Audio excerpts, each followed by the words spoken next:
take the positive of it. Where did everyone else come from? North Carolina. North Carolina is definitely more. Vegas. Vegas. How's it in Vegas? It's a now, but it was a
everybody's getting the most out of this weekend.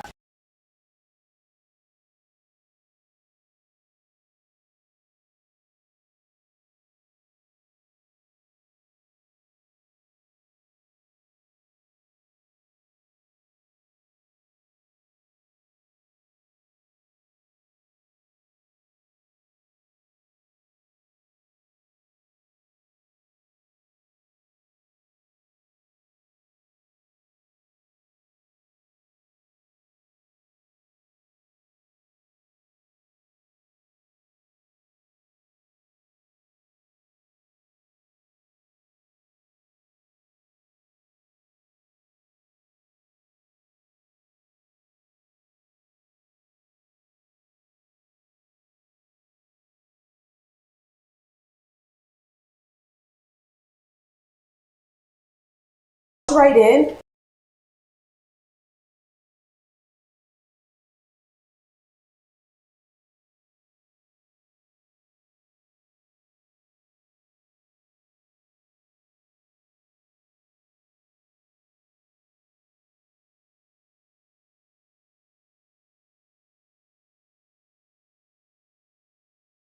There won't get there, I promise you. By Sunday, you'll be all good.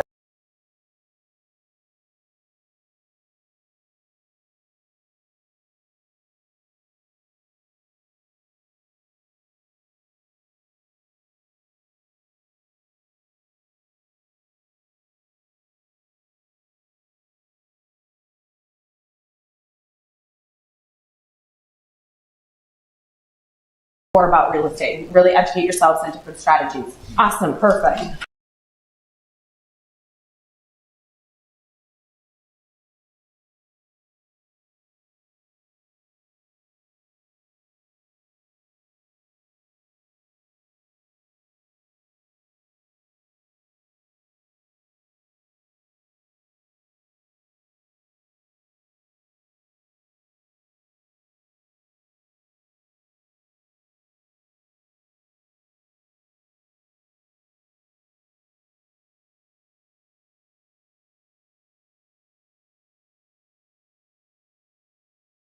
Who's never been to Indianapolis?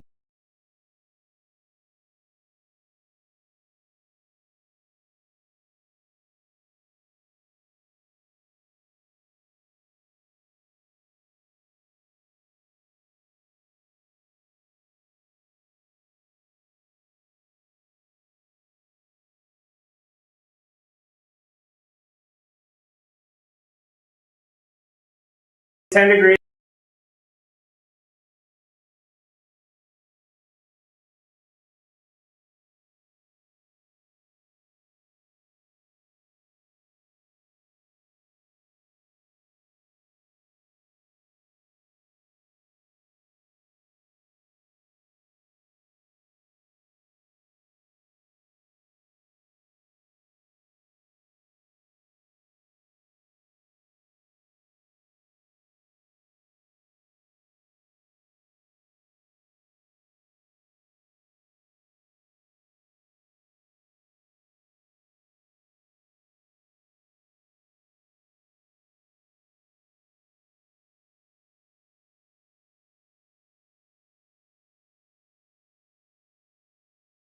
T-shirt, get in the car, and then you're only walking, 50 steps.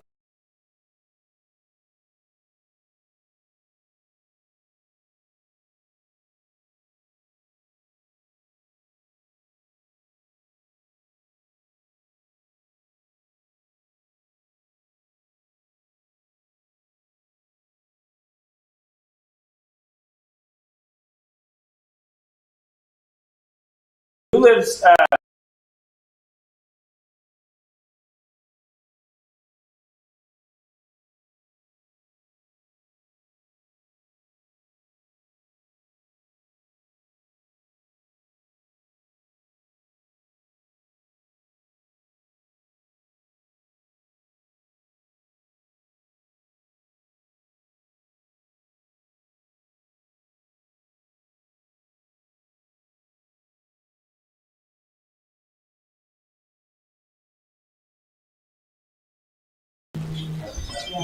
The way that we kind of want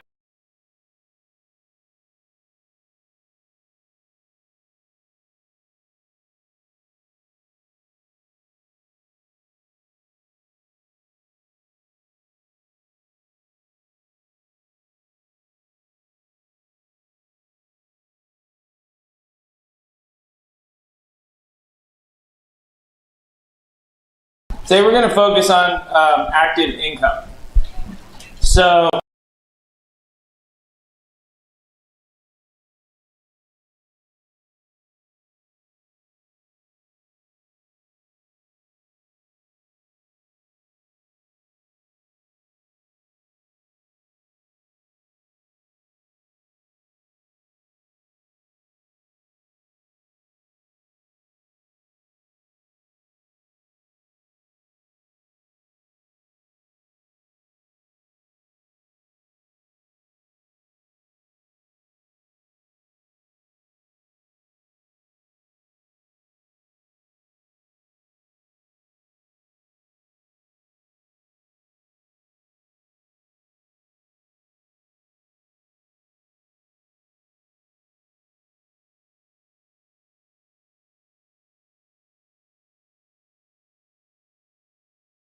one person that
$350. See, she knows. Anybody else like a? You know, I had a person here a couple months ago that was an anesthesiologist. So he's like,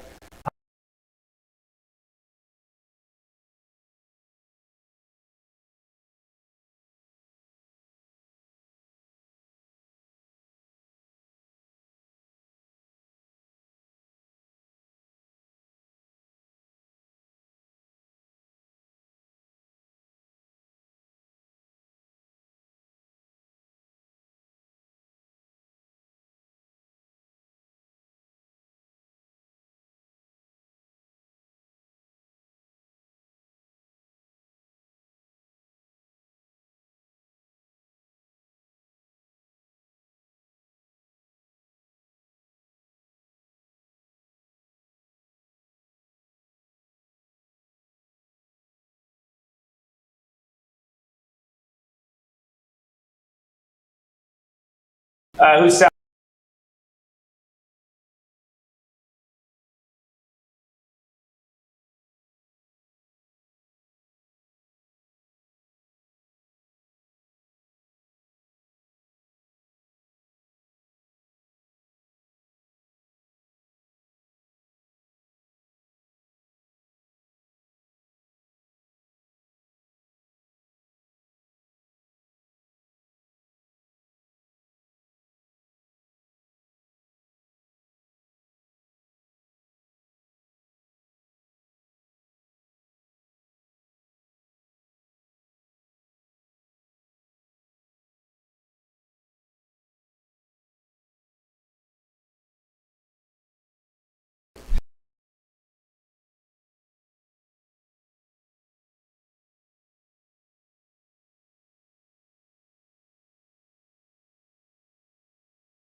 Who's done that?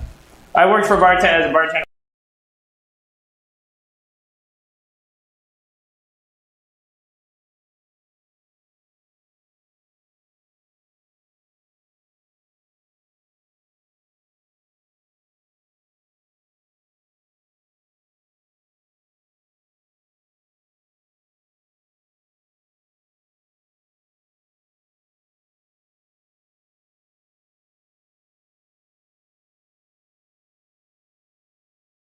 Those of you that have always been hourly wage or salary, you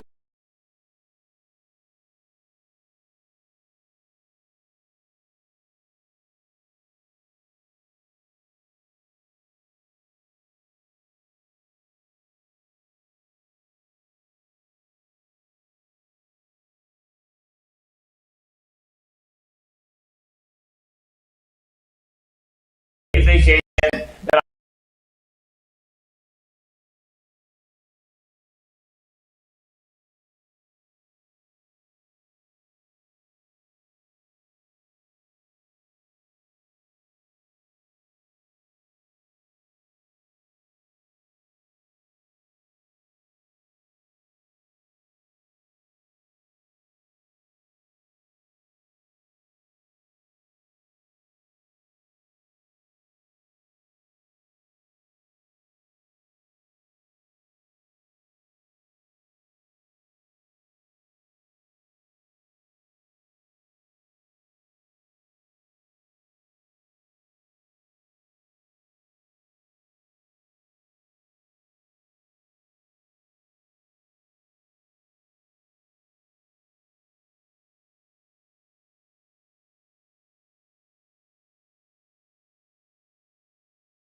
consistent reason that people fail at doing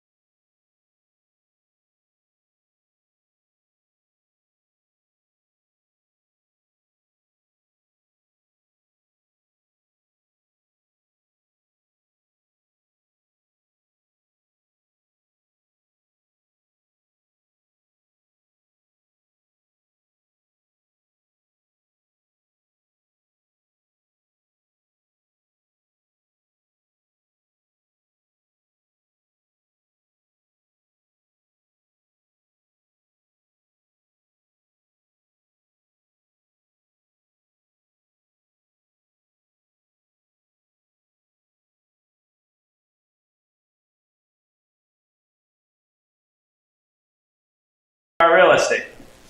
So I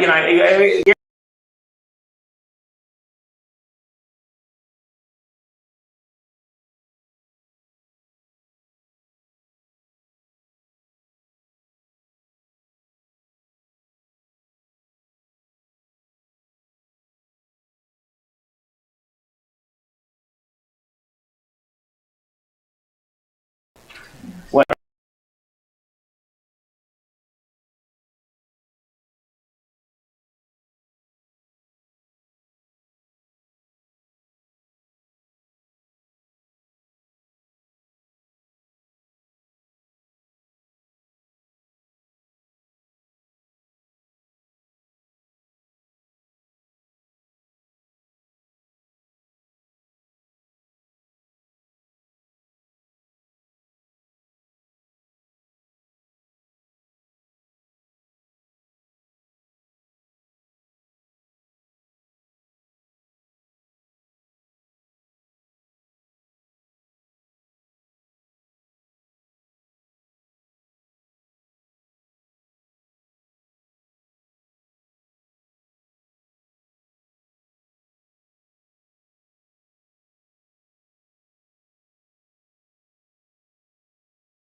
how many weeks here? 8 weeks. Huh? 8 weeks.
Talk to the other people at the office, or if you work from home.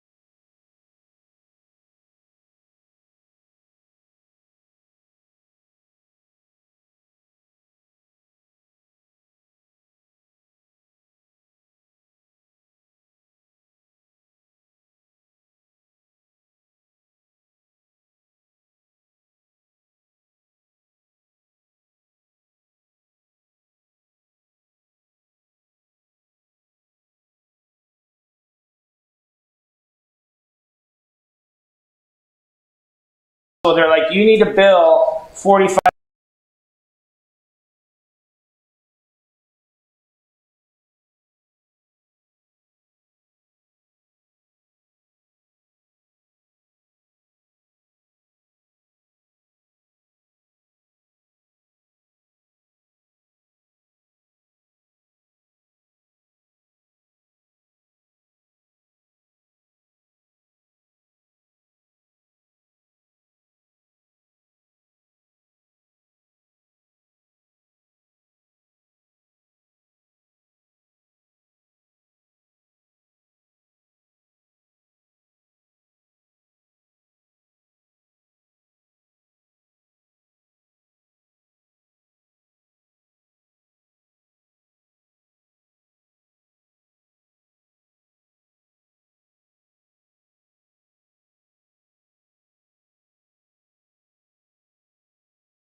Don't we?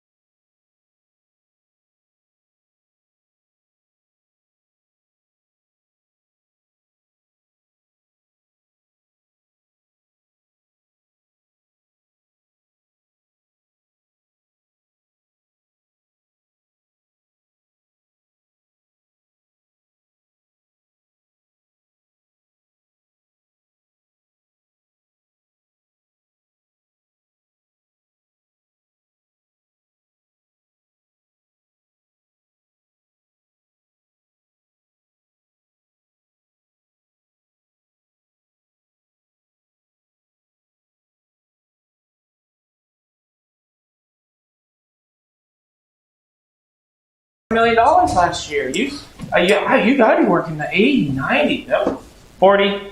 I have so much time to watch TV.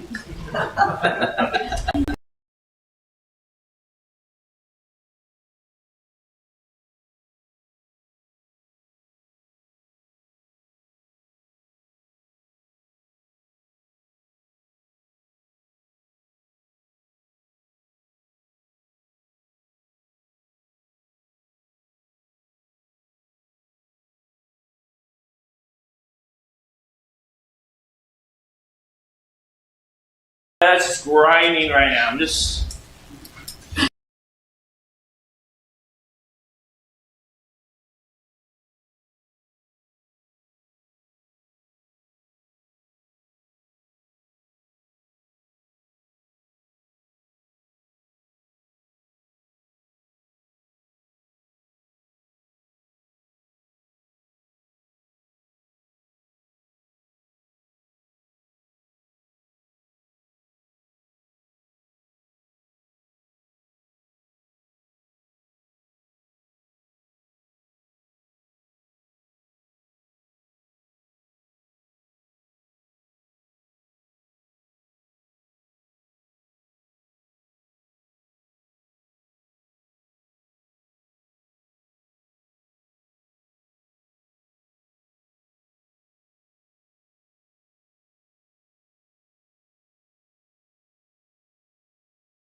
1. Now, if you're at home, that's not going to work for you.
We just got 5.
$18.40.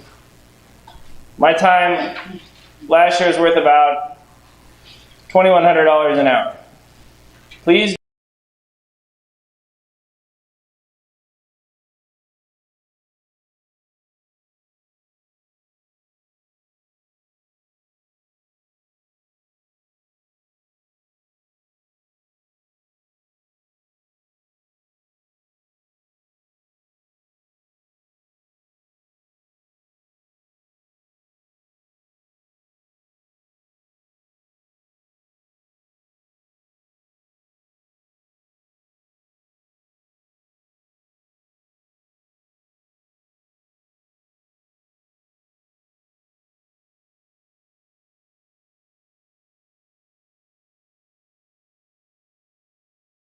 Travis. Good morning. Travis is my partner in Charlotte.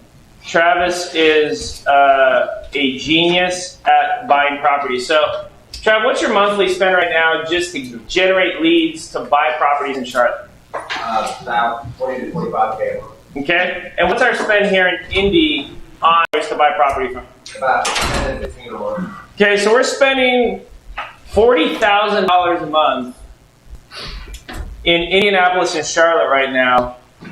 Who has ever received, has anybody ever received a We Buy Houses, I want to buy your house postcard or letter? So you received those? Okay. Anybody received a text message? Hey, are you interested in selling a property? Okay, we send thousands of text messages to owners now. That's actually one of our most effective methods, isn't it? Scratch you. Yeah. Because they work. What service you use? So we're going to talk about that today. Okay. Travis, currently in Charlotte, about how many postcards do you have to send out to get somebody to call you back? Not get a deal, just call you back. It's going to be at least 1,000 postcards to have to call back. So 1,000 postcards to get one person to call. How many do you have to send to get a deal? How many calls equal a deal? About 3,000 to 4,000 postcards. Okay, so 3,000 to 4,000 postcards equals a deal. One deal. Now, one deal. What does that mean, Trev? How do you know what? Not just a property, but a deal. What would you say a deal is? What cents on the dollar? 50, 60, 70? Yeah, I'd say 55 cents on the dollar per deal. Okay.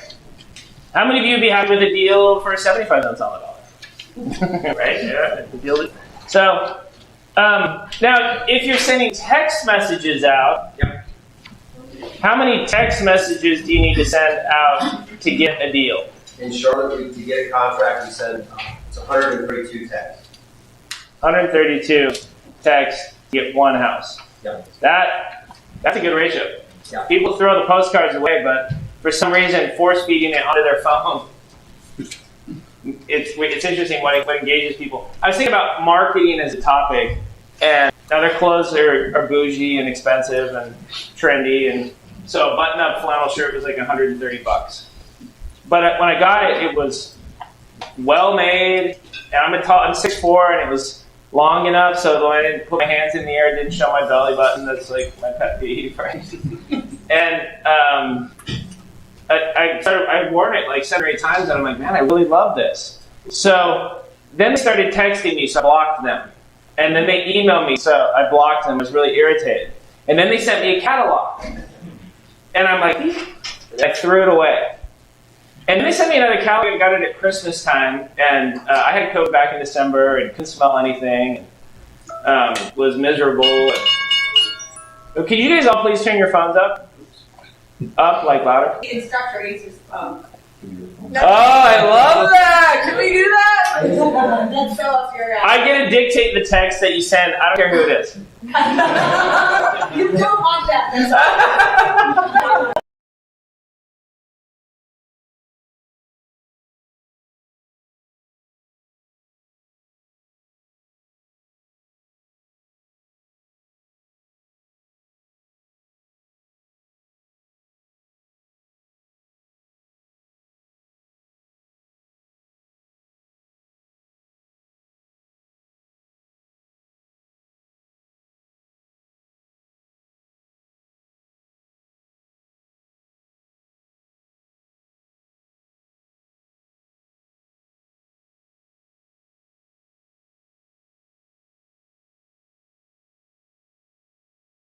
People won't delete the text. They'll hit the link and they'll go to our website.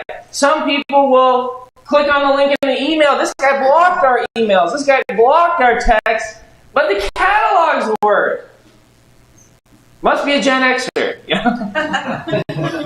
and we have found that with marketing for properties, haven't we, Travis? 100%. Okay. Now, I have a friend here in town, here in Indianapolis, named John. I met John. He's a bartender. He worked at a restaurant that was right by my condo. Commuting here because I'm here every month for about a week, and so I didn't want to cook. I would just work, and then go sit at the bar and eat dinner, and then go home and watch TV, and then go to bed. So he and I got to know each other really well. One of the bartenders, Lauren, who is his really good friend, we got to know really well. And I said to them, John, you should wholesale. You should learn to wholesale. Wholesaling is an active strategy. He said, why would I want to do that? I'm a bartender. I'm like, well, what do you make in an hour as a bartender? Same question that I'm asking you here this morning. What's your time worth? He's like, oh, when I'm here, I make $30 an hour, $40 an hour. I said, okay, what if you could make 10 times that, $400 an hour? He's like, I'm like boarded up any house. Because houses fixed up in Fountain Square, they're selling new construction in Fountain Square for over $500,000.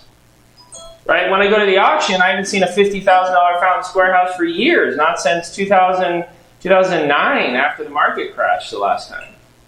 You give me any house, even if it's fire damaged, I own a construction company here in Indy, I don't care. Mold is gold, asbestos is a beautiful thing, I don't mind foundation problems, love it. All of those things make sellers do what to the property? Discount the price. Right? And the things they hate the most about the properties that I'm willing to fix, they think it's $50,000. We're going to go see an apartment complex tomorrow that I have a slate roof, and she had to replace it. 1910 apartment complex, had been on there that long. Actually, she took the slate roof off the apartment complex, and we had a week of rain. Water got in behind the brick exterior. The brick exterior started to fall off the side of the building. Board of Health condemned the building and made her move all her tenants out. Insurance came and went, oh my gosh, here's a check for $700,000. She had bought the building in the 70s for $400,000. Okay?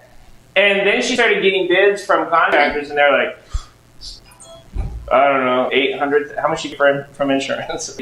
Never, when you get an insurance check from one investor to another, never show them how much it is. Okay, can I give you that advice? Never. Because here's what they'll say to you. Well, I need I want to make sure I get my bid correct for your insurance company. So I want to make sure that I cover everything that they're going to be paying you for, so we don't have any problems. Right? So if you can just let me see the copy of that, I'll make sure that my bid matches everything that they want done on the property. And all they really care about is what? The total at the bottom. And then magically, that bid will be like 3% lower than that total. And she wasn't even getting that. She was getting people who were like, yeah, I know insurance is paying $7, it's going to be $850. Because they didn't want them at $850. A lot of the contractors will do is, if it's too big of a project, too big of a headache, they'll just be like, it's like a blackjack dealer. Step back from the table, forget it, right? And so when I met her, because I'm a construction company here in Indianapolis, because we're doing $15 million a year in construction, I mean, we built this building. Pretty nice, you know, year and a half ago. So I knew we could do the work for a couple $100,000. So I offered to do what? Buy it. I didn't want to do the work. I said, hey, I'd love to buy this property. And we'll go check it out tomorrow. I'll tell you the whole story. But that property's worth $6 million. I bought it for $800,000. Good time.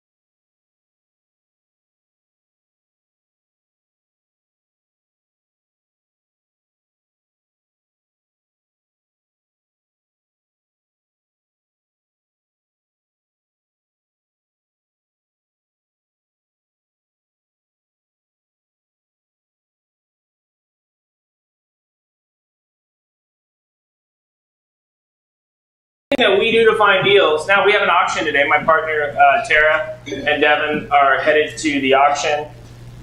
COVID, man, I'm telling you, there is a foreclosure buildup of deals. Just here in Indianapolis, in 2019, I got 80 or 90 deals at the auction, foreclosure auction, for the whole year.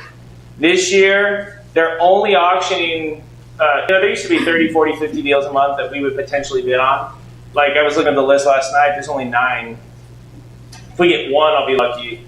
This whole last year, we've probably only got 10 deals because they're only putting the properties that are vacant, that they certify they're emptied out. If someone's still in it, they want to auction it right now. So think of the backlog of homes. Yeah, I'm telling you, there's a big backlog. Foreclosure is something that we're going to talk about today that is an amazing strategy right now. Because if I can't get deals at the auction, where can I get deals? Nope. There's 3 stages of foreclosure. There's REO, auction, and pre-foreclosure. Pre-foreclosure right now is red hot. Because think of things, has anybody ever been in a financial crisis and had to miss a mortgage payment on one of your properties? Anybody ever had that anxiety? Okay.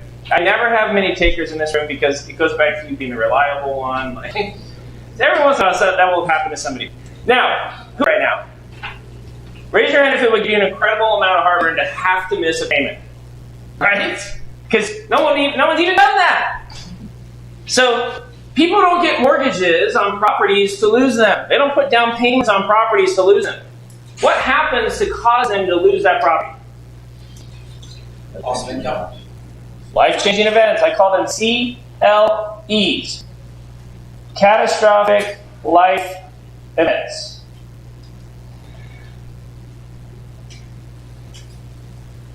And so, when you're dealing with a population right now, think how many people here in Indianapolis. We're going to talk about that this weekend a lot. How it hasn't been a big deal for us, but it's a very big deal for other landlords. I think of 3,000 properties that we're managing, we only have about 20 tenants that are unevictable right now. But even those, we have a game plan for them. So imagine a landlord with an unevictable tenant getting a postcard from Travis saying, I'm interested in that landlord who's been missing mortgage payments. So they're in pre-foreclosure right now. And imagine their motivation to potentially write Travis. So you'll buy the house with the tenant in it, Travis? Yes. He don't care. All day long.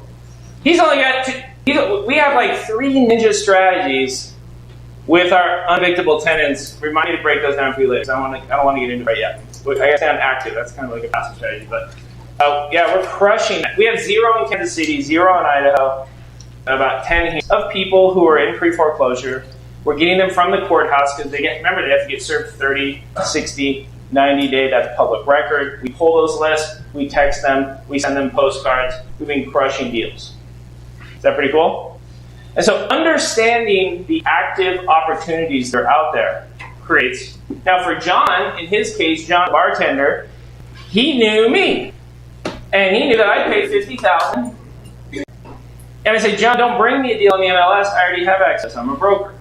Okay. Don't bring me some Craigslist deal. Go find a deal that's not listed. He's like, fine. I'll give it a try. Now John had worked what kind of job? Bartending. Is John used to working for no money? Yeah. Mentally, emotionally. He was like, yeah.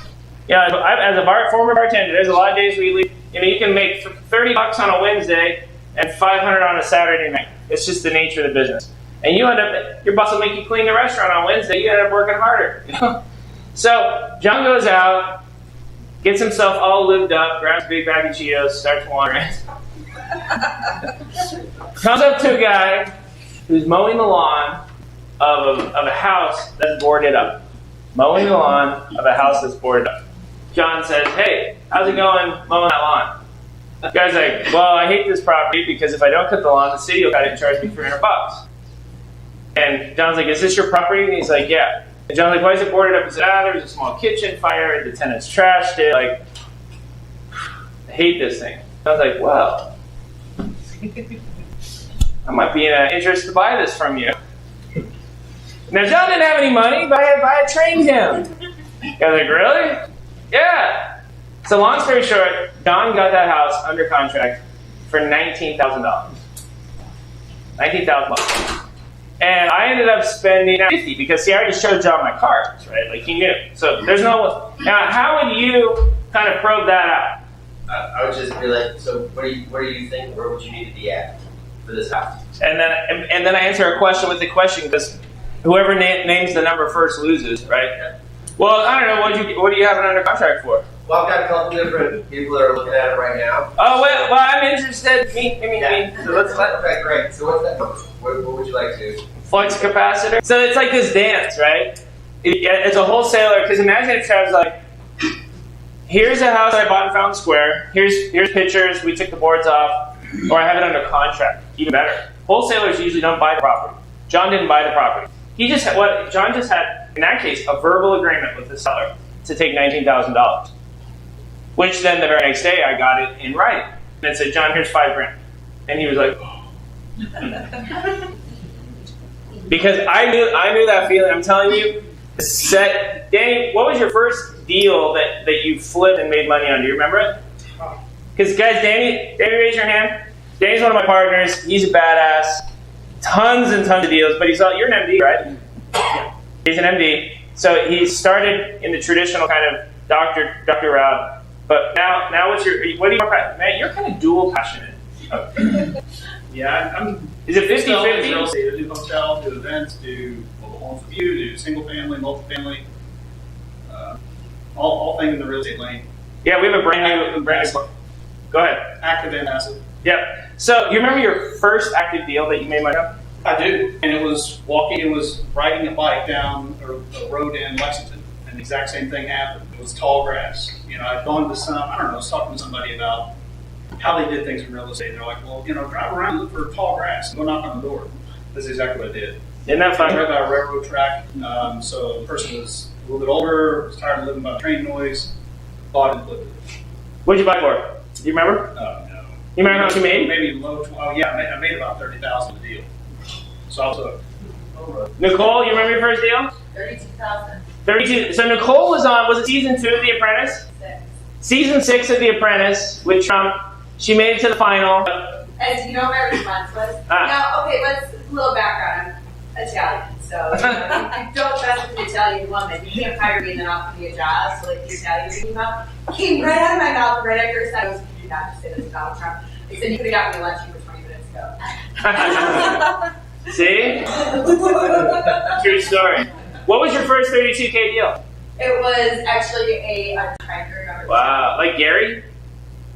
Like Northern Indiana? Northwest, even though they're sitting right in front of me. Oh. Highland, Munster, Oh. Griffin, Gary. We're from there. Oh, okay. Elkhart. The RV capital. RV, yeah. Your first, I can't even remember the town. Trav, first deal? $1,050 wholesale deal condo at UNCC. Second deal was a rehab matrix set. So Yeah. my two, then I should get the rest of them. John, what was John's time as a real estate investor worth? He had probably walked around for 2 hours before he found that deal. $2,500 an hour? Was John interested in finding that deal? Yep. John, I love John because he builds his life based around his passions. He loves music. He's got a recording studio. As a musician, John could probably make $10,000 a year. Okay, so my wife bought me that piano for Christmas a year and a half ago, or 14 months ago. I love playing piano. I love music. Maybe on a Carnival cruise ship, I could make 20 grand a year as a musician, right? Knowing what you're good at is, Now, poker, I'm pretty good at poker. Any poker players? I could make about 150 grand a year playing poker. Between online and live tournaments. That I could feed my family on poker. But for me, actually teaching and coaching and running a team and doing real estate has always been my superpower. And I'm able to make $2,100 an hour as a full-time working 40 hours a week. Does that make sense? So John has wholesaled 600 or 700 properties since then. That's all he does. And he randomly comes in here because he's still around. He still sells. It sucks though. I should have negotiated an exclusive on his deals, right? Because he probably knows information. He even does construction estimates for people who don't know construction. Wholesaling is a fantastic way to get into real estate under the umbrella of active income. Now I know that many of you are here this weekend thinking about passive, right? And we're going to spend all day tomorrow and Sunday focused on passive investing. Because your life won't change until, I usually say double what your monthly active is right now. So if you make 10 grand a month right now, who makes in the neighborhood between 8 to 12K a month? Who's right around there? How would it change your life to have $20,000 a month passive coming in? That's what got me interested back when I was teaching high school, because 20 years ago, I was at Paloma Valley High School in Southern California and convinced my wife to move into this duplex. And it is in Hemet, California, which is one of the 49 most miserable cities in America. In 2016, 623 cars were stolen, 170 robberies, 398 ag assaults, all in this neighborhood right here. And any SoCal people, anybody has lived right? So you know where Hemet is. Your grandma lived there for years. Did she ever steal any cars? She was past that. She just fenced them. Hemet's a weird little community in Riverside. It's a couple hours north of San Diego on I-15, off of I-15. What's funny is it's like south of Palm Springs, north of San Diego. There's no palms or springs. It's just this like shit desert valley. That didn't count. That's not desert valley that they started putting trailer parks in the 60s for retirees. I had started in 99 years. I was 99 years. The first year I taught. And I was working on my master's degree in business. I started reading books, read that book. It was a new book then, Rich Dad Poor Dad. Who's read that book? Okay. Read that, and it kept me up at night because it was focused on this idea of passive income. And, remember Robert Kiyosaki did cash flow quadrants? Nicole, what are the quadrants? ESBI. E. And what's an E? Employees. And I was like, okay, well then what's an S? Self-employed. What's a B?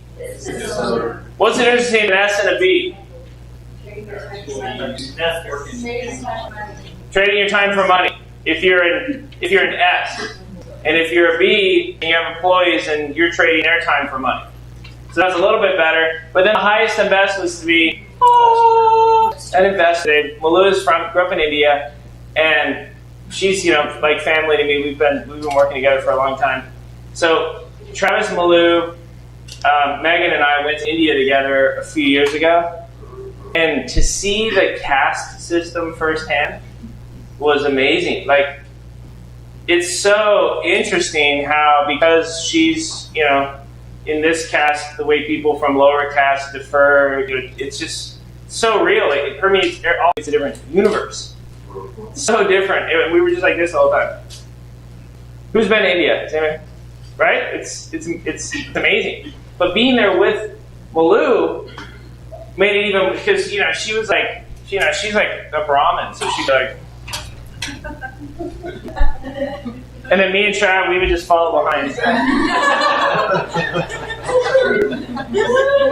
She had three white American slaves. Exactly. Because the lowest caste is Dalit.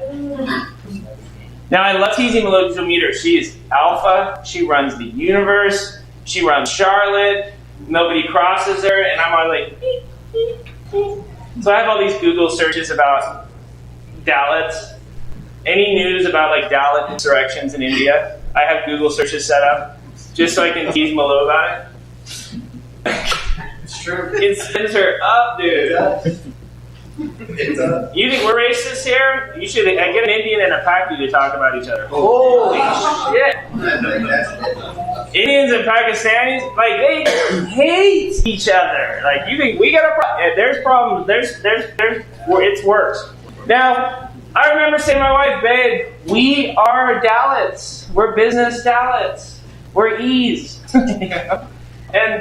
And now, here's what's interesting. When I read Rich Dad Poor Dad, I really identified with the book because I had a rich dad. And my dad was a casino executive, but he was an E. He was a W-2 employee. My dad was the vice president of the Golden Nugget Casino in Las Vegas in the 1970s and 80s when I was growing up. He made over $100,000 a year, like in 1982. That was bang. That was like making $600,000 a year. And because my parents bought their home in Vegas for like $13,000 in '78. Brand new construction. And then we moved to New Jersey, East Coast. So when I was in 7th grade, we got relocated because my dad started working in Atlantic City. And then he moved over. He got a job as vice president at the Taj Mahal, owned by the Trump family, right? So Donald Trump. So my dad ran a casino. I met Mr. Trump when I was in high school. I met him a few times. So, long story short, that kind of got me thinking about real estate, and he taught about living for free in a duplex. He kept saying, your tenants are going to work for you. And, he wasn't being very clear because the guy raised his hand, and he said, sir, I don't understand how if my wife and I move into one side of a duplex, the tenants are going to work for us because I don't want them as employees. And Bruce kind of laughed, and he's like, oh, no, think about it. If you put a tenant in the duplex, and they go to their job and work all day on the first day of the month, second day of the month, all the way to the 10th, to earn the money to pay you the rent, they were working for you.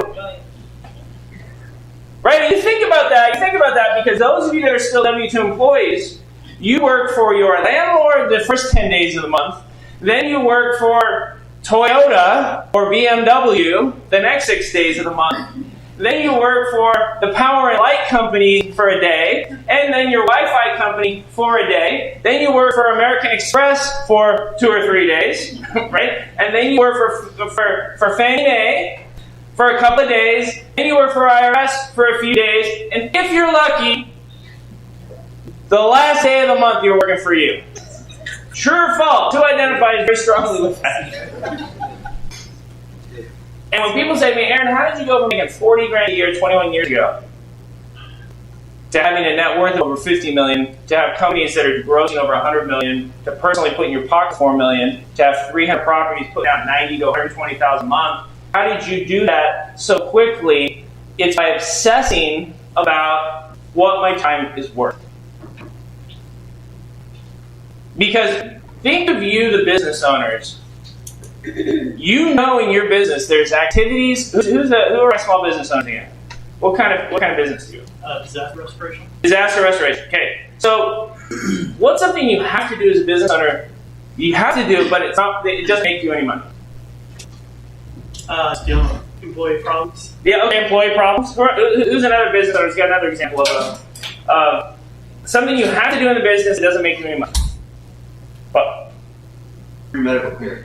Free medical care. What's that? Physician who takes care of patients that don't have money. Okay, that's a good one. Think even more mundane. Taxes. I mean, a lot of small business owners. Do you do your own payroll? No. Do you do your own payroll? Who's a small business owner that does their own payroll still? You do your own payroll. So were you a bookkeeper or a CPA by trade? Why do you do the payroll? Because I find it cheaper. He finds it cheaper. Okay? Did you do the math on what your time is worth? Yeah. And how much is your time worth now? $303. Why the hell do you pay $300 an hour for bookkeeping? Because I want to pay somebody else. See what I mean? What's your name? Andy. Andy, thank you for being honest, right? Andy, and you can't until you can be honest with the whole. Andy's just around the applause for being honest. He just goes, right? So think about that. A good bookkeeper, how much, Andy? An hour. What do you think? I pay 75. 75 an hour? I think 750. 40, 50 bucks an hour. You do a bookkeeper. Where do you live?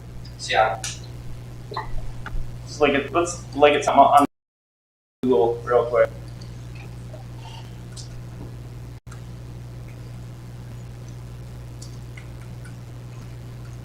Seattle temp bookkeepers. Robert Half is a good staffing company for bookkeepers.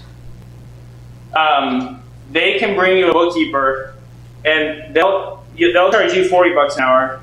They'll pay them 30 bucks an hour and keep the spread, right? Yeah. But you can have that bookkeeper just come for an hour. Now, let's say you said, hey, that person you sent sucks. I want someone more skilled. Then they can send you a CPA that's just retired last year, not CFO, that moonlights on the side to come do your taxes for an hour. You see what I mean? Yeah. So one of the things I like about temp agencies for bookkeeping is that you can have someone come to your office or your home office and just do an hour or 2 hours or 3 hours of books a month.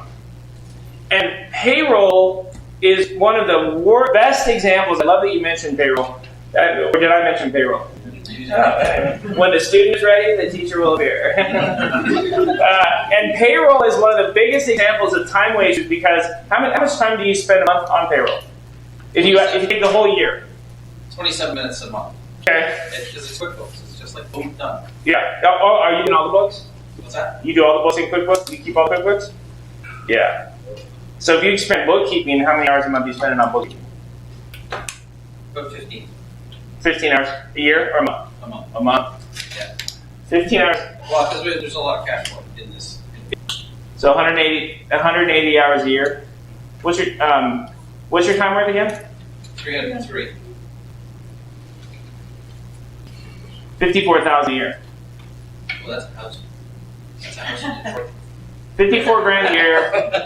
That's good. 54 grand a year for. Do you realize for the caliber of person that would be willing to do 15 hours of your books a month for 54 grand a year? Oh, You could hire a CFO that 15 hours a month, keep my books, and I'll pay you 54 grand a year. 1099. Now, have you ever thought about that? No, but it's processing. No, that's why you're here. Look, I say that because I tried to do my own books. After so I'm at the high school, I flip that duplex, we make 50 grand the first year, and I go walking out like, because I made 40 at the high school, and I just made 50 on that duplex. So now I'm like, I take 4 seminars, I read every book on real estate, Barnes & Noble, and I buy a 7-plex, and it was the weirdest. It was 2 duplexes, 2 one-bedroom duplexes, different buildings, and then 3 little cottages. They were like studio houses. It was the weirdest thing. 7 units on like 2 lots, and there was tweakers living in the 3 houses, so meth heads. And then homeless people lived in the duplexes, and the landlord just basically gave it away. And they had it listed for $169,000.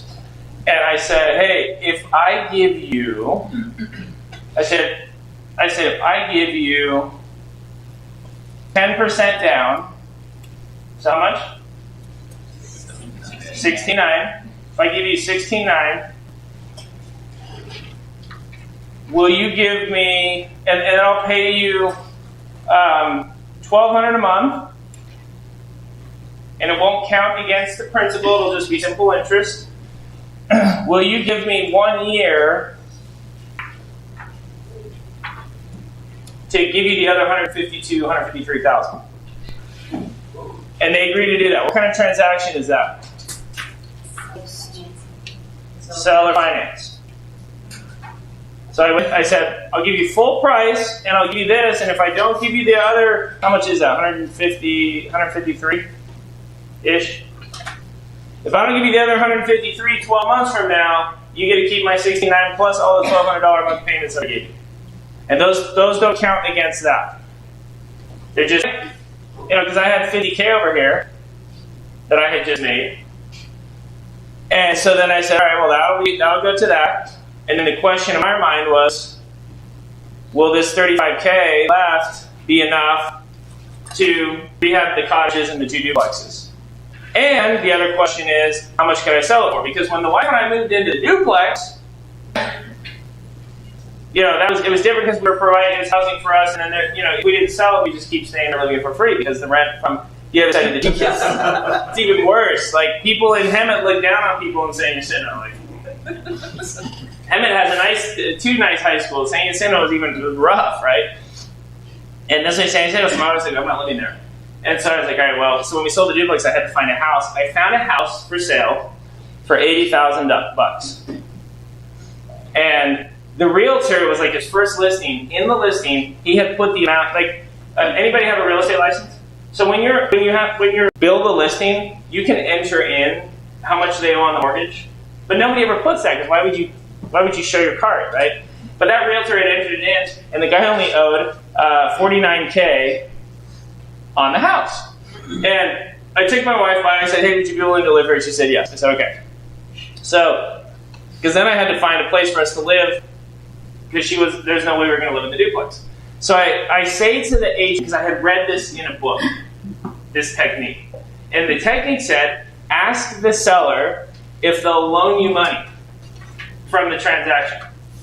And I was like, why would they do that? And he's like, because some people, when they sell a house, they don't need the cash. They'll just put it in the bank. And a seller of a property could be a potential lender for you,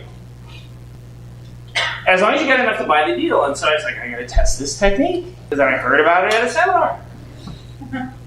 And guys, who's there? Richard Branson, right? He's made billions of dollars on one principle. When I hear something that resonates, I say yes and figure it out later. Write that down. Say yes. I'm telling you, the sooner you start saying yes, for me it was like, oh, if we want to graduate and become S, B's, or I's, then I need to start saying yes. Should we live in a duplex in Hemet? Yes. Did I know anything about being a landlord? No. So what did I do? Bought Carlton Sheets Property Management course for $700 and listened to the cassettes and used it and went to Kinko's and made copies of the contracts in the book they sent me. And did I screw it up? Hell yes! I have many times. Every time you make a mistake in your investing journey and then you learn from it and you make money down the road, you have paid tuition. You have paid tuition. And you will always pay tuition for your education. The most expensive tuition is figuring it out yourself. The most expensive tuition I've ever paid is losing money on deals.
But it was 2002. Real estate wasn't going crazy yet. 2001. That was 2001.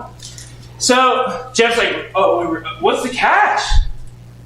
Because he already moved out of the house. That was the house that he had his first two kids in, and he literally was just a mechanic in a garage in Hemet. And I said, no, I want to give you an extra $15K because I'd like you to loan it to me for 2 years at 8% interest. And I said, if I were to give you an extra $15,000, because then I'll pay it off after 2 years, and then you'll have made an extra $15,000. He looks at the agent, looks at me, he's like, what's the catch? I'm like, well, it's unsecured, right? You won't have my credit, you won't have a car or a boat, or it won't be secured, right? But I'll pay the interest payments every month. I'll come bring them to you at work. And he's like, yeah, I'd be open to that. And I said, look, I noticed that you only owe $50K on the house. Would you be willing to loan me the other $30K as well and loan me $45,000? Same terms. And he's like, no, I need some of that for my new house. I would remodel. I moved in. I said, well, how much do you need? He's like, about $15,000. And I said, okay, so would you loan me $15K? So would you loan me a total of $30,000? Now you would be a little bit exposed because now you're loaning me some of your profits, but what were you going to do with the money? I put it in the bank, and I said, why not put it to work? Will the bank pay you 8%? He said, no. He's like, well, let me talk to my wife. A week later, I had a check. Well, 2 weeks after we closed on the house, and after the closing, he wrote me out a personal check for $30,000. So then I had that $30K,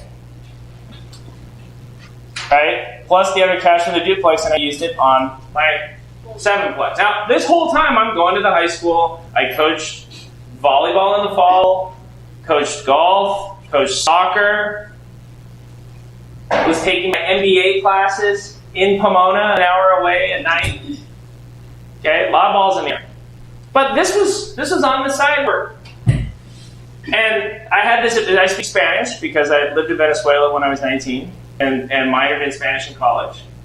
And I didn't know anything about construction, I still don't know anything about construction, but if you speak Spanish in Southern California, and you know where Home Depot is, where the day labor hangs out, and you have a pickup truck, whether you realize it or not, you are a contractor. Because I rolled over to Home Depot, I was like, buenos días. Ando buscando ayuda. Acabo de comprar esos unos apartamentos. Me hace falta. They're like, órale, man, speak English, bro. I was like, okay, cool.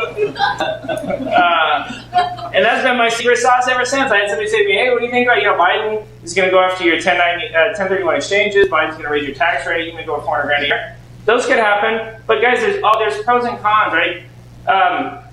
Do you know that Biden's in? I got a friend who, in Idaho, he is not a documented individual. And he said, the coyotes that bring people into the U.S., coyotes a year ago were charging $15,000. That's dropped to like $6,000. So I was like, hey man, I'm gonna get all my cheap labor back. So Biden's gonna give me a haircut on my taxes. We're gonna have it. But then if I get cheap labor, labor's been tight last 4 years. We really do have a labor issue that hasn't been addressed. Here's what's interesting. I don't care what your politics are. I don't care if you're Fox News or MSNBC. I really don't.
Who has not heard of it? Who's heard of it?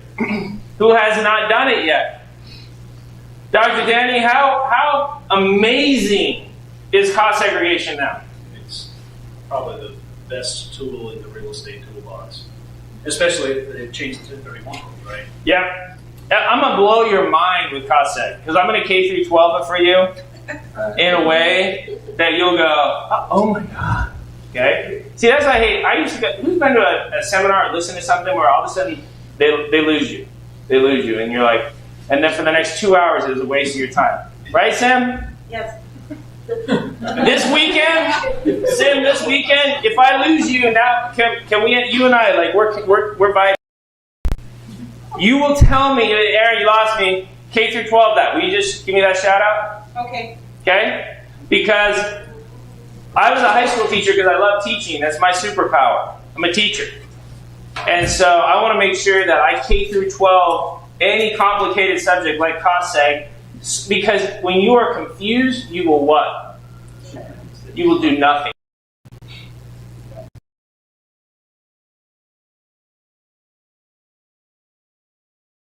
I want confusion.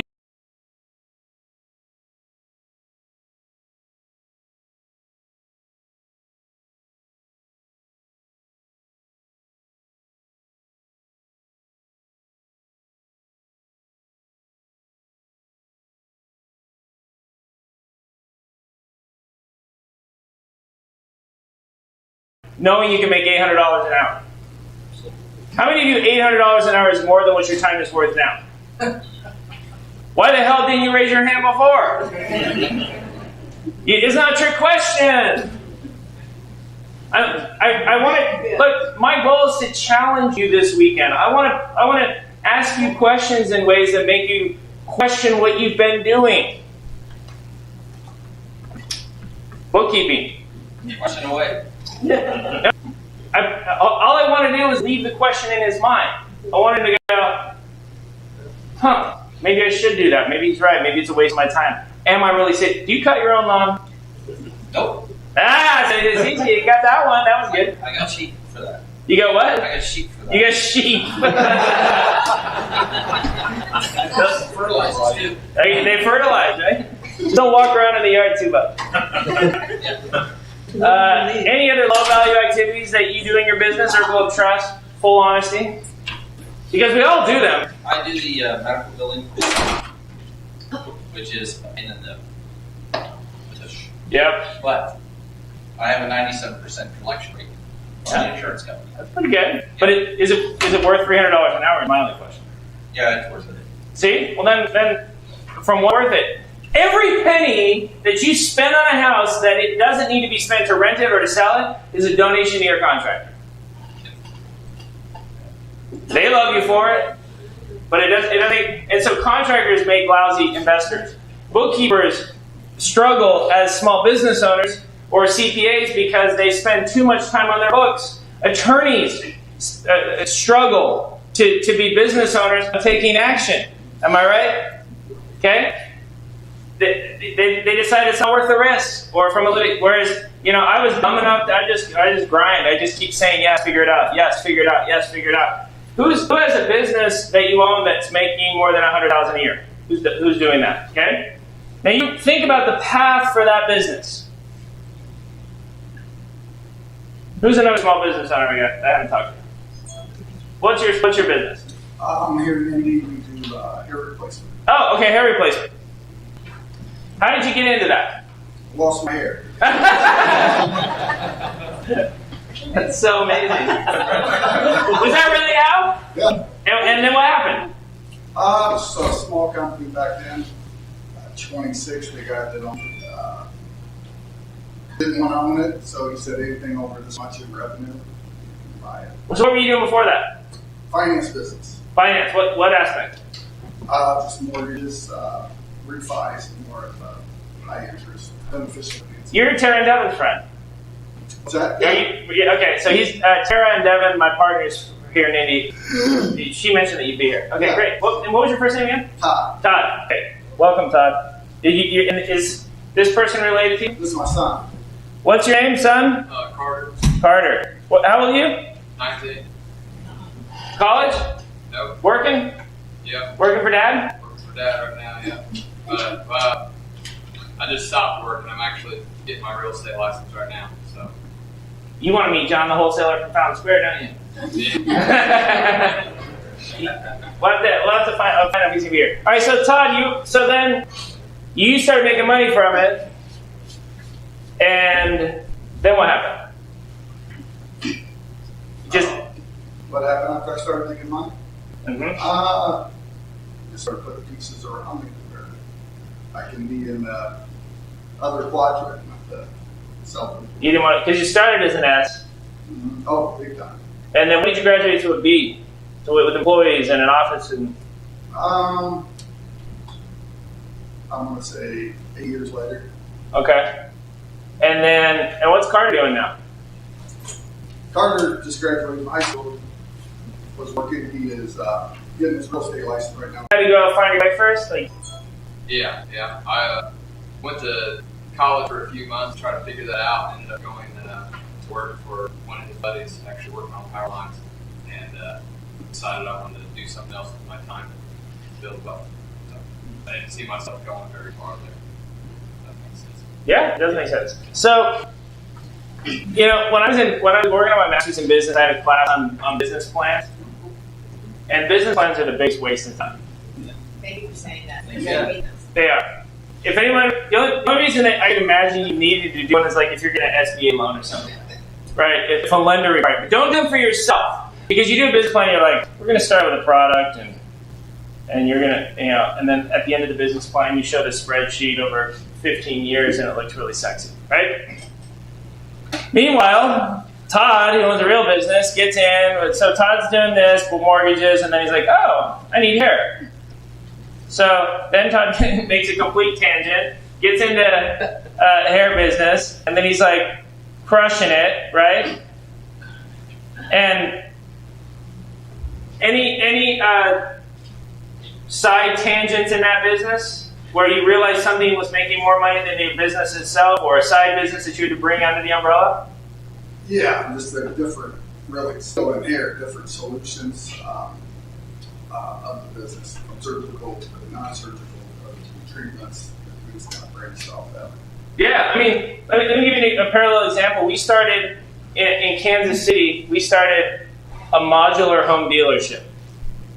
You've all seen those where it's like a lot in town, maybe Clayton Homes with a bunch of double wides on it.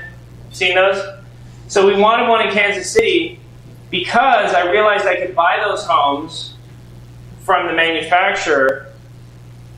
I could buy a 1,000 square foot home for like $45,000.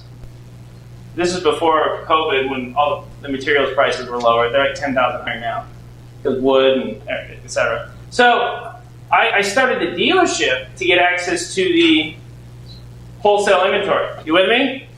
So then we started doing some homes, and then every time we have to have somebody come pull an old home out of one of our parks, we pay them $3,000 to $5,000.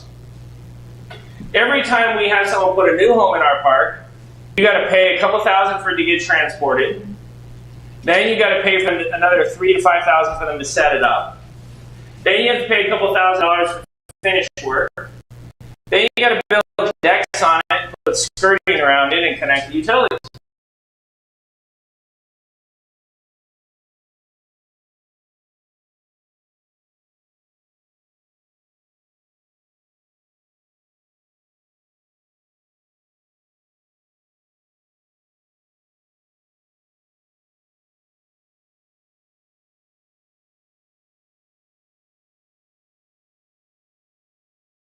Level do they need to have if I know how to set the home?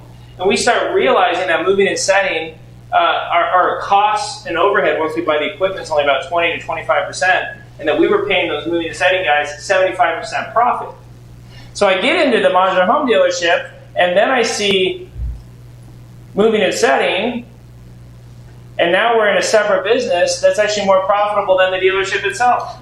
Because then we start picking up jobs from other park owners, because why not? We got a crew of guys. We bought the semis, we bought the lead car with the flashing lights, and the trailer car with the wide load, and the jacks, and the axe, like all the things that you need to jack up a home. So we got $150,000 in equipment in Kansas City. And in December, we did $180,000 setting revenue, and none of them were our parks, none of them were our homes. In December, we made $108,000 gross. But what are my margins? 75%. So how much profit did the moving and setting company make? Was 25%.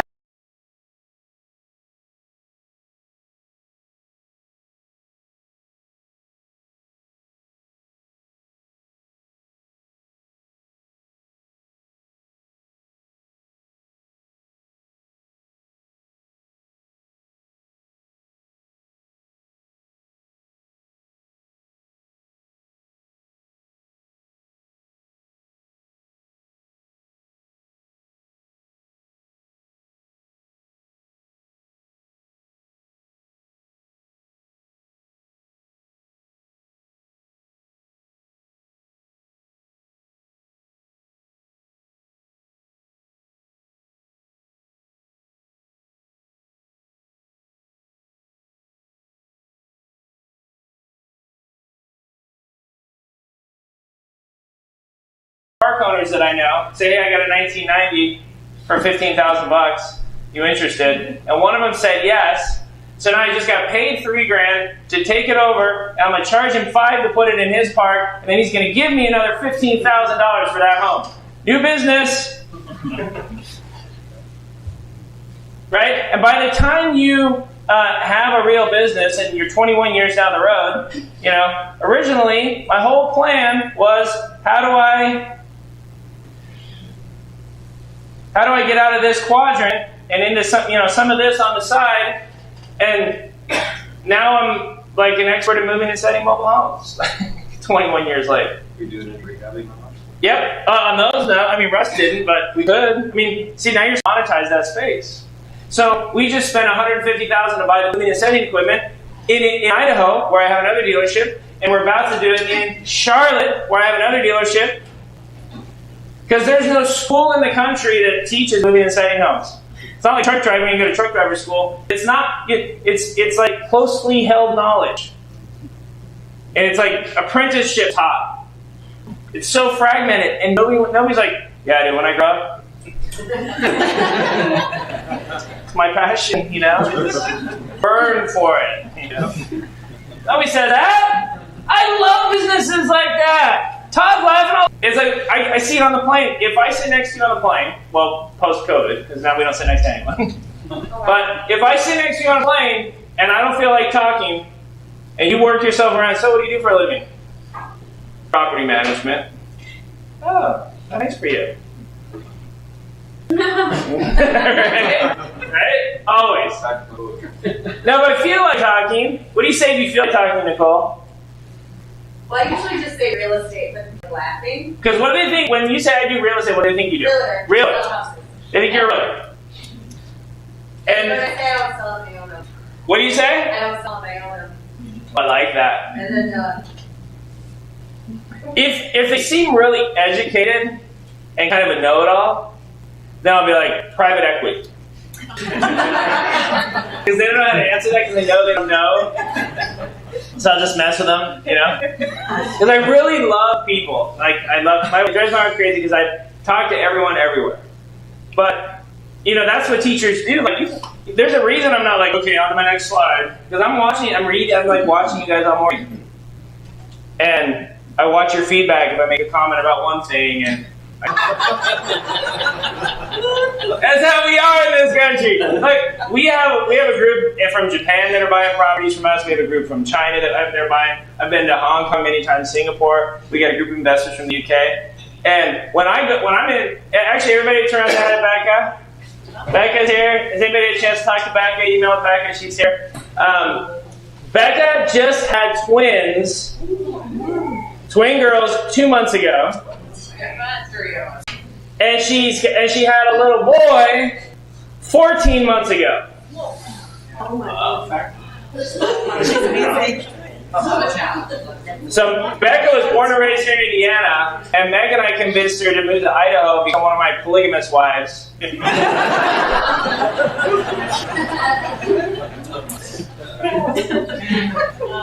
So one of the other wives is like the nanny wife. It's so funny. I'm glad we're recording that. I'm going to watch how funny I am later. Because some people are... I've owned that hotel for 10 years. We haven't had bed bugs for 6. So I said that last month. And at the cocktail party, somebody was like, it's been 6 years since... I'm like, oh my God, I've been thinking about it all day. I was like, I was kidding. I don't own it. In my name. It's an LLC. So Becca, what were you doing when we met? So Becca has a daughter. She did move like right around the corner from us. Her husband and her daughter. When Becca started working for me, her daughter was 2. She's now a sophomore in high school. Pretty cool. And where were you working? Yes, downtown. Etc. Great job, horrible career, and single mom, which made it even worse because as it was okay when daughter was 2, 3, 4, 5. Why? They could be home with her all day, go to school, and then work nights, and not really miss any time. But then once she started going to school, Becca's home during the day, bartender, daughter's at school, Becca's working at night now it's not working for her, and so I plant the seed, hey, why don't you think about leasing? Had a couple of houses to the Mexican dishwashers. Literally. Yeah. Literally. And made like $1,000. So then she said, you know, this leasing properties pays me more per hour than bartending. So she was open to the idea of adding an active income stream. And she started leasing, and just like me, you know, I started real estate. I loved teaching. I loved coaching. Everything about that. Until I couldn't justify it anymore. But I was part-time real estate. 2000, 2001, 2002, 2003. Becca was part-time leasing for a couple of years and then made the jump. And then she was leasing for a few years full-time. Then I said to her, hey, we're selling properties to Singaporeans. We're selling properties to Chinese. Would you be... Becca became an expert in. She's been to Singapore many times. And it's interesting, when I present in Singapore and Hong Kong, I wear a suit. I don't joke around, because they will leave. Do you watch MSNBC or CNN or Fox? We want to know. We do. When I'm in, I was at an event in Hong Kong, and I just was like, let me give you a little bit of my background. Once it went past 5 minutes, I started losing the whole room. And then I brought the spreadsheets up, and then for 14 hours, hard content. Now, I don't mind that, because they go to school completely different in Hong Kong than we do here. Like, our poor kids, man, they only probably learn 5 minutes of every hour. In China, they learn 55 minutes of every hour. They're taught 6 days a week. 6 days. They're taught to learn in a way that we're lazy AF here in the U.S. with the way that we educate our children. It's like easy. Here's 5 minutes of new stuff. But what's sad, if I went hard on content for even an hour, steam would start coming out of your ears. Except unless anybody grow up outside the U.S. in school, so you'll be all right. You'll be all right. You guys will be fine. You'll be like, bring it on, Aaron. But then I'll lose 30% of the room. For a teacher, I can't handle that. My teacher heart can't lose 30% of the room, so I've learned to balance it over the 3 days. Now, so Becca works with Megan, and those of you that are here and interested in looking at properties and buying properties, let's just say this right now. I'm not going to put any properties up on the screen over the weekend. We have, Becca, how many turnkey deals do we have right now? 42, I believe. Okay, so I got 42 deals that are ready to go this weekend, and then I have another 150 that are either being leased, construction, just bought. So just Indiana or Indiana and Charlotte? We have Indy deals, we have Charlotte deals. Trav, how many Charlotte deals do we have? There's several. Okay. We have Casey. You don't know. You don't know. I swear to God, like, as soon as we got it, it's gone. So Yeah. I never know. If we don't have a Charlotte turnkey deal for you, we have one that either we're leasing, construction, or just bought, and we can earmark it for you. Okay? Some of you want to use retirement money to buy properties with this weekend. We own them, so if we need to take time to get that money rolled over, we'll wait a few months. Here's what won't happen this weekend. There's no contracts that get signed. I don't want anyone feeling like we pressured them into buying property. I was in Indy, and then he brought out a bottle of bourbon Friday night. He started playing the piano. He played piano, man. I was hypnotized. I bought like 8 deals. Yeah, my name is not Joel Osteen. That man, his technique to speak and sell, man, I watch him, I'm like, I wish I could. I'm not selling. I had somebody, it was here a few months ago, and he sat on the front row, he's like, Aaron, at the break, Aaron, I'm with this organization called Toastmasters. I was like, okay. He's like, this morning you broke every rule. We teach public speaking and 30 high school students. So like, whatever. Like, you're at least as adults, there's a modicum of respect for polite, right? And so we can earmark a deal for you back now, but if you like property, you'd like to sit down and talk to us about that, Becca is your point of contact this weekend. How many of you have been here at least once before? Who's been to the event before? Hold your hands up high. Oh. Who's been to this event? Okay, so we have some returning friends. You're always welcome to come back. There's no statute of limitations on the event, and it's definitely not the same. I'd say probably we cover 75% crossover of the material. But we're going to talk about some stuff that's new that we're doing, like pre-foreclosure, in detail this weekend, because I make 99.9% of my money from deals, from rent, from deals that sell. Okay, I'm a real estate guy, and so 1/10 of 1% of my money comes from teaching, from seminars, from just full disclosure.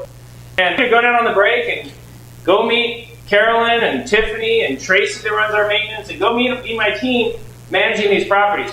One of the reasons we started doing this event here, because think of the level of authenticity we're able to show. Who else does seminars at their house? I mean, what does that say? If you do it in a hotel ballroom, they can't see. You're controlling the narrative, right?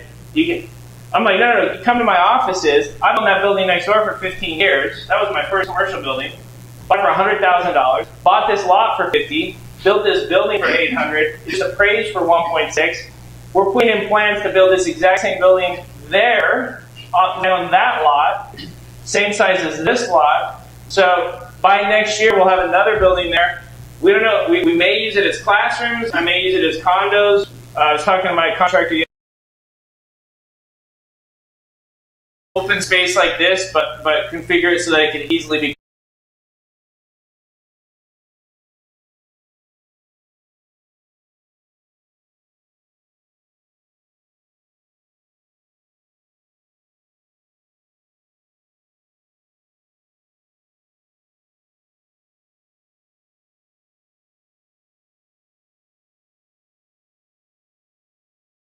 Break down the classes that we have available starting next month. How many of you have been with Anderson for a while? Okay, and they're ABA. I'm ACS. I do real estate. They do tax and legal. And we both were spending a lot of time at other people's events, educating their students, helping them with their legal, helping them with their tax. How many of you met Anderson through a seminar company? Okay. How many of you met us through a seminar? The problem with a lot of the seminar companies is that all they do is seminars. They're not lawyers, they're not CPAs, they're not real estate brokers, they don't do deals. And so we said it would make sense for us to combine forces. So Infinity had been a company that Toby, one of the partners of Anderson, had kind of ran. Who's seen an event with Toby from Infinity? Okay, that was like Toby's project. It was like his little pet project. He just was really passionate about 360 education. He wanted to teach him. You know, he loves the Yale model of asset allocation. He's got some very specific things he loves about the stock, the way to invest in the stock. And so Toby had used it, and I've known all three of the Anderson partners forever. And I went to MSD out in front of Anderson and Alpine Capital. And we should partner on it. And then going forward, when we meet new people, it's, hey, here's a company called Infinity. We help you learn to invest in the stock market. We learn to invest in real estate. In real estate, you can be active or both. You want to learn how to do a mobile home park? We have a class for that.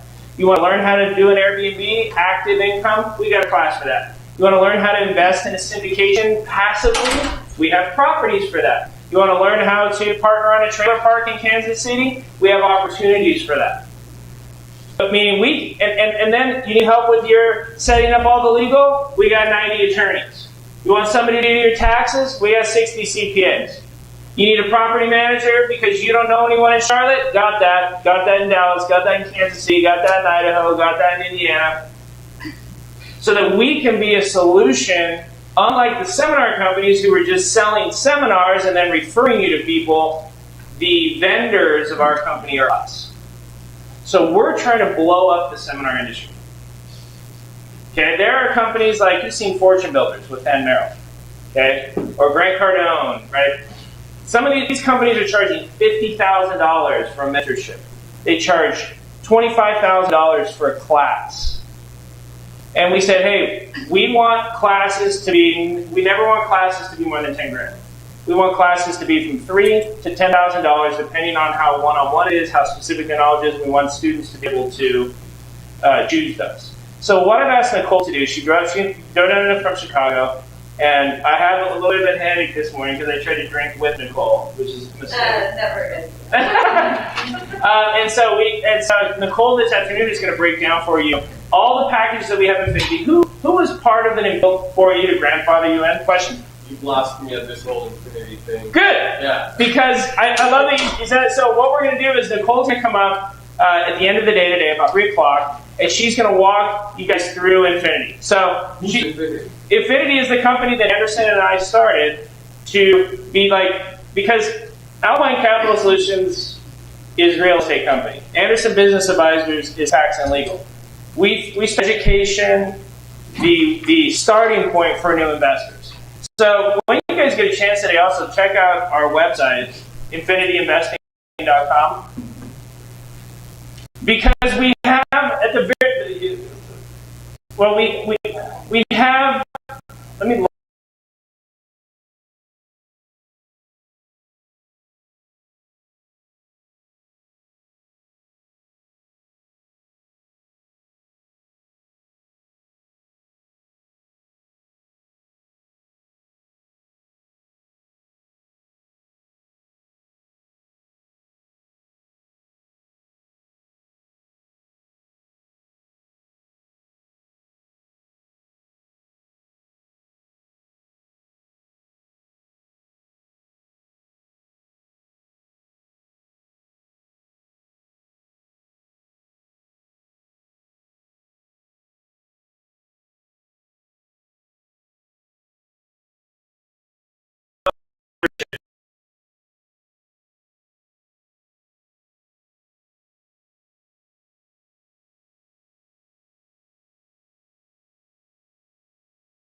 $500 to $4,000. And those of you that are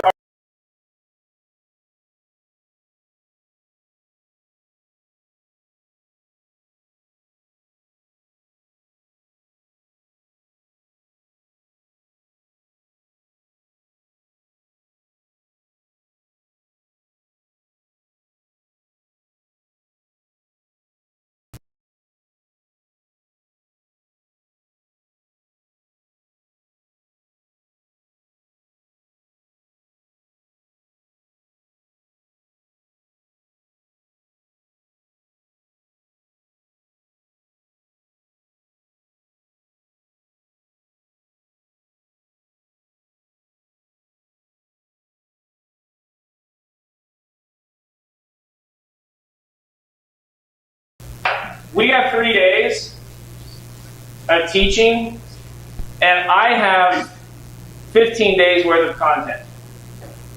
And so, maybe today we'll be talking about mobile home parks and mobile home investing. Who's already intrigued about the mobile home since I've been mentioning it, right? And somebody will go, Aaron, I want more, and we don't have time to cover this weekend because today's active, Saturday, Sunday's passive, right? And so you can see that the mobile home training on my website is $1,000 just for the class. Now it's a 6-hour class. I cover all aspects of mobile home over 6 hours. It's everything that we're doing with moving and setting. It's everything that we're doing with modular homes. All of it's in there.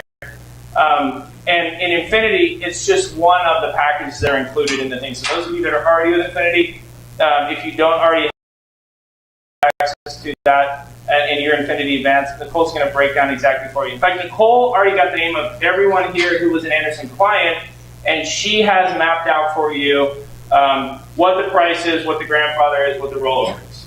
Does that make sense? Don't purchase anything just yet. Yeah, don't mind. More than half the people in this room, the stuff that Aaron's showing you, more than half the people in this room already purchased something from Anderson, and you may or may not even know it yet, but Anderson's already grandfathered you into one of these programs. So, like Aaron said, we'll go over that much. The cool thing is, again, we're just happy in this room, the stuff we show you, you already have access to it. Yeah. So what we're trying to do is what Anderson and Alpine did is we're trying to disrupt the whole seminar industry. When it comes back post-COVID, we want to go after the Trump universities. We want to go after the 25, 50, 75,000, 100,000 I've seen for classes and trainings. Nicole and I both know the gentleman that was charging $30,000 for a 2-day seminar on flipping. 30 grand. And then at the end of that seminar, he charged another $30,000 for a mentor to work with you on it. $60K. Okay? And so when I put together Aaron Adams' training this layer, I was like, I think $1,000 for just mobile home, that was worth it, right? We've had a lot of people buy a lot of these classes, but as part of Infinity, you'll get all 11 of my classes.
firmly in both fields now.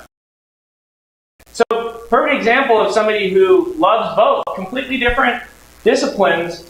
And I get that you have a degree.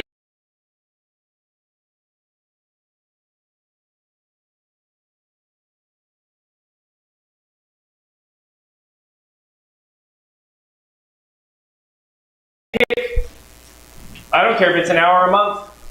If it's an hour.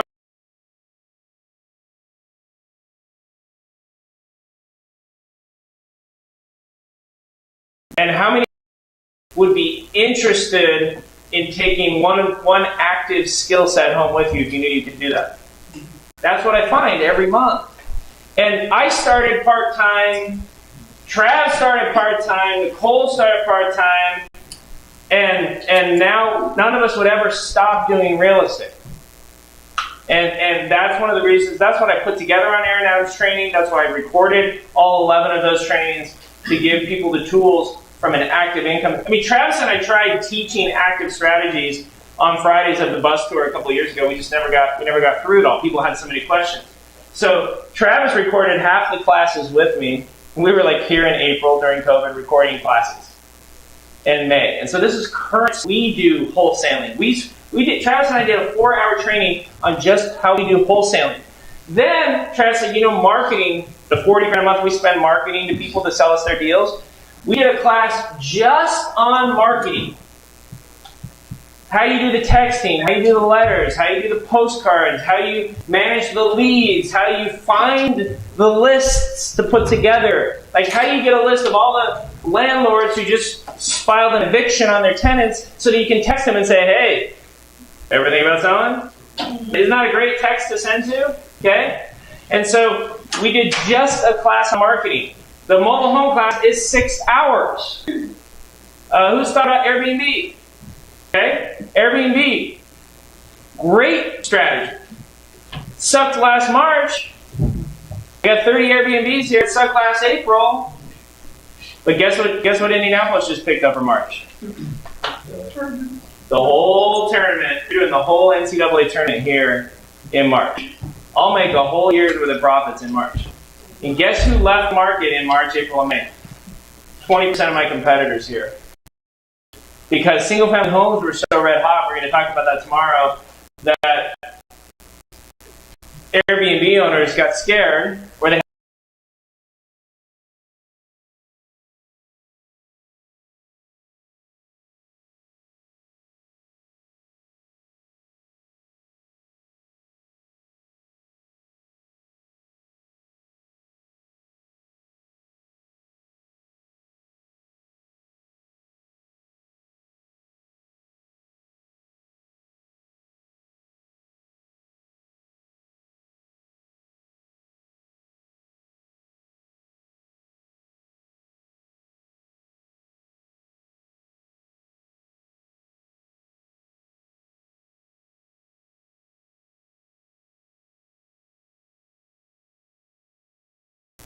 we jacked up our 90 rate 500%. And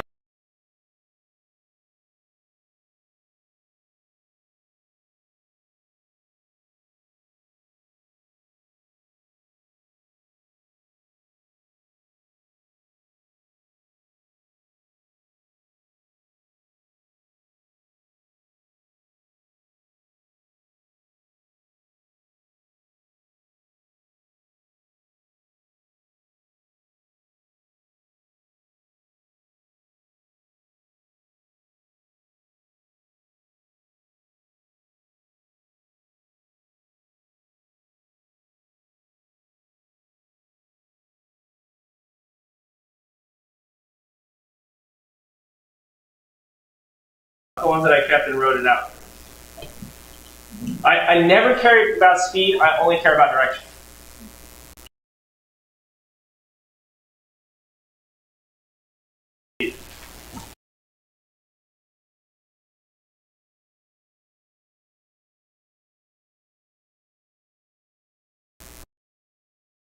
Because I never take risks. But I want to dig into, before we dig into specific strategies,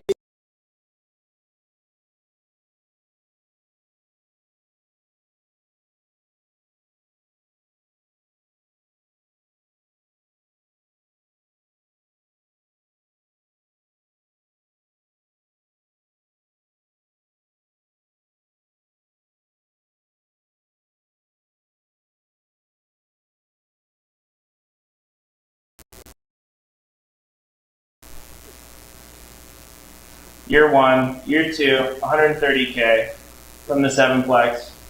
Year 3, I made about 340. All this time, and that was actually my 4th year of coaching.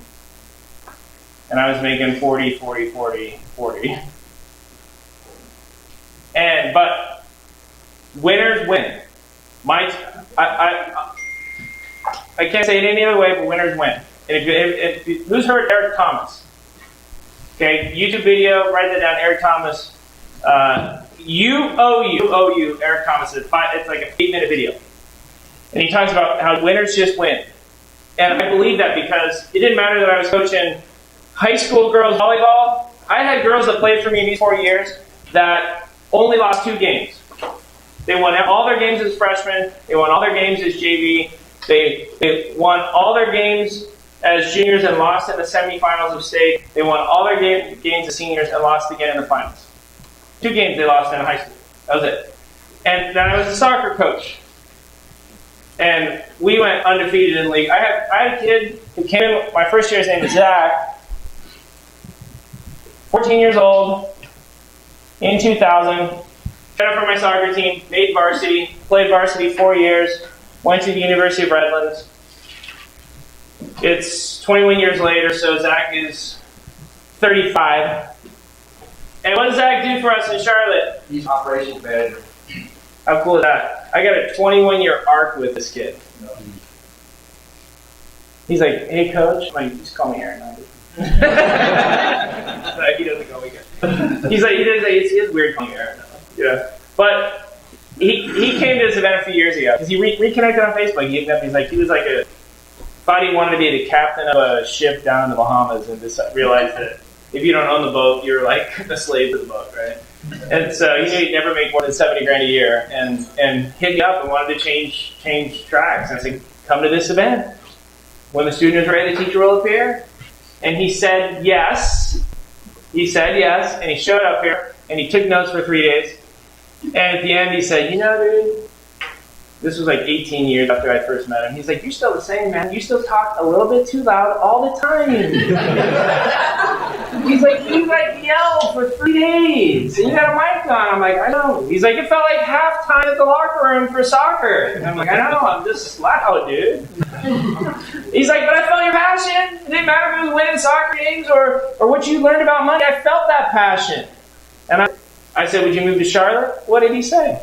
Yes, because he's a winner. And that's why he was the captain of my soccer team. And that's why he was a winner. And he realized that being a captain of a ship in the Bahamas wasn't getting him to winning the way he wanted to be. So he was willing to live in a place he's never lived. And do you think Zach had an ounce of construction management experience? Nope. Did I care? Because I already knew he was a winner. That could say yes and figure it out later. Travis, how much construction did Zach know? Absolutely none when he moved. Now he has a ton. Yeah. Over 2 years. Now he's like, we're grooming him to run the whole Charlotte operation because it's not worth Travis's time anymore to work in his business. It's still worth Travis's time to quarterback the deal acquisition, but even that, Travis has Mike who finds all the deals. And you know, guess what the hardest thing for me to give up in my company and hire someone to do was? Take a guess. No, I still can't do that. I actually tried that. I tried to let somebody sell our deals, and it's like they're selling annuities. People thought it was like there would never be evictions. They were selling a security. It freaked me out. I'm like, dude, hey, you will have a drain collapse. You will have an eviction. You will have a tenant that trashes the house. You will lose money in real estate. The idea is to make more than you're losing, and that's a great thing. The idea is to let it appreciate in value. That's a great thing. The idea is to get tax benefits, and it's a great thing. But you will lose money. That is my promise to you if you invest in real estate, right? So I haven't been able to give that up. Auctions. I couldn't give up buying deals. Buying deals is crack cocaine mixed with meth. Hi, Trav. Hi, Nicole. I couldn't do it. And so I had to hire someone to manage my acquisitions. And you know what's funny? She just had a baby. She's been doing it for 6 years for me. And managing Kansas City, Indy, and Dallas acquisitions. Trav's fine in Charlotte, and then I'm managing Idaho. But she's had a baby, and for the last 2 weeks, I've been like, ugh. because I'm fielding all these emails from wholesalers, right, and auctions, and like last night I was on deals till like midnight. We're wholesaling over here too. Yeah, Pretty bad. yeah. And so, but now, once you get out of your business and you can strategically work on it, then you truly become an I. And getting to an I changes your whole life. B, you're still a slave to that business. S, you're definitely a slave to that business. Question. So I have to ask a question. Why haven't you gone to Detroit? Great question. I'll tell you what, let me write that down, because that feeds in what we're going to talk about next. Let's take a break. And because today's Friday, today's the one chance you get to meet a lot of my team. Feel free to go downstairs and meet my team that's managing. Okay, don't distract them. They're very flighty. Think newborn baby deer. Okay, just talking low tones. Don't make direct eye contact. You don't go there, do you? I never go there. When I got into town the other day, I go sit in there for about an hour. They get all nervous. They want me to leave, and then I leave. Like, I'm not even gonna. But yeah, no. Feel free to go meet my CFO, our accounts payable, accounts receivable. They're all over there next door. And take your time. There's There's 3 bathrooms downstairs. There's 1 bathroom upstairs. This bathroom's a number 1 only. And the reason I say that is because we found that out the hard way 1 month. But if you're recovering from COVID, you still can't smell anything, you might want to sit back there. But yeah, take your time break, and we'll be like 15 or 20.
right before the break. I want to answer that, and the easiest way to answer that is to break down for you the criteria that I have for a good market. I have a guest that's going to be here right around noon. Her name is Ashley, and she's an insurance broker. We're going to get into... Usually I like to spend time on insurance on like Sunday, but because insurance brokers don't like to work on the weekend, she's going to come in today. So we're going to pause our discussion when she gets here because... What's that noise? Oh, it almost sounded like a baby. Is it? Echo in the hallway. Oh, okay. When we bought it, it was a duplex, and I was doing the budget on one side, and I was all weirded out, and thought I was just, my brain was playing tricks on me, because sometimes you just get yourself scared when you're alone. So then my contractors started doing work on it, and they said to me, Aaron, my guys just left the job. I said, why? They said they could hear a baby crying in the house. And I was like, wait, that's not, which side, the right or the left? They're like, the right. I was like, so then we had tenants move into the house, and the tenants screened them, and we rented both sides out, and the tenants on the right side came to me a month after they said, we don't care if you ruin our credit, we're not staying there anymore. I said, why? They said, because we keep hearing a baby crying. And then, I'm not inclined to believe in ghosts, but it freaked me out. So then I sold it.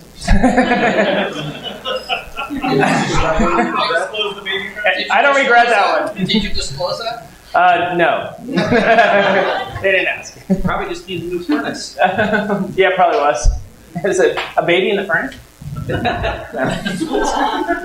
So here's the criteria that I use for a good market for rentals. Because you can flip anywhere, right? Every market's a good flip market. Just buy for 50 cents on the dollar. And a flip is a short-term transaction. A flip's like a trade. Whereas when you buy a rental, you're buying a business. Think about it. You're buying a business, and whether the city and the state and the landlord-tenant laws are business-friendly, they affect you because you're paying taxes. And so I think of my rentals as a business, and I evaluate them that way. And this is the criteria that I use. So I look at affordability, median home price to median incomes in that city. And, since the question was about Detroit, let's talk about Detroit. So you do have cheap houses, which is the abbreviation for how I evaluate affordability. So in a market like California, where you have very low affordability, I don't like California for rentals. In a market like Chicago, I don't like Chicago for rentals, especially in the city proper, because the affordability is low. The reason that I left California in 2004 and started Alpine Property Management January 2005 here was because I couldn't get affordability anymore. I won't buy a rental in a market if I can't make 6 cap. And I'm going to teach you what that is later. Who knows what cap rate is? Okay, who does not know? Okay, so I'm going to explain to you, that's the valuation tool I'm going to explain to you next. What that means. If I can't get at least a 6 cap, I don't want to buy a rental. Does that make sense? Okay, if you don't know what that means, just remember that that's my rule, because then I'll teach you cap rate here in just a second. Now the next thing I look at is jobs. I want low unemployment. And I don't look at, if I'm looking at Indiana, for example, I don't compare Indiana's unemployment to Phoenix. I compare Indiana's unemployment to Ohio, Illinois, okay, the states that are in its region. So I look at the unemployment for the region. Population growth. This is what kills Detroit for me. Because yes, Detroit is growing. But Detroit lost 60% of its population by the 1960s. Okay? Sorry, since the 1960s. It had lost 60% of its population, while Indiana has grown by 60% in terms of population growth. And the problem with Detroit is that you literally have public services deserts, and they need to call the police. Well, you've eliminated all the houses around there, right? The police are covering an area 3 to 4 times larger than would be typical for a police station, like here in Indianapolis. The fire department has the same. City services aren't collecting enough taxes to properly service the Detroit proper population. Now, that's not the case in Detroit Metro, but it still is a fundamental problem that exists in Detroit, because when you lose that much of your population and don't gain it back, it creates some really weird things when it comes to city services. Because remember, when you buy a rental in Detroit, you're buying a business in Detroit, and that's the question that you have to ask yourself. Now, that's the standard that I use. If you were to use the standard, could I make money on a rental in Detroit, then I would say absolutely. If you're from Detroit, certainly you could own a few rentals and do well with that. But when I'm looking at a market, I'm looking at it from a scale standpoint. If I can't go in there and do potentially 1,000 properties, does that make sense to me? Okay? Now, that's one of the reasons why I also don't look at a market that has less than 1 million people in its population. Generally speaking, I'll stay away from a market with less than 1 million people. Not because there's anything wrong with those markets. Like Oklahoma City is an example of a market that I love that's a smaller market. Okay? Omaha, Nebraska is another market that I love that's small. I don't want to go set an Alpine up there because I'm competing with the good old boys. And that's hard to do. And the smaller the market, the less deals I'm going to get. Does that make sense? And so there's nothing wrong. It's just not good for me because I'm coming in from the outside. Because when you think about Dallas. Dallas, how many people live there? Isn't it like 7 or 8 million? Okay, when you combine the two metros, think about when I go to the auction in Dallas. The inefficiency that is created from such a massive market. You may focus on the Northeast and I may focus on the North. There could still be 30 blocks of houses that we both miss and nobody even covers. And if I find one deal there and show up at the auction, nobody even bids against me for that deal. So money in real estate is created because of inefficiency. Write that down. Money in real estate is created because of inefficiency. Let me give you another example. The bank forecloses on a house that's full of mold. The bank thinks it costs $100,000 to fix it. I own a construction company, can fix it for $20,000. That inefficiency of the bank's understanding of what mold cost is, or inability to access mold remediation for less than $100,000 becomes my profit. Let me give you another example. Grandson inherits the house from grandpa. Grandpa was a savvy real estate investor. Grandson is a POS. Grandson doesn't have the interest, desire, or ability to manage that rental. Grandson gets a postcard from Travis and sells it for 30 cents on the dollar because Travis will give him cash today. That inefficiency creates a great deal for Travis and creates a shitty deal for grandson, but since his grandpa didn't have a trust and he inherited anyway, that inefficiency drives profit. Are you starting to see the trend? Okay. Inefficiency creates opportunity in real estate. Find the inefficiency, find the pot of gold. It's inefficient that in moving and setting mobile homes, there's not a school for that. And my ability to learn how to move and set mobile homes, my understanding of that industry has created a multi-million-dollar moving and setting opportunity for me that I'm going to capitalize on over the next few years. Because there's an inefficiency in the standardization in the education for moving and setting mobile homes. I'm always on the prowl for inefficiency. You see that? My very best deals over the last 21 years have come from inefficiency. Banks don't want to own property. Banks just file the foreclosure and then keep coming after you. Think about the last foreclosure crisis where you had all these homeowners that would have worked out a deal, but banks didn't have the interest or the ability to communicate effectively with homeowners. People who stopped paying the mortgage because the furnace went out and they couldn't replace the furnace, so they just moved out of the house. Whereas if they could have communicated with Bank of America would have been happy to give them $1,500 for a furnace, knowing that they would continue to pay that mortgage, and then add it on to the principal. And that inefficiency of communication ability by a lender has created massive opportunity. Auction, the foreclosure auction today, downtown Indianapolis. Okay, you have to put your money on deposit. You have to buy the deal. You don't know if the title is clear. You can't get into the property. That inefficiency scares away other investors and makes investors like me comfortable with buying those deals. Okay, inefficiency is gold in real estate, and it's the driver behind all the active income streams that are out there. Okay, who's starting to have ideas pop into their head of things you can be doing? I see some of your brains are literally in fifth gear right now. Zzz, good. That makes for a happy teacher. Fiscally sound and friendly state government. That's another problem that I have with Michigan. Michigan is not fiscally sound. It's they're underfunded on their pension obligations. It is not business friendly. It's not landlord friendly in Michigan. Some of the landlord-tenant laws are, it's not that they're bad, but like Indiana, for example, they're much better. And so, and then tax rates in Michigan are high. Property tax rates are high. Income tax rates are high. Permitting fees are high. All of those things add up over time. Make it tough to own a rental when you can just buy a deal for. See, here's the mistake that people make. Well, I can get a house for $5,000 in Michigan and fix it up for $25,000, be into it $30K, and rent it for $500 a month.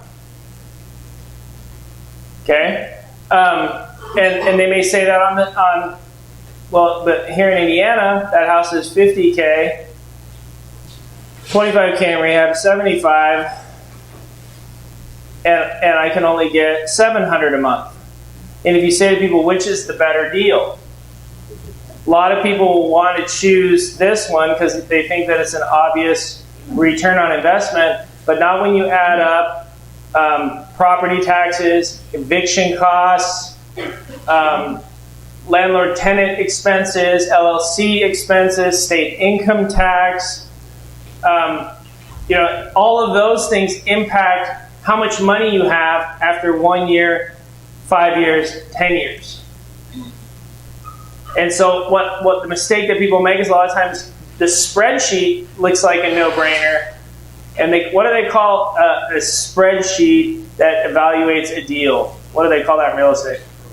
Pro forma. Okay? But the pro forma doesn't match the actuals 5 years later. The devil's in the details when it comes to real estate.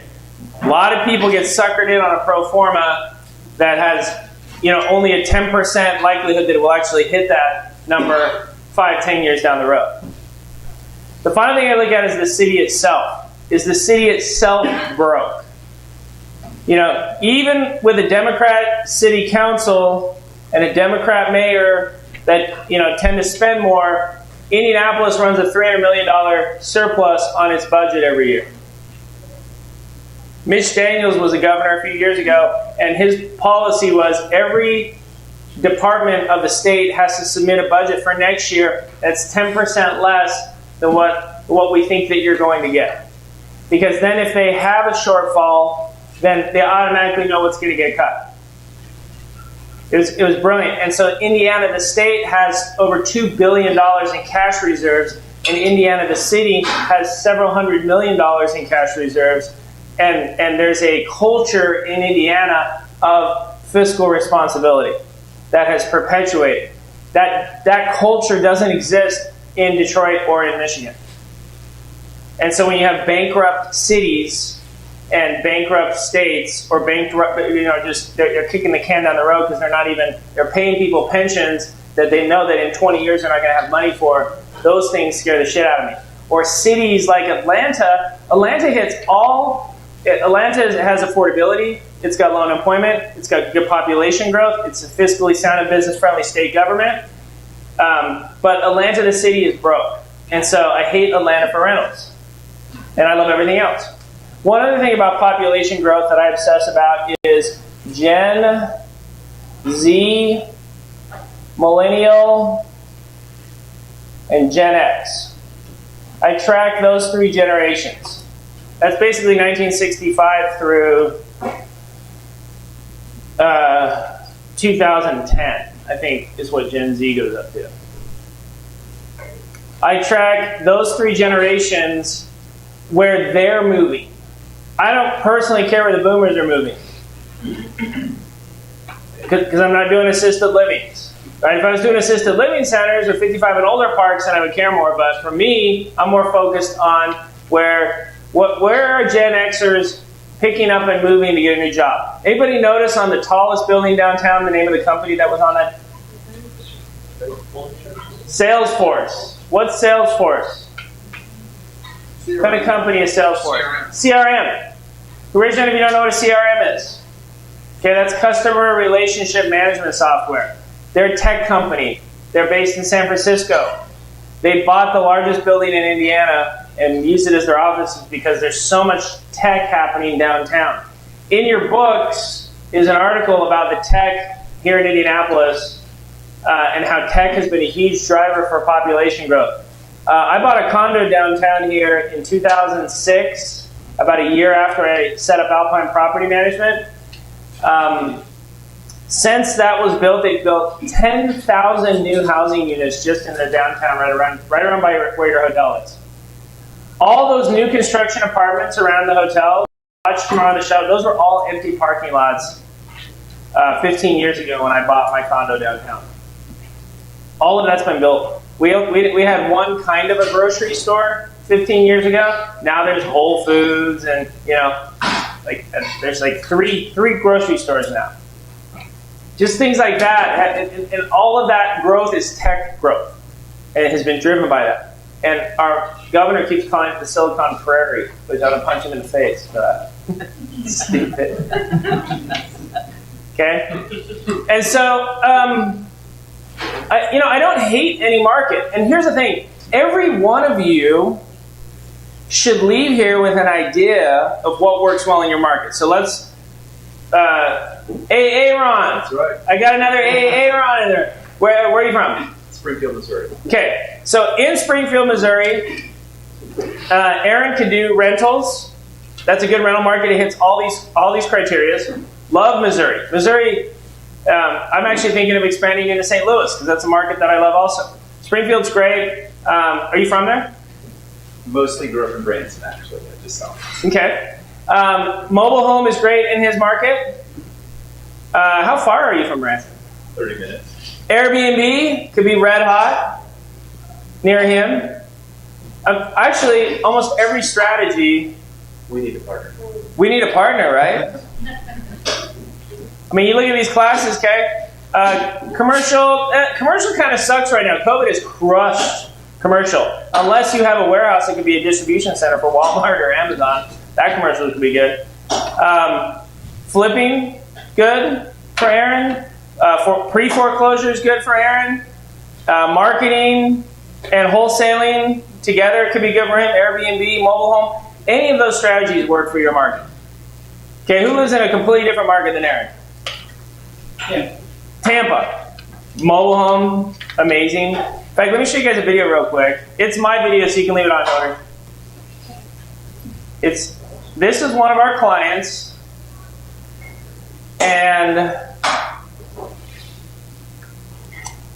now let me preface this because John is from Idaho, and he was a pastor for 40 years, just Christian congregation. They had given him a small retirement. He had about $200,000 when he retired. He had never done real estate.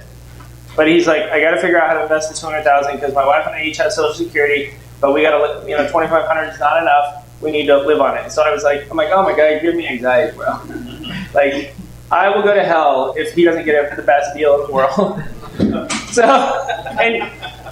And he's the sweetest man, and you'll see on the video, he's like very soft spoken, and like he is a man of God. I just love him. And so he sat right in front, and he sat down with Megan, and they prayed together and cried together. And if anything that I say offends you, you're gonna love my wife. and Megan's very spiritual. She's very. She goes to church on Sunday, and I like to play poker. So, but she's like throwing up prayers for both of us. I'm good, right? Like You can, Danny, does that work that way? Can you get double coverage for your wife? Can your wife pull you single-handedly up? I'm married late. Church, so if you can hook me up with a few prayers, then I'll be like mixed in. So anyway, Meg sat down with him and she's like, John, I don't feel like you really understood everything this weekend, and I don't want you to just say, what should I put my $200,000 in? She's like, I hate that. So will you please come back next month? And he's like, yeah, I'm retired. And I was like, I'll buy you a plane ticket. So he came 3 times, right? So we put him in a deal for like $80,000 in a rental.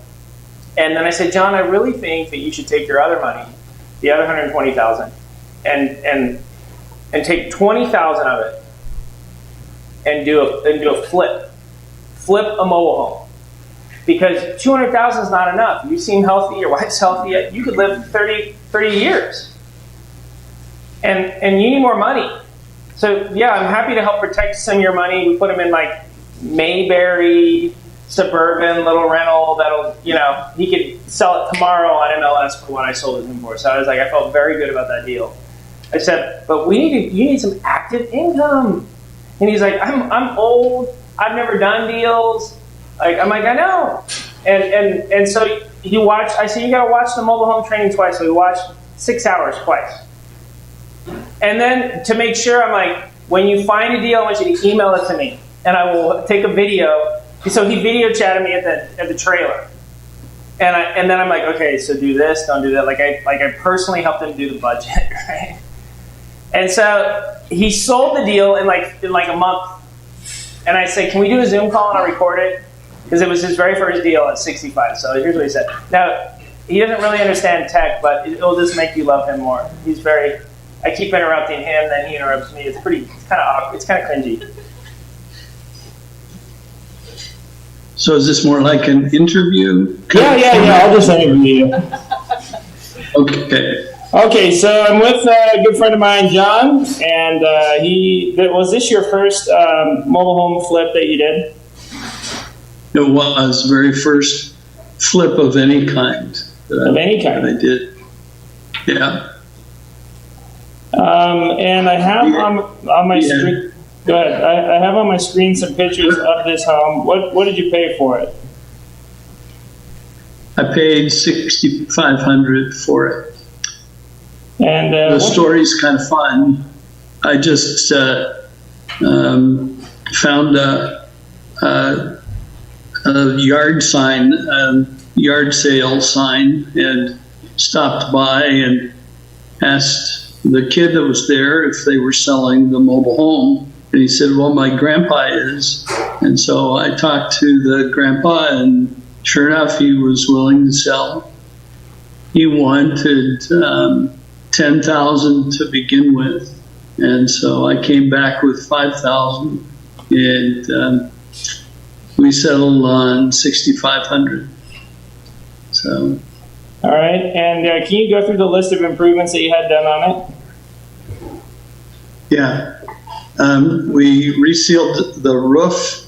The kitchen sink was bad. It needed to be reglazed. The bathtub was really bad, and so we had it reglazed. And the surrounding the bathtub was redone. Painted the exterior, sealed the roof, repaired the flooring and put in new carpet and new linoleum in the bathroom. The only floor that was still good was the kitchen flooring, and so we left that.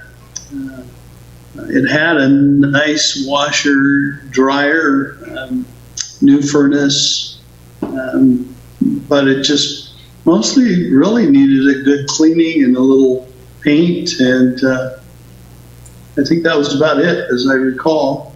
Well, I have the budget up here on the screen. How did you find contractors for the work? Because obviously this was your first flip, so it's not like you had a crew of guys. No, we had our own house built here about 2-3 years ago, and the fellow that did the painting had his own construction crew, and my wife, who's very perceptive, said, Yeah, I asked him if he'd be willing to work with you, and he agreed. We liked him early on, so he was kind of the contractor for most of it. I kind of acted as the general manager just to make sure things got done, but he was very, very helpful in the process. Fantastic. So you can see from the screen here, John bought it for $6,500.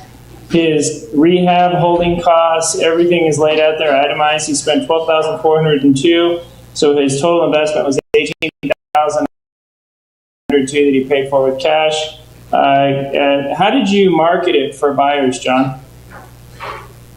I used a real estate agent, the gal that helped us get our house. I used her. But the curious thing was that I put two signs in the front that just said, if you're interested in buying a house, call this number, and I have my phone number there. But the sign said, if you're interested in selling me your home, call this number.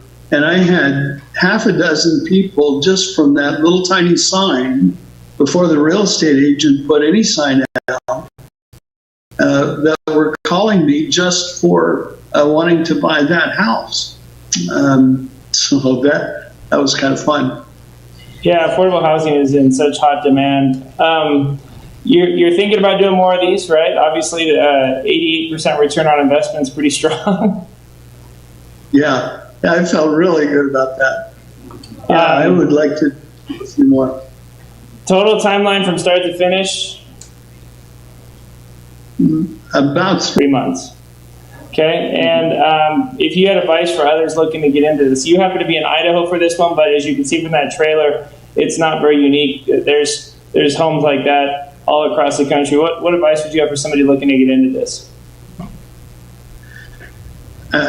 Do it. It's a fun process, and it's profitable. I mean, it's really good. I really enjoyed working with the old fellow that sold it to me, and the family that bought it had a real need. So not only did I make money, but I felt good about doing it in the process. Fantastic. Well, John is not only is someone who has read and gone through our mobile home training, but also a client of Alpine. So we consider him to be part of our family. He's been out to our two or three times. Twice.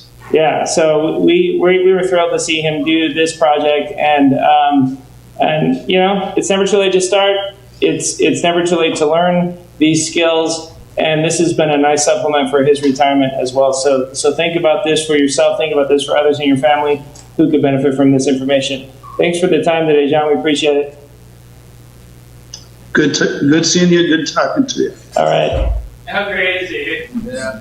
Yeah. So I have two questions. Yeah. One, so was he in for 16,000? Yeah. Let me bring back. Where's that slide that had the budget? Here. Okay. So there's his budget. So he bought it for $6,500. Okay. And then they spent $12,000. So they did, you know, carpet and paint, $3,300. He had a lot rent, linoleum. Oh, I missed the sale item. Yeah, replace the toilet, seal coat the tubs around, commissions to agents. He counted everything. His net was, he was into it, $18,902. He sold it for $35,000. His net was $16,500. And so the second question I had, when he was doing this, did he take the trailer off the property? No, he left it right in the park. So this is one strategy that we go over in detail in the mobile home training, which is flipping a mobile home in somebody else's park. Gotcha. So if you're thinking, like, how do I get into real estate? The cheapest way to get in with no money would be as a wholesaler, like Bartender John. You know, so because you don't have to buy the deal, you don't need earnest money. You know, your only expense is the marketing. You know, how much do you have to spend? So Trav, let's say somebody watches the marketing class and their goal is to put together a text campaign because they heard us talking today about how texting is so good, right? So how much would somebody have to spend to put together a text campaign to be a wholesaler in hard costs for marketing? Because they need a burner phone. You don't want to use your own cell. What do you get the list, get skip trace, get everything, couple grand? Yeah. So your out of pocket's about so if you budget $3,000 to get in as a wholesaler, right? That's I would say that's your cheapest to get in. As far as hard costs. Now, if you could put together $20,000, I would say this is the next best strategy, or a combination of the two, because there is I don't care where you live, there's a mobile home for under $10,000 that you can flip. You can see he didn't do a ton to it. The area, I don't know. What's that? The area, I don't know. Hour away. Okay. Within an hour, for sure. Yeah. But so that's a question. Hypothetically, would you travel an hour if you could do a deal like this? Okay. Exactly. 80% return in 3 months. What's his annualized? 320% if he did 3 more of those that year, which he's into numbers 2 and 3 right now. Now, 2 hours ago, if I say, hey guys, who was excited to learn how to flip mobiles? Right? You laugh. It's like, you're like, hell no. What year was that? What year? This was just a few months ago. Oh, that one, it was like a 75. Yeah, in fact, if it's older than 76, you can't move it into another park. You have to leave it there. Flip it there. Yeah. Did he hire a contractor to rehab? Yeah, did you hear I asked him about that? He actually knew someone in the park. In the park, there's always a guy. I haven't seen a trailer park in America where there's not a handyman type dude that would love to do some work on the side on another trailer in his park. Those guys exist, for sure. Where did you find this guy? From the park manager is a good referral. Because see, when John bought that trailer in that park, he had to apply as a resident for that park and pay the lot rent. You see, the lot rent is, he's got August or October, he had to pay the lot rent while he was rehabbing it and flipping it. That's one of your expenses. And again, we go through all of this in detail in the mobile home training. Okay? So, like I said earlier, my goal is to help map out a game plan for you when you go home. See, the great thing about this, John didn't lay that carpet. Once he found the guys, he was just managing it. Now, flipping is great. My first 20 deals were flips, but I was really gambling in California, flipping $100,000, $200,000, $300,000 properties. And if you're flipping in the Bay Area and it starts at $1.5 million is the cheapest you can get into anything, that's a big gamble. And now you're borrowing, and I love learning how to flip on trailers. And people are like, who's going to buy it? Guys, I can't tell you how many people come out of the woodwork for a trailer that have 30, 40, 50, 70,000. They're, first generation immigrants, Hispanics, they hate renting. They feel like they're pissing their money away. And so I get all cash offers on these all the time. Now, John is like a beginner, never done anything before. So I wanted you to hear from him because it doesn't get more authentic. You can tell he's a simple man and but do you think how empowered he is now? Because now he's got a path. He can do 1 or 2 of these a year, not have to touch that principal, and now he's got a path for retirement that can really be great for him. I got another client. I want to show you a video that I had him record a few weeks ago. His name's Eric. Now, Eric is savvy. He is bright. He had $1 million IRA when I met him. He's a multimillionaire. But he had never thought of flipping mobiles a year ago when he met me. In fact, he laughed when I started talking about it as active income on this Friday at this event. Now, he's a client. He's bought rentals from me. His mom's bought properties. But he wanted to protect some of the money in his IRA, and then he wanted an active income strategy that he could learn. And so he watched the mobile home training. And listen, now this was he's going to describe in detail his first deal in Salt Lake City. But he's on deals 9, 10, and 11 right now. So I wanted him to just record the first couple. But in less than a year now, he's up to deals 9, 10, and 11. He actually left me a voicemail. Let's see if I saved it. I'll play it for you guys.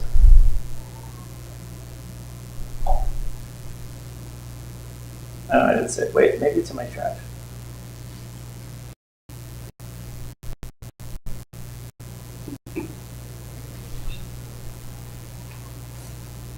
No, I didn't say it. He said, Aaron, I found a park that I can do flips in, but they require me to have a dealer's license. Can I use your dealer's license?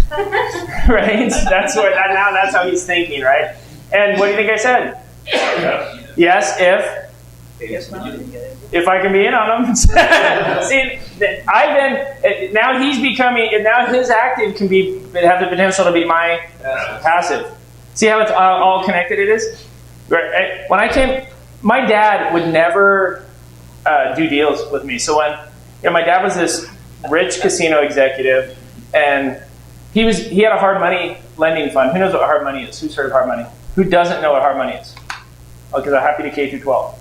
I don't. Okay, so hard money is, the reason it's called hard money is because only the hard asset is secured. So if I'm a hard money lender, $100,000 from me, there's no credit check, there's no debt to income ratios, there's no background check, there's no employment verification. Because your credit isn't tied to it. So if you default on the loan, I can only go after the hard asset. What do you think the trade-off for that kind of loan would be? Interest and points. So it's not cheap because, if you think about it, they call those recourse and non-recourse. So like the mortgage on your house is a recourse loan because you gave them your social, it ties it to your credit. They can put 30, 60, 90-day lates on your credit. They can foreclose on the home. Then they can come after you for a deficiency judgment, force you into bankruptcy. So in exchange for that, you can get mortgage for 3%. Every bank in America does a hard money loan. And after lunch, we're going to talk about hard money loans in detail as a source of funding for your deals. But typically, they require 25 to 40% down payment, sometimes 50% down. And interest rates right now are 4 to 8%. So they're double or triple what a 30-year owner-occupied home mortgage would be. Does that make sense? But they're non-recourse. And so what's interesting is when you look at really wealthy people, they don't do recourse loans anymore. They stopped doing them. Because one recourse loan with a deficiency judgment or a liability judgment could spill over into everything else they own. So really the wealthiest people would rather pay a higher down payment and higher interest to silo that loan from the rest of their net worth. Only recourse loans that I have now are my credit cards. My credit cards are the only lines of credit that I have that are recourse. I don't have mortgages anymore that are in my name, tied to my credit. So like I bought a 60-unit apartment complex a couple of years ago with a non-recourse loan. I had to prove the 30% down. So it was 3.2 million buy, so 30% was, I had to show proof of funds that I had $1 million, but they didn't pull my credit. They didn't, my social wasn't anywhere on the application. I just told them the LLC that we were using. And then I had to sign one fraud statement that said, if I take all the money and move to Mexico and commit fraud, then there was limited recourse, but it was completely non-recourse, right? So my dad did hard money loans. He had about $40 million that he had raised, and he would do like gap funding where let's say I want to buy these guys that wanted to buy a golf course for $8 million, and they had buyers for like $10 million, so they needed $8 million for 2 months, right? And they needed to be non-recourse. So he did that. He was doing this kind of loan. So I'm in California and I'm teaching high school and I'm watching infomercials and reading Rich Dad Poor Dad, and I call my dad up and I'm like, Dad, I need you to be my OPM. I just learned about this. He's like, what do you mean? Other people's money. They said I need to use other people's money to do deals. You have so much money, Dad. You could be I'm going to give you the chance to invest in me. And he's like, Aaron, dude, you teach high school. You don't know shit about money. I'm like, well, I'm getting an MBA. And he's like, yeah, then you're not going to learn anything there? Your broke professors are going to teach you how to make money? And I was like, well, I've been learning a lot about supply chain management. I'll tell you that. I know how to read a balance sheet. He's like, great. You learn about the little moving parts of business in those classes. They're not going to teach you how to make money. I'm like, that's why I just went to this seminar with Bruce Norris. I'm a graduate of his boot camp. He's like, slow clap, dude. You ain't getting money from me. And I maxed out my student loans. I was working full-time teaching, and so I was paying for my tuition at Cal Poly in Pomona every semester. I had never taken on a student loan. And so I went into the student loan office, and I said, hi, I want to get student loans. And so she's teaching me about subsidized and unsubsidized, and I'm like, wait a minute, so I can, because I'm a full-time student in the MBA program, I can get $30,000? She's like, yeah, for tuition, books, housing, and food. And I'm like, because there's this duplex that I want to buy. And she was like, you sign a contract, okay? You sign a contract that says that you will only use it for tuition, books, housing, and food. And I was like, okay, thanks for your time. I'm driving home in my two-door Hyundai Accent. Down the 10 freeway. And I'm thinking, wait a minute. She said housing. I'm going to move into that duplex. My only mistake was that I just took my dream and put it in front of a Chicken Little that lifted her leg on it. I asked her opinion. So I went, the next week when I had classes, I walked into the student loan office and there was a different person. So I'm like, hi, my name's Aaron Adams. I'm a full-time student here at Cal Poly Pomona. I'd like to take the maximum amount of subsidized and unsubsidized student loans that I qualify for to be used for tuition, books, housing, and food. And I got 30 grand. So then I had in fact, the best thing about my MBA was that I've got $60,000 in student loans. You know? Hey, Hillary, can you push pause for 1 second? My thoughts could tell just like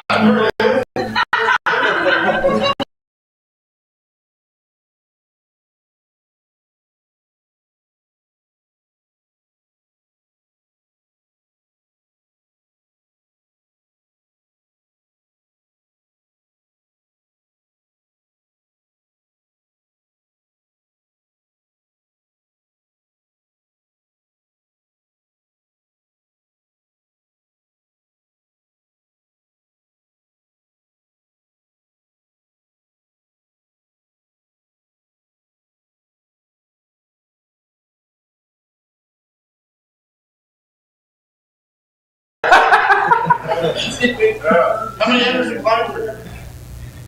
Awesome. Hey, raise your hand. Now, tonight we're going to we're going to put some food out. We're going to have a cocktail. No. On this iPad, I have 400 songs that have requested because they want to sing. And who would love for me to play that song on the piano tonight? Well, Michael stands right here and sings. Right?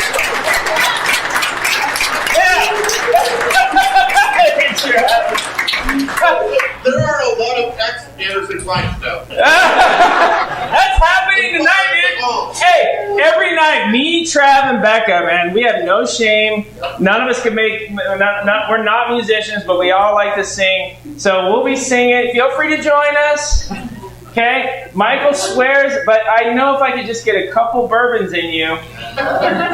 I don't know if I can see. Great. Glad to be here. We'll be here for the next 3 days. We got have questions about things. This is a good group in here, dude. Is it good? We're see, usually these kind of people or my kind of people, I feel like it's all my people this month. Right? Because when you guys came, it was like more of a Meg kind of, it was like 50-50. Yeah. This is a great room, man. I'm gonna go brag to Meg. So anyway, Hi, my name is Eric Shawman. Aaron asked me. Yeah, so let me show you this real quick because Eric, very savvy. I want you to hear about his first 2 deals because he's the same but completely different than John. And I know that some of you, John, that resonated and made it real for some of you. I want you to hear Eric as well. To give this testimonial about mobile home flipping. So, first, in a nutshell, we bought a mobile home for $11,000. We put $4,000 into it, and we sold it for $29,500. So we doubled our money in about 3 weeks. So that's probably the best testimonial that can be. Here's a little bit of background there. I met Aaron about a year ago. I went to a wealth academy and met Aaron. Then we went to Indianapolis. We took his class in Indianapolis. And I bought 2 houses from him, and I'm partnering with him on a deal up in Idaho. My mom, who was with me, has bought 3 houses from Aaron in the past year. So Aaron is the one who introduced me to mobile home flipping. He said, basically, the best thing you can do in real estate, the easiest entry, the lowest cost entry into real estate income is by mobile home flipping. So I thought, okay, we can do that. And so I decided, okay, let's try it. We're going to flip a mobile home. First, we had to find one. I went to, in Utah, it's KSL Classified, so it's an online newspaper classified site. And in any given time, they probably have 30 or 40 mobile homes for sale. I concentrated on mobile homes $20,000 and less. We found in that price range, we probably found 5 or 6. I went to look at 3 or 4 of them. I made offers on 5, usually about 30% less than what they were asking. My first 5 were rejected just outright. They said, no, we don't want to do that. But then I finally found one. They were asking 15. I paid 11. They accepted the offer for 11. We had to be approved by the mobile home park. This was a 55 plus community, so my mom, who's working with me, is 55 plus, so she qualified. We didn't necessarily go in to the park manager and said, we're planning on flipping this. We went in with the understanding that mom was going to live there, and she could have, so we were making plans for her to possibly live there if she needed to. So now we had our home. We paid $11,000 cash for it. We went in, we needed to paint the inside, we needed to paint the trim on the outside, we needed to put new flooring in the bathroom, we needed to change out all the outlets and sockets, we needed to change out all the light fixtures. We put in a new dishwasher because it needed to be replaced, and there were a few probably other things.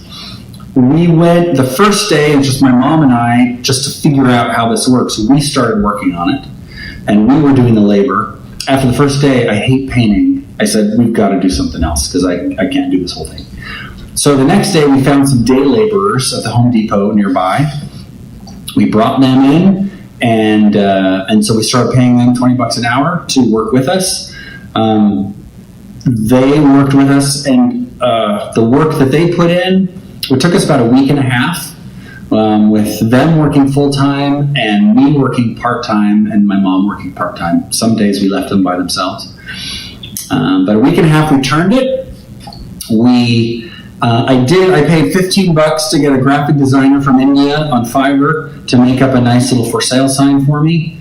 And I put that up, and we put it on KSL. We chose to furnish ours, and my mom, who's a wizard at getting free stuff, we furnished this for about $200, which included bed, sofas, tables, chairs, kitchen table, everything. And this was all again on KSL Classifieds, finding stuff either for free or finding stuff that people were selling for cheap. So for about $200 we furnished it. All the materials and all the labor, plus the lot rent for the month, $4,000. So 11 in, 4,000, so we were $15,000 into it. We put it on the market for $29,500. We took some nice pictures. We had the nice graphic design set up, and we offered financing. The first person, within probably 5 days, we had a few calls. The first person who came to see it bought it. And she came with $20,000 down. So we have $20,000 down. We have a $9,500 note. We're charging her 7.5% interest over 3 years, so she has $300 payment for 3 years, and that's it. That was a. Okay, let me stop right there because. So, how much was the end of the deal? 15, and how much down payment did they have? 20,000. So he got all of his money back, plus $5,000 in profit, and how much do they still owe? $9,000. So he said they have a note. They have a promissory note to pay. They're giving him $300 a month for the next 3 years. How much will that pay? Okay, so he'll get like another $10,000, $11,000. Now, one of the things that I do that he missed out the opportunity on, if somebody would have said to me, we have $20,000 down, I would have said, oh, $29,000 is the cash price. If you would like financing, it's $35,000. Rookie move. I told him that. Okay? Because nobody will blink at that. Oh, 29 is cash. If you have 29 today, cash. If you can borrow, I know you got 20, go get 9 from someone, because if I'm the bank, that is 35 or 39 or 43. Okay? That's the easiest 10 grand additional, because if they're making me wait to get my money, I'm charging them more. Because what's my risk? That they default. But is the default really that bad in mobile homes? No. Why? Do you have to foreclose? No. No, it's personal property. It's a repo. It takes 3 months. It's like an eviction. You don't foreclose. It doesn't take a year. And I never even have to file it. I may have to file it, but what do they always do? Just cash for keys. $500, get out. Or you can wait 10 weeks and I'll lock you out. Can you repeat that? What do you mean by you can't default on the mobile? On who? On the tenant who don't pay the note. I never have to go to eviction on them, because I'll go knock on their door and say, hey, one way or another, you're going to leave in 12 weeks. You can wait all 12 weeks and the courts will lock you out. Or I'll give you $2,000 if you move out this week, and it goes down $500 every week after that. So if you move out next week, I'll give you $1,500. If you move out in 3 weeks, I'll give you $750. If you get 5 weeks out, you'll get nothing, and I'll lock you out in 12 weeks. You decide. 99% of the time, people take cash for keys, and they'll leave. You have to go through like a real estate agent, or is he doing all the financing? Yeah, if it's your own property, there's no rest, but no truth in lending. You can finance your own deal, no problem. So you don't have to go through an agent and take information? No. Yep. So the mobile home as property, are there different types of mobile homes in terms of foundation and stuff? Yes, absolutely. And we go through all of that in the mobile home training, where we break down the different, because you have trailers, you got manufactured homes, you got modular homes, you got pre-1976, post-1976, on a permanent foundation, not on a permanent foundation. There's a lot of dynamics to that, but what that also creates is a lot of ways that you can make money.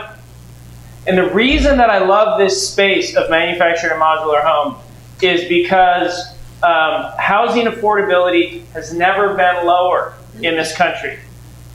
And when you look at median home prices, okay, take a look at this really quickly. In 2015,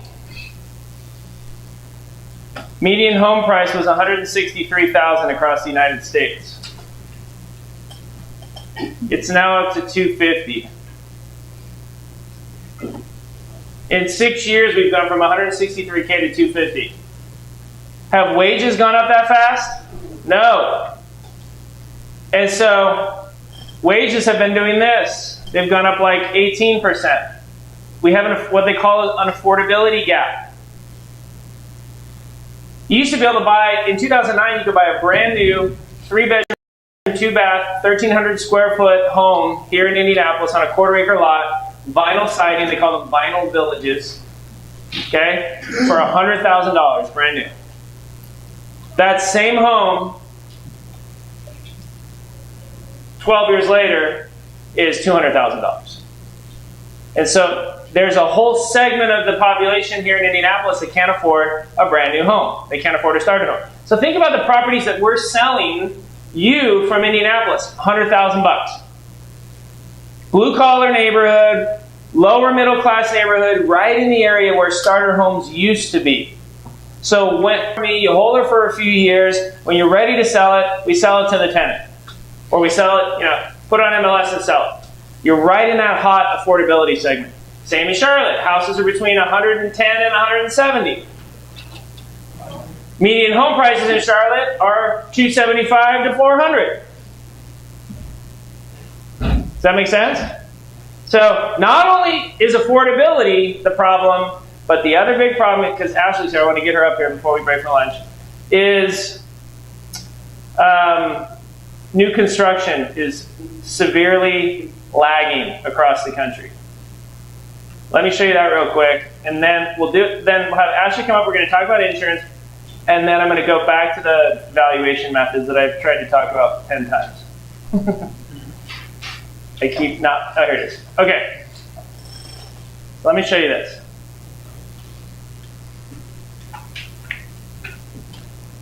Now, this is from Harvard's Joint Center for Housing Studies. Goes back to 1980. And this blue line here is how many new houses or housing units we need per year. We need about 1.7 million new housing units a year in the United States.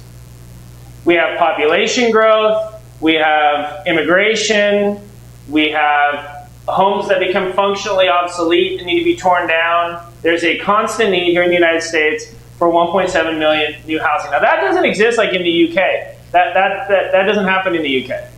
For example, they don't have land like we do. They're not, think how much opportunity to build in the US we have. We're like Singapore. There's nowhere else to build on that island. But that's a unique function to the United States, and that's why all the world, one of the reasons why all the world wants to buy US. The other reason is the dollar. There really isn't a currency that competes with the dollar. So if you're a millionaire in Hong Kong and you can just get your money into US property into dollars, that's a win. That's a huge motivator. Now, the black line shows how many homes we actually have built at any given time over the years. So like look here in 1982. We needed 1.7 million homes that year. We underbuilt the market. We only built 1.2 million. So we had a shortfall of homes. Then in the late 80s, we were overbuilding. We went 1.9 in 1986. In 1987, we built 2 million. In 1988, we built almost 2.1 million. We were overbuilding. It wasn't a big deal initially because we were making up for the underbuilt from before. But then at some point, we hit an equilibrium and we started pure overbuilding too many houses. Market crashed in the early 90s. And for years, banks lost money, builders went bankrupt, and then it's been a boom-bust issue for housing when you're looking back over the last 40 years. Everybody with me so far? Any questions so far? Now, when you look at the run-up to the last crash in 2008, 13 years ago, we started truly overbuilding by about 2000. From 2000, for 8 years, we overbuilt 4 million homes in the U.S. And remember the liar loans they were offering? Right? Subprime mortgages. Yep, subprime mortgages. They had my favorite one. I went into Bank of America and Hemet. I have bought an auction seller finance for $80,000. A house from this lady for $80,000 seller finance. She owned it free and clear, and so there was no mortgage. So I went into Bank of America. Wait, what's it called? Yeah, B of A, and said, "Can I get a mortgage on this house?" And because I had just used my cash to close her out. So I paid her 80, I went in, they said, yeah, we'll loan you, it's called a 125 loan. We'll loan you 125% of what the home will be worth after it's fixed up. And I said, okay, well, how much will it be worth after it's fixed up? They said $100,000. So you'll give me $125,000? They said, yeah, we'll just give you a checkbook that you can write out checks against it up to $125,000. And I was like, okay, and do you need my firstborn son? And they said, no, it's called a stated loan. We just need to see what's your credit? And I'm like, 800. Oh, they're like, oh. And are you working? Yeah, I'm a high school teacher. Make $40,000. No, if you're working and you got 800 credit, you're good. Yeah. And it was a one-page application. I filled it out, and I had that checkbook in 2 weeks, and I was using it to do more deals. Okay? That was not sustainable. And if anybody's seen like The Big Short, okay, when basically mortgage-backed securities almost crashed the U.S. economy. So that was real estate contributed to the last crash. But here's the problem. By about 2009, we had sold, because we underbuilt so severely in 2007, 8, and 9. In 2009, when we only built like 800,000 homes and we needed, we were 1.1 million short, we sold through all that inventory quickly. And then in 2010 and 2011, when we only built 600,000 homes in the U.S., we're now short 4 to 5 million housing units in this country. That's what's been driving appreciation. Before, it was this hysteria about housing that was just driving prices up. It was pure emotion and bullshit mortgages. And now it's been because we don't have the inventory. And even worse, they're not building affordable housing. Builders want to build what? Custom, because there's no money in affordable housing. I did a development in Idaho, and we were like, should we do quarter-acre lots, middle-class homes, or half-acre lots, custom homes? And you would think that it would make more sense to do quarter-acre lots. No. Not when we started running the numbers, because all of our profit really was going to be made on upgrades. You know, this house comes with granite, but look at we put marble in the model. Okay, you see these walnut floors in the model home? Well, it only comes with laminate wood floor. But the walnut floors, you could have Mrs. Smith, Mr. and Mrs. Smith, for only 60 cents a day over the next 30 years. Right? That funny math that they do. For 60 cents a day, right? For only $12 a month in that mortgage payment, you could have all walnut floors just like we have here in the model, and the marble countertops. Now, they don't ask me how much the floors cost, because that's flux capacitor. They don't know. Right? And we've all done that. We're like, all right, but the payment, but I can afford the payment. That was me at 20. But I got the payment's got to be $200 for the car. Get me under $200, and we have a deal. 40-year loan. Yeah, okay, Mr. Adams, we got you, dude. Here's this 2-door Hyundai Accent that you can drive for $200 a month. Fixated on price, screw them on the terms. Fixated on terms, screw them on the price. And so builders are like, it's killing them. And so that's why mobile manufactured homes is such a hot space. Let me give you an example. We went into the city of Blackfoot, Idaho, my partner and I. We said, hey, we just bought this mobile home park. It's got 15 mobile homes. And they're like, ugh, we hate that thing. 15 years ago, what cities did, they said, I got to get rid of these mobile home parks. They said, we're going to change, that's conditional zoning. So if that park ever sells, it has to become commercial industrial. It can't stay as a mobile home park. The zoning, as long as it stays with the current owner, it could be a mobile home park. But we hate it so much, we want it to be just commercial, that anytime it sells, the deed switches. So they were trying to get rid of mobile home parks. Now, we went into Blackfoot, Idaho, and Blackfoot, Idaho is dying for affordable housing because they got 3 big employers. There's just nothing. And you got those employers screaming at the mayor and screaming at the city council, saying, I need 60 employees and they have to live 30 minutes that way or 30 minutes that way. You got to get housing here. So now we come in and we say, hey, we want to put 15 brand new homes in this mobile home park. Oh, great. You're going to get those old trailers out? Yes. We think we can fit another 10. Would you let us increase the density and put more trailers in? Brand new ones. Yes, we need. That's because then they can go back to the business and say, "Hey, we got 20, we just talked to a developer. We got 25 new rentals coming online in 6 months. Affordable housing for your workers." See how politics matters at city level when you're a real estate investor. Understanding what that need is and filling it. And so we just bought the land next to that park, 1.6 acres, and we went into the city and said, hey, we think we can put 25 brand new manufactured homes there. They're like, yes. I said, what if I could put 40 unit apartment complex? Yes, even better. I said, what if I put 25 manufactured homes, each on a permanent foundation? Will you let me subdivide it into 25 home lots, 2,500 square feet? Yes. They don't care. Because if you're a city council and you're a mayor, the way that you keep your job is by keeping those business owners happy, and you don't want them screaming at you that there's no affordable housing.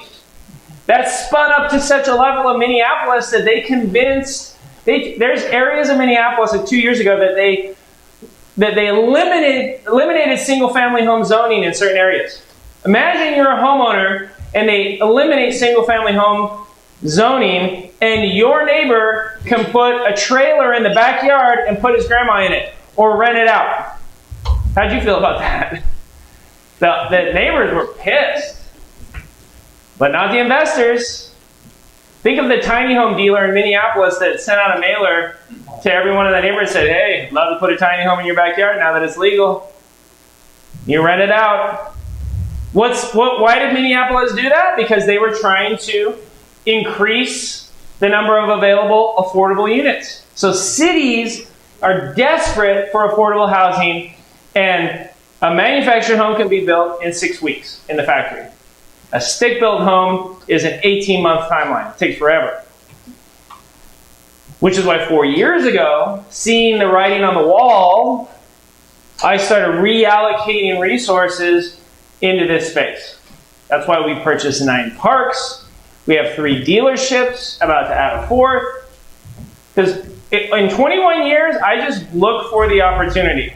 And I don't care if it's trailers, new construction, multifamily. Do not like Grant Cardone. Okay, this guy, he's like only multifamily, only multifamily, only apartments, everything else sucks. He sucks because he doesn't see everything he's missing out on. There's no better asset class in real estate. There may be better in the Bay Area for you as an active income strategy, right? There may be better in Missouri for passive income. There's a hierarchy of strategies for you in your marketplace, but there's not better. All real estate is one color, green or red, depending on how you run it, right? And to think that there's a cooler, but think Rodney Dangerfield in Caddyshack. What was his job? Real estate developer. He was a real estate developer, right? And that's people are like, I'm a commercial developer. Versus I'm a trailer park guy. I really like him. There's like the bottom of the bowl. There's like this cool factor in real estate. Eliminate that. Wipe that from your slate. Nothing worse than having a shitty Airbnb sit empty. Okay? Or think of all the people who bought Class A commercial, like Walgreens anchor with a strip mall, and they're like, I have this beautiful Class A commercial that I make 5% on, but that's okay because everyone has 5-year leases, they pay taxes, they pay insurance, they pay maintenance, I get a triple net amount, guaranteed 5% a year on my $10 million. And now the whole world's turned upside down over the last year, and the worst asset class right now is commercial retail. I'm telling you, if you've ever thought about buying a commercial building for your business, you're going to want to get our marketing class and have Trav teach you how to market to commercial property owners and text them and send them letters. Because if you have the ability in your hometown to get into commercial, I've picked up 3 buildings in the last year for 20 cents on the dollar. Because I'm happy to wait that out. First thing I did 12 months ago was double my cash position. I was keeping about $4 million liquid at any given time. I've been floating at $10 million liquid over the last 12 months because as I've seen projects, I've jumped on it.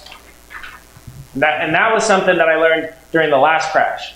There were some deals.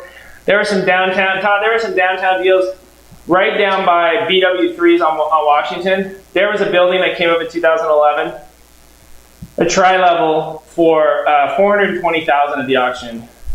But I was buying houses back then for like $20,000, $30,000, and I'm like, I'm not spending $400,000 for a commercial. That building's worth $4 million now.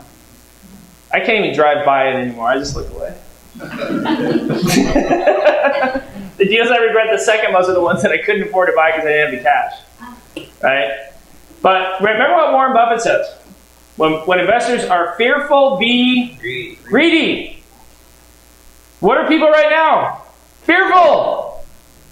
There's never been a better time for you to get in this space and find your active strategy for your market. Now's the time to get in. It was, 2 years ago, it was tougher. Everybody was in real estate. Now, let's pause real quick. Ashley, can you come up? Let's see, is Nicole's mic over there? Yes. We give that to Ash. I want to pause because Ashley has been gracious enough to join us, and she is an insurance expert. So I want to pause midstream and talk insurance because it's an important topic for the weekend, and I always ask her when she wants to come. I'm like, she's a mom, she works her butt off, she doesn't need to be coming here on Sunday.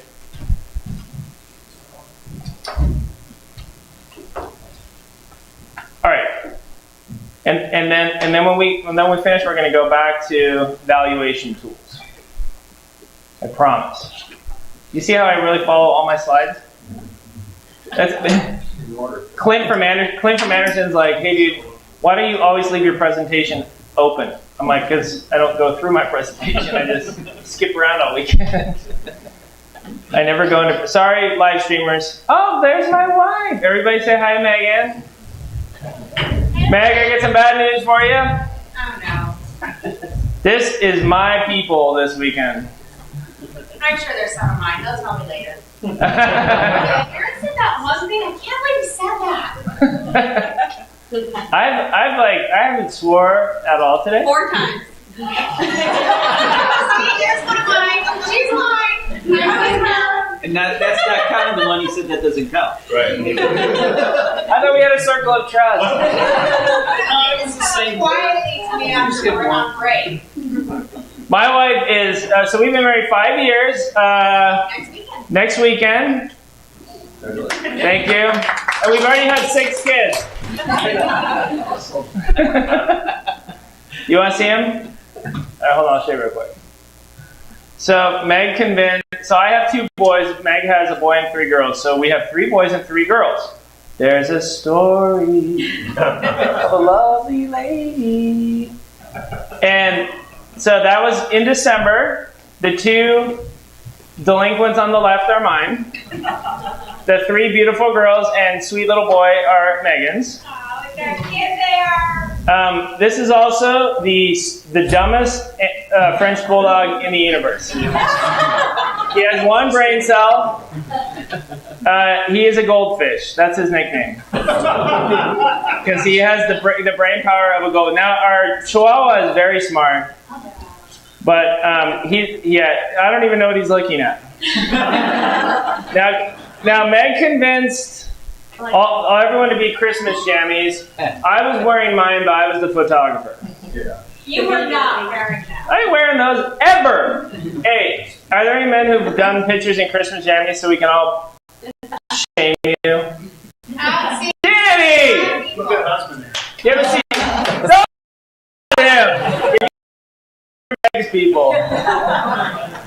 Bro, now you have a deeper voice, so you can afford to lose some of the testosterone that seeped out of your body when you put them on. I cannot afford to lose any testosterone because I have my 17-year-old keeps asking me when my voice is going to change. He's a baritone inquirer. He's like, Dad, is your voice going to change? I'm like, I'm hoping for that. I had a radio show here in Indiana. Isn't it actually been great so far? Yay! So I had a radio show for 6 years. Real estate investing radio every Saturday from 2 to 4. And I would just sit down with one of my buddies who was also a private equity fund partner, and we would just talk about what was happening in real estate. It was in all of Indiana. We had about 60,000 listeners. They offered us a show on Sirius, and I've learned to say no. Warren Buffett says I say no a lot more than I say yes. I've learned that. I like doing radio, but I don't want to do that. Just like I had a group ask if I would do motivational speaking. I said, no, I'm a teacher. I like teaching real estate. I don't want to teach motivation. So learn to say no is important. But learn to say yes and figure it out later is equally as important. What you should never say is, let me think about it. That's just a slow, that's the worst kind of yes. It's not a yes. That's not a yes. It's indecision is the worst thing. Because if you say no to something, then you should be saying yes to something else. Saying yes to anything is saying no to an infinite number of other possibilities, but saying no is also saying no to an infinite number of possibilities until you get grounded in the ability and the importance of decisiveness. Because when you have confidence in your ability to figure it out later, which is what you really are always just doing, then it doesn't become such a heavy thing. Because if you know that you're a finisher, that's everything. And I never forget, I was in a downtown and I passed by a custom furniture store where they made custom wood furniture. And they had a help wanted sign in the window that said, "Finishers wanted." And I was like, oh, that's what I want. I want a company of finishers. Because think about it. You know that for many of you in this room, you know you're a finisher. Right? Not only if you say it'll be taken care of, it is, but you're the one who will finish it, even in a team project where they don't finish it. Those of you that are finishers, saying yes becomes even easier, because then I know I'll always come. Meg and I had these trailers. We had the first park I bought of the 9 has been train wreck in Kansas City. And Meg said to me, so I said, I'm going to Kansas City every month, and I'm going to go micromanage that. And Meg's like, well, if we sold it, I'm like, yeah, we get all of our money back. We probably make $200,000 or $300,000. I'm like, she's like, well, let's just sell it. Like, you hate dealing with this every month. And I'm like, no, because I need to prove to myself in a way that I can't even explain that I have to fix it before I sell it. I've been doing this too long to be selling mistakes. I'm going to fix the mistake, and then if I still don't like the property, then I'll sell it. But I'm not selling it when it's still a mistake, even though I can make money on it. Because then it's just a pride thing at this point, right? Now, could that be to my detriment? Sure. But it was, what's your take on that, Meg? I think that some people would see it as a failure, but you don't see things as a failure. You just keep chipping away against it until you get it right. So there's some people who cut their losses, but you don't cut losses. You figure out how to. But that's how you live your life. Mm-hmm. What do you always say? How you do anything? That's how you do everything. Yeah, Meg always says that. How you do anything is how you do everything. And deliberate excellence is something that's why my volleyball teams won. That's why my startup company in Indianapolis won. That's why we continue to win, because now, at this point, we don't have any debt. We don't have recourse loans. If we just stopped today and lived off our rentals, it's $90,000 to $120,000 a month. I spend a couple thousand, Meg spends 30 or 40. That sounds right. But you're also just a very perpetually positive person. It was like a year into our marriage, and he would come home after these meetings, and I would say, how did it go? And he always said the same thing. It was amazing. It was so great. And so now I became the same. I was like, Aaron doesn't have bad meetings, but it's all on how you perceive it. Like he's just a very positive person, and he's always pushing forward. Well, direction over speed. Because if I leave the meeting, I'm like, we're going in the right direction. Good, I'm excited. Because then I just keep grinding. Now, some of you in this room, I can see the intelligence. I know you're smart. And smart can be your greatest strength and your greatest weakness. Yeah.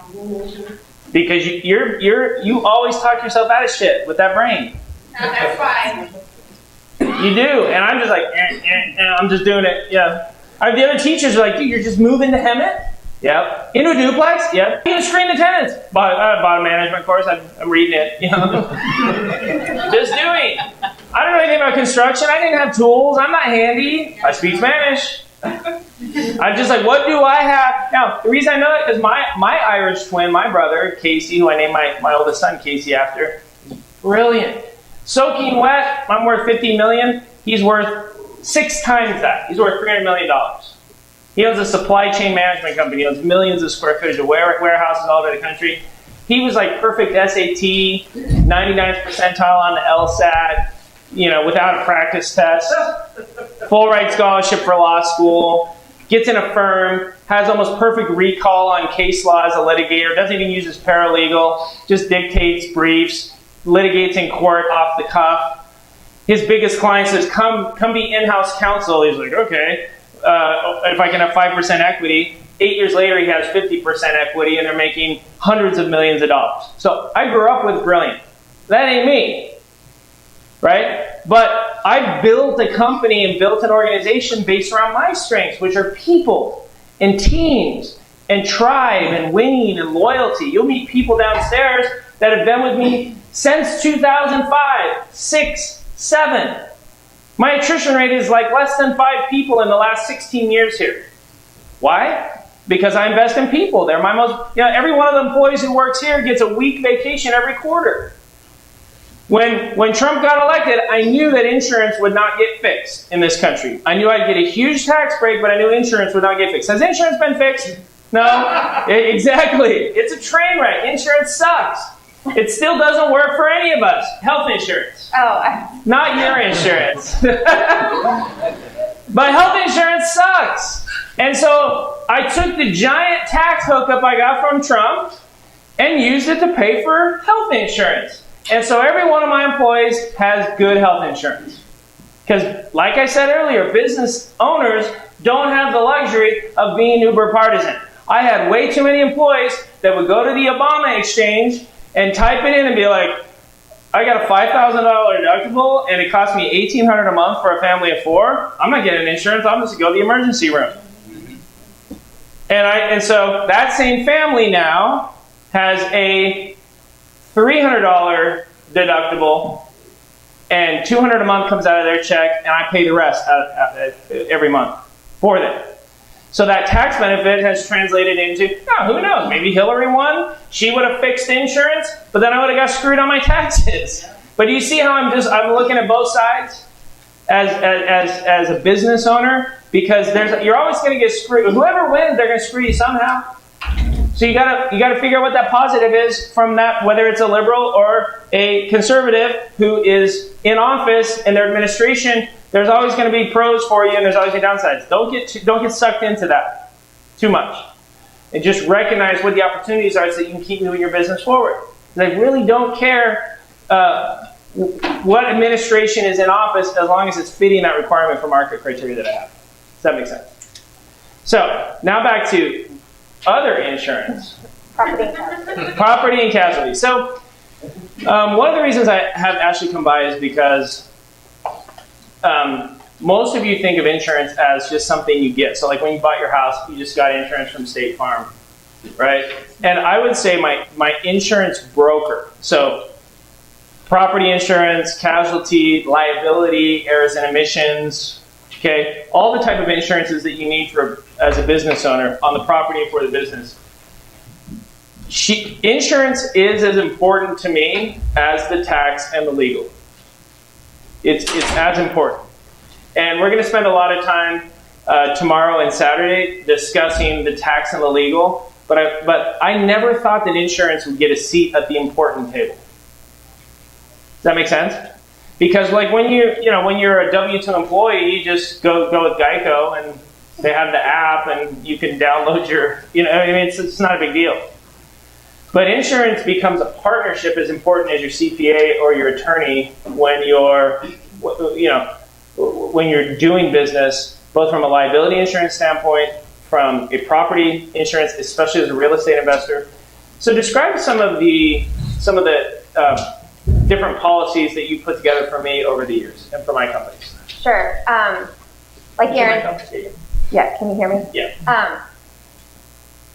Aaron's right. When you have investment property, that's a different animal than when you have your homeowners. Like your homeowners, like you said, you can go to the Geico, State Farm, Farmers Insurance. But when you become a real estate owner, the insurance now becomes more of like a commercial policy than it does on a homeowner's policy. So with Aaron, we were able to create well, not create, we were able to find a policy that kind of fit his needs, where he's buying and selling multiple properties each month. And so we found a product where he only has to contact the carrier once a month and delete or add any properties. And within that month, if he buys or sells a home, it's still covered until the next reporting period. And we were lucky enough to create that same type of program for all of his investors who use Alpine Property Management as their management company. And what's great about it is we can backdate it up to 6 weeks now. They offer $1 million liability. A lot of times with the State Auto and, I'm sorry, not the State Auto, State Farm and Farmers, they can only offer like $300,000 in liability or $600,000. We're able to offer $1 million. There's no deductible. There's no, if the home is vacant, the policy doesn't exclude vacancy. Sometimes those policies, if the property is vacant and there's, for example, a fire or there's theft, it would be excluded because there was nobody in the property. So this does not exclude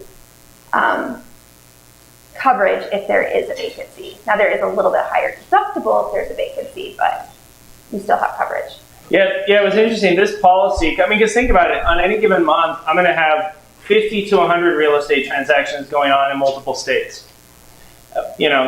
We bought 30 this month, sold 70, so we're always buying and we're always selling. So 50 to 100 transactions a month. Imagine if I had to call Ashley and be like, okay, I need you to 123 Main Street. I just sold that. And then tomorrow, hey, I just bought 124 Main Street, but in Missouri. Like, imagine that. I'd have to have one person that all they did every day was call and start and drop new policies. So I needed a policy that would do once a month update, meaning like on the 15th of the month, I can say this is everything that we bought since the 15th of last month, and this is everything that we sold, and know that it was covered that whole time. So, even if my monthly reporting date is the 15th and I bought a house on the 16th and it burns down on the 14th of the next month, so it burns down in between the reporting dates, I can call Ashley and say, hey, Ashley, I bought it on the 16th after the reporting date last month. It burned down yesterday on the 14th, and here's when I bought it, and here's the HUD, and here's the police report, and then it's covered. The second I bought it, it's covered. How cool is that? And then we just have to make sure internally that we have a good system of checks and balances to catch the properties and get them off as needed, right? So I needed that. I needed to be in any state, which, because she's an insurance broker, much like a mortgage broker, again, who are my business owners that have liability policies, okay? Ashley can shop your policy for your business. We never take the time to shop our insurance. And if those of you who have business insurance and you're using a Prudential or you're using a State Farm why not, this weekend is an educational take action weekend for you. Why not say, you know what, I'm gonna email Ashley and have her shop the liability insurance I've been using for my business. I don't care if it's in California or Kentucky, she can do that for you. Why not have her do that this weekend? Now, you may be happy with who you have, but now you've checked the box of being a good steward of your insurance, which is an important part of being a business owner. How many have rentals in other states that you manage and own? Does anybody have 5 or more? Okay. 5 is the critical number to where you can do a commercial line for, right? Well, we can do less. We can do 1, but we become more competitive when it's 5 or more. So if you have 5, even if they're not managed by me, then she could do a similar customized commercial policy for you based on what your needs are, right? Like, I needed mobile homes to be covered on a policy. She created that component to it. I wanted liability. I wanted a vacancy clause. So she's customized this policy for me. And, this is the kind of policy that you wouldn't really have access to if you just bought one deal. You'd have to do, farmers insurance and whatever they accept. So that, like Ashley just mentioned, we created an Alpine policy that works like mine. So if you buy one property from me, you can have access to the same kind of commercial policy in a group that all of my investors can do. They created this second policy for them. And what's the deductible for that one? It's $2,500 for vacant, or sorry, For occupied. occupied, and $5,000 for vacant. So $5,000 deductible for vacant. I have a $10K deductible on mine. Why would I have such a high deductible? You got lower cost. Yeah. Yeah. How do you want to invest your money? Yeah, it's like I'm gonna have, no matter what, I'm not gonna have less than 90,000 come in from my properties next month. If I have a kitchen fire, that's $8,000, I'll just take some of my rent from my other properties and pay for the kitchen fire. But now all my monthly insurance bills are 70% less than if I had a $1,000 deductible. I'd rather pay less on insurance, and then when I have claims, now $10,000 deductible. If I have the whole house burned down, and it should be $100,000, Ash will just subtract 10K. I'll still get the 90. So for the big stuff, I'm covered. But little stuff, I don't want to be paying all. It gets much more expensive to keep a really low deductible. So it's 2 or 5. It's got the vacancy clause, right? Right. It has catastrophic flood. Yes, the flood is a $25,000 deductible, but it does have flood. Yeah, so it has catastrophic flood. It has the $1 million in liability per house. So each house on the policy from one of my investors gets their own $1 million in liability. What else? Those are the main. Those are the main. What about some sort of COVID coverage? Oh, loss of rent. No. Loss of rents. Yeah, no COVID coverage. So COVID here, I've gotten this question a lot lately. COVID is not a property loss. A property loss is like a fire caused it, and COVID isn't causing. So if the tenant in one of your properties and claims that one of your employees came in to fix something and caught COVID from the employee. Yeah, so that's going to be interesting to see how that goes in litigation. I don't think there's been a lot of claims yet about that. I think that's going to be really, really hard to prove. But that will kind of be, let's just see. We have no idea. Yeah, we have no idea how those are going to fare out. Can you elaborate further on the last one, the loss of rents? So if there's a covered loss from the property, for example, a fire or theft, those have been at the big, and you can't rent it out during that time, they will pay for the loss of rent during that period. And this is a replacement cost policy, huh? Well, you can choose replacement cost or actual cash value. What's the pros and cons of that? So replacement cost is like the full replacement cost of the building. Actual cash value is the replacement cost minus depreciation. And if you choose actual cash value, there is a co-insurance linked to the policy, so you get penalized for not insuring it for replacement cost. But it's probably about 20 to 30% cheaper, even with the penalty, right? Yes. So actual cash value is replace, because let's say I sell your house for $100,000, but if we rebuilt it brand new to replace it, it'd be like $130K. And you were like, all right, I don't want insurance for $130K. I want actual cash value of $100,000. Let's say the $130K replacement cost is $1,000 a year. The actual cash value on $100,000 is $600 a year, but then you pay a penalty of $100. It's still $700, which is cheaper than $1,000. Now those aren't exact numbers, but so that you understand the principle of it. But where you get screwed with the replacement cost is if you have partial damage. Because imagine you have a kitchen fire 10 years from now, and Ashley says, "Yep, it's a fire, $25,000 minus your deductible, so minus $25,000, and then it depreciated $14,000 minus $14,000. So here's a check for $6,000." That's where you get screwed on actual cash value. Or if it's replacement cost, all she does is subtract the deductible, and they give you a check for $23,000. And so, just so you know what potentially could piss you off down the road. Now, all of mine are all actual cash value, because I want the cheapest premium with the highest deductible, and I know that I have a very, very, very low claim rate on my policy on my properties. So I'm as an investor, I'm comfortable with that risk. Right. So what's happening in Texas? I have a property there that I bought a couple days ago. Yeah. Oh no. So what happens there if there's partial pipe freezing and all that? I mean, I have insurance on it. Yeah, it should be covered under your policy. Now, yeah. All right. Yeah, I would have to look at your policy to see but do you know if there's been any Pipes freezing? I mean, The person who's in it is sick, so I don't know.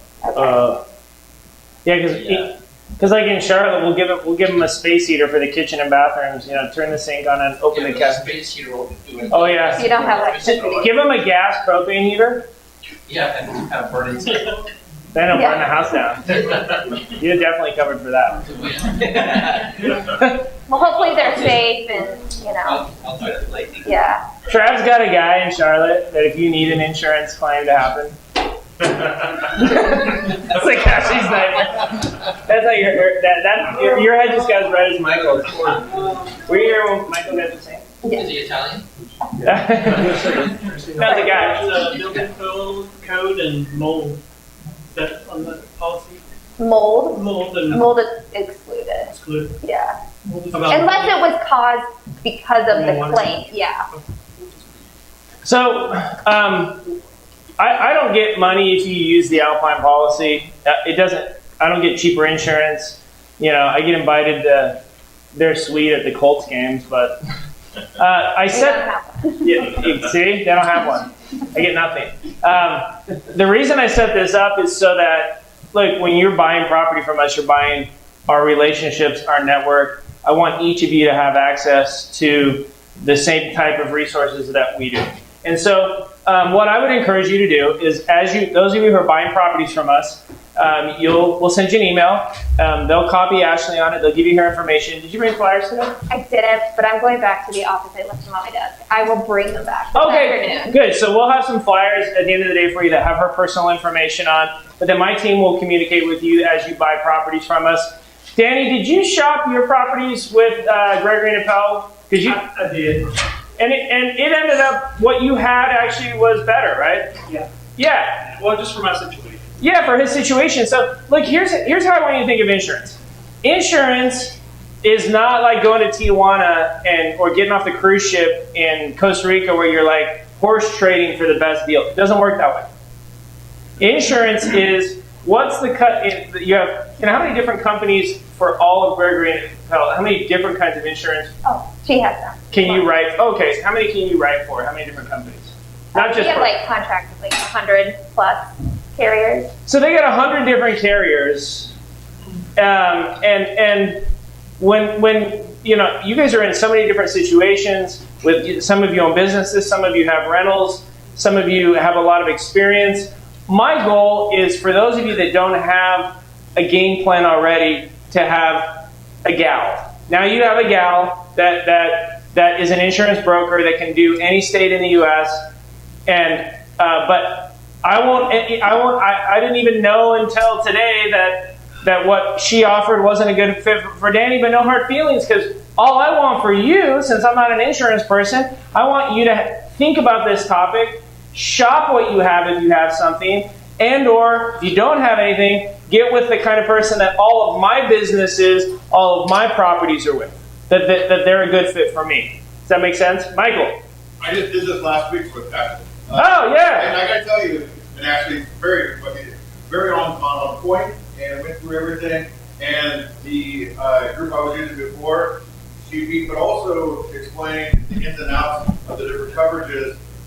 Being an attorney, I understand insurance. But yeah, kudos to you. Thank you, Ashley. You did a great job. And we actually going to be insuring 2 of the new properties I picked up here last week. So.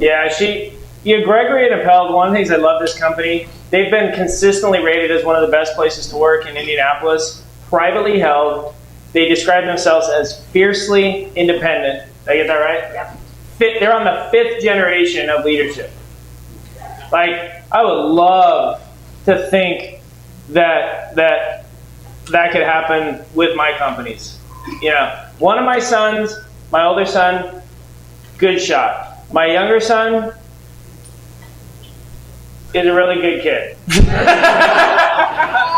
I'm worried about him, dude. Like, we had a huge fight this week about him not being able to wake up with 3 alarms. So I was the bad guy for that one. I was like, dude, this is a life skill. This isn't like me saying learn biology, you're going to need it. This is like learn to wake up. And he was mad. He's like, well, why are you being mean by punishing me? I'm like, because life's going to punish you, dude, if you can't learn to wake up. I'm not trying to throw fluff. This is big. Like, Meg had to wake him up twice. Then Annie had to wake him up twice. Like, this kid is a hard time. Now he's going through his growth spurt, but so what, dude? I've never had that brawl with his older brother. So I said, why can't you be like your older brother? Why can't you be like Meg's kids? Yeah, who thought that was funny? You're in my tribe, dude. And if you didn't like that joke, you're really going to love Meg. Any other questions about insurance? Any questions at all about business insurance? So, wanted you to have a face to a name. I know a lot of you are going to be buying property, and I know we had a lot of business owners in this group. Even if you don't buy property, love for you to still shop your business out with Ashley. Question? All right, this might be a super basic one. It might have gone over, but some of it went over my head. Not all of it, just the business insurance.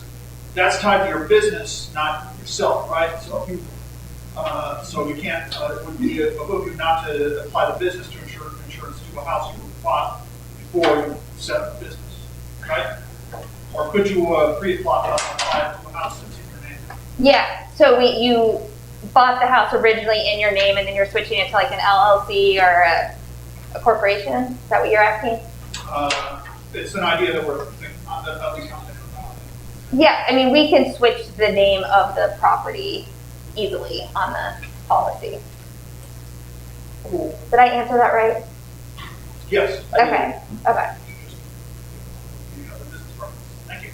Any other questions? I mean, she's been cool. Like for Alpine Capital Solutions for these events, I was like, do I need liability insurance? I'm putting them on a bus, taking them out to properties. And she's like, I don't know, tell me about your clients. And I'm like, it's a well-screened group. I just couldn't imagine that would happen. And she's you like, have liability, you don't have errors and omissions. Errors and omissions, yeah. I was like, you have Yeah. But she was like, I don't think you need E&O insurance for these events. And I was like, okay. Like she told me, that's the cool thing about Ash is she's not a salesperson, she's a customer service person. So she's helping customers navigate what they need. And she has equity, right? And she's got an equity stake in Gregory and Appel, so she cares about the company and getting people matched up. And that was why I've loved working with them, is because if they don't think I need a rider or a clause, then she'll be the first one to tell me. And she also knows how risk adverse I tend to be, and so she helps smash that up, across policies for me. Question? So you can still get the insurance policy if you own the property in your own name. You don't have to have like a business center. Correct. Right. Yep. Yeah. So who would be backing the actual packet that you get from the insurance? You're a broker, right? So you're shopping around. Yeah, it's a Lloyd's of London product that the Alpine investors and Aaron has. It's a Lloyd's of London syndicate. I don't know which syndicate, but it's a Lloyd's of London. Yeah, that was like the only. There wasn't many groups that would do a policy like that, but they had access. But we work with I don't know if you've heard Hanover, Hartford, Cincinnati. We do, but not a lot of carriers want to write real estate investment properties. So the pool gets smaller and smaller on what carriers are willing to write this. So I guess it depends on which market you're looking at. If you have an opportunity, you'll take that. Otherwise, you default towards one. Yeah. Like Berkshire Hathaway has a really good product, but its minimum premium is $1,000. So it doesn't matter how big or how small, it's going to be $1,000. So a lot of times that one isn't really competitive if you only have one property. Thank you. Do you provide this different rent default insurance? It's for the investor. I don't like it because by the time you meet the criteria where I've seen for the anti-eviction clause, they gotta have 800 credit, make 150 grand a year for 500 a month rent.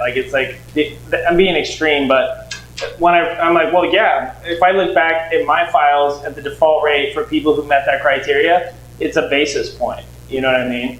So I felt like you can get insurance for anything. I mean, think of the college athletes that insure their shoulder and play another year of college sports, right?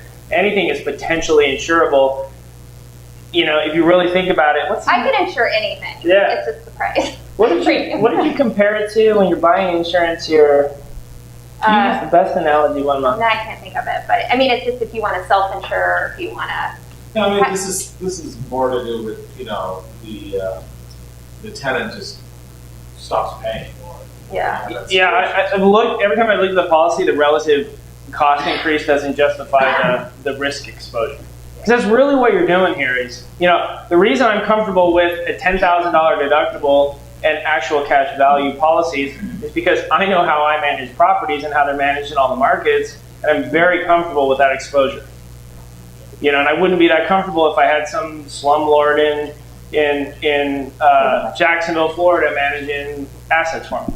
Then I would not be comfortable with that kind of exposure. That's really what's my specific exposure with this team, with this market. Let me give you guys an example. Liability claims. I'm managing 3,000 properties right now in 5 states.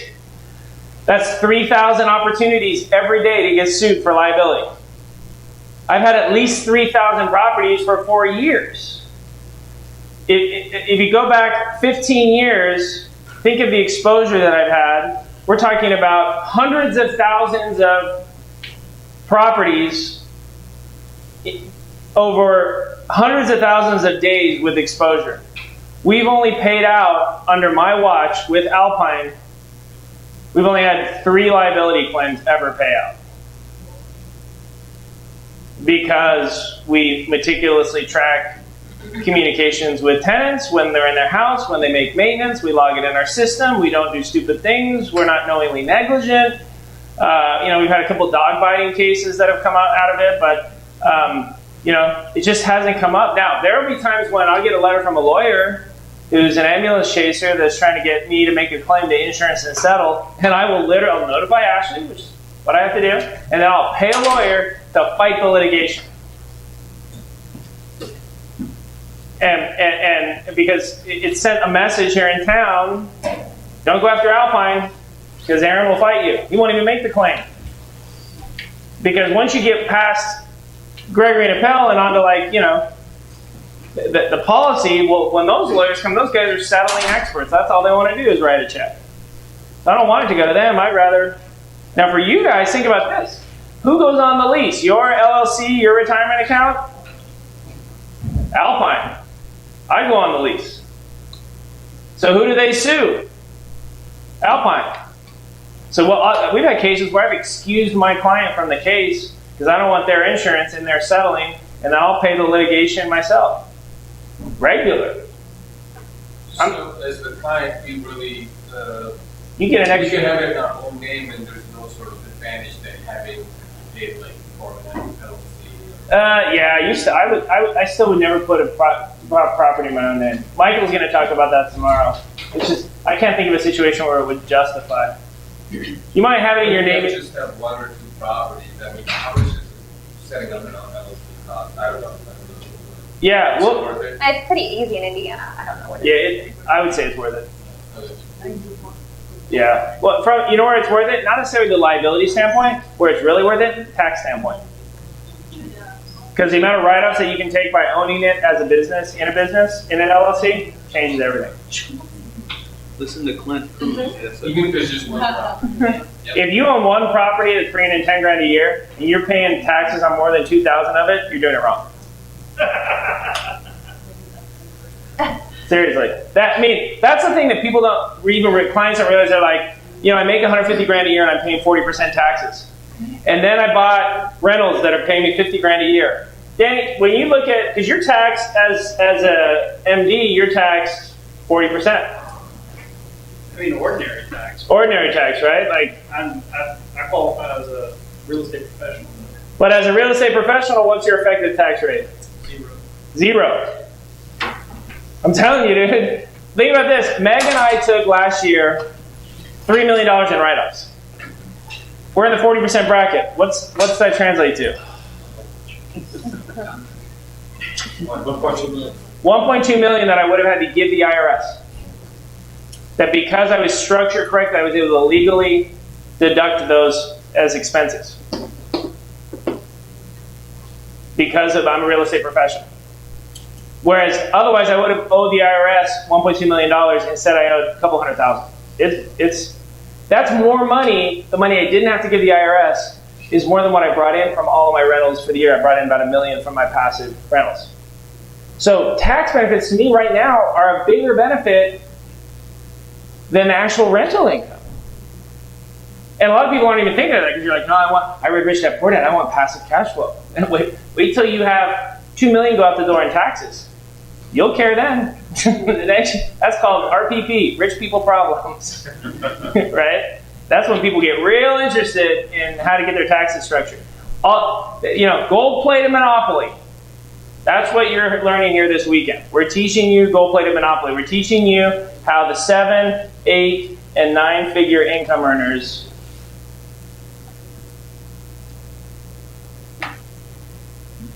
play the game.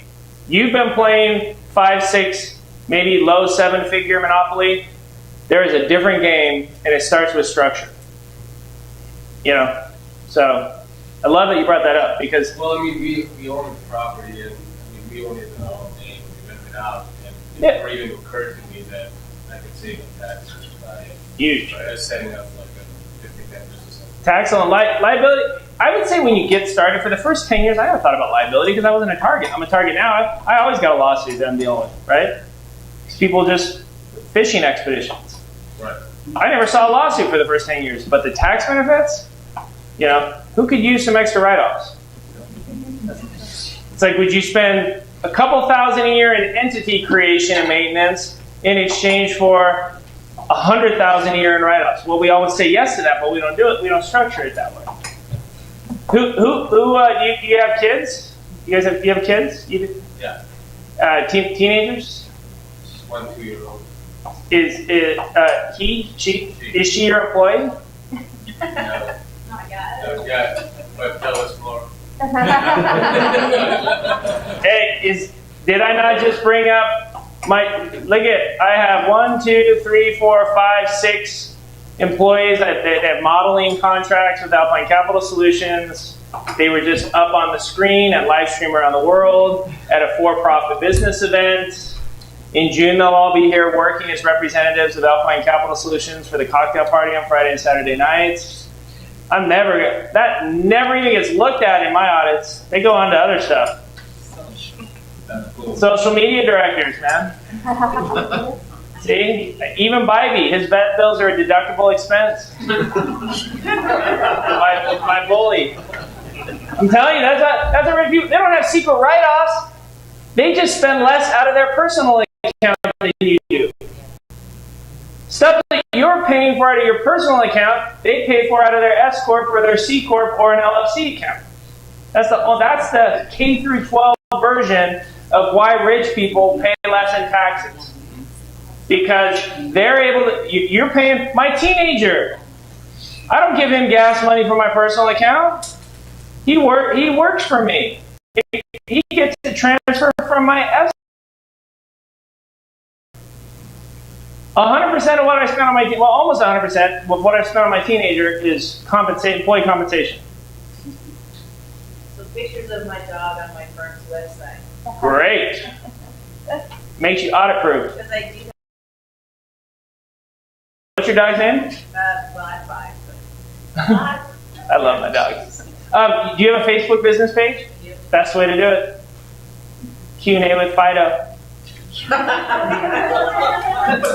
you, dude. But I do have some pretty serious vendors. Look, I never go on vacation without inviting a client or one of my. If you like to travel, let Meg and I know because we've gone. Trav and I didn't go on a vacation to India. This is a business trip. In Delhi and Agra and Jaipur, I didn't go to the Taj Mahal. I was looking at real estate deals. I got some emails to document that. I'm telling you, you just change which account you spend out. Let's let Ashley go. I know she has a real job. I don't have one. Thank you, Ashley. Lauren, Oh, Lauren, you want to have now? Okay, so I want to do a working lunch today. Are you guys cool with that? Because we have so much I want to cover. And so let's do this. Grab lunch, and we'll restart in 10 minutes. So just bring it back, sit down, working lunch.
When we're talking about valuation tools,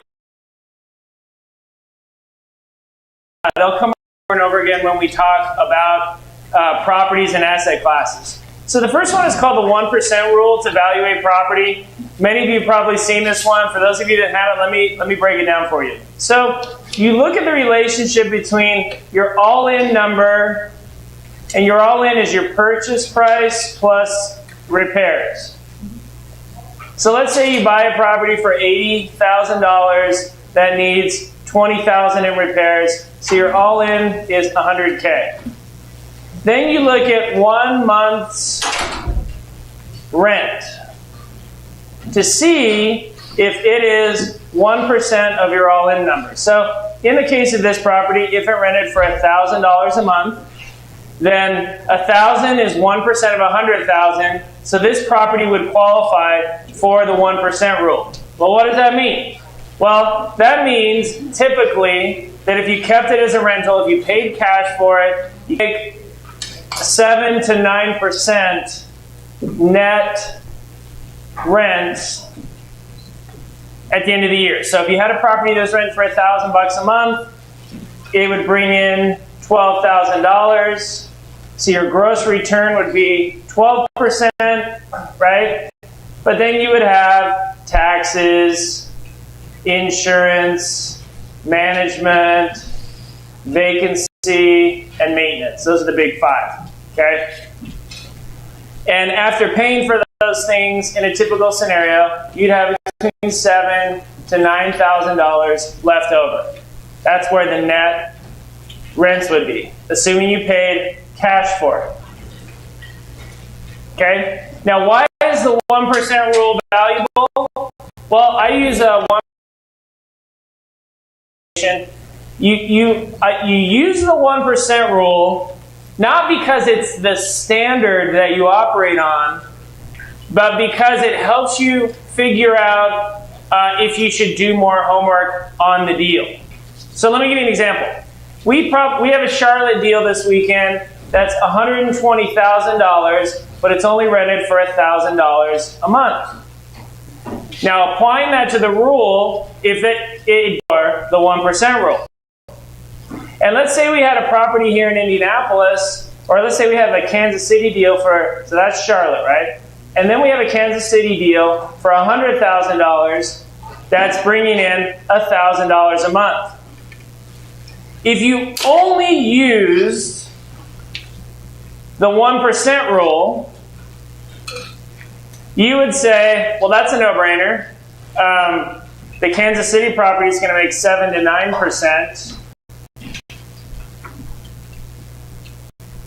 on the rents. The Charlotte property is probably 6 to 8%.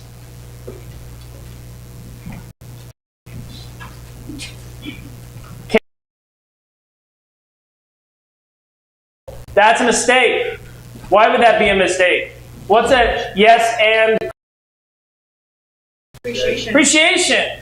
My Charlotte properties have been going up 18 to 25% a year. I have people who bought Charlotte properties 6 years ago from me for $70,000 that are worth $200,000. Or flip it. What if the Charlotte property is in a middle-class, suburban, cute neighborhood? It'd be easy to sell it in a heartbeat. And the Kansas City property is in a rough, blue-collar neighborhood by the freeway. Okay? So there's mitigating factors. You don't want to just use the 1% rule as a decision maker. You don't want to say, oh, that Charlotte doesn't qualify for 1% rule, it sucks. You want to say, what are the other factors? Well, what the other factors you look at is appreciation and neighborhood class.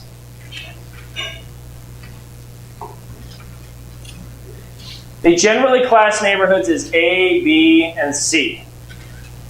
A would be brand new, whether it's in the city or in the suburbs. B is going to be your blue collar, middle class stuff. C is going to be low blue collar, all the way down to war zones.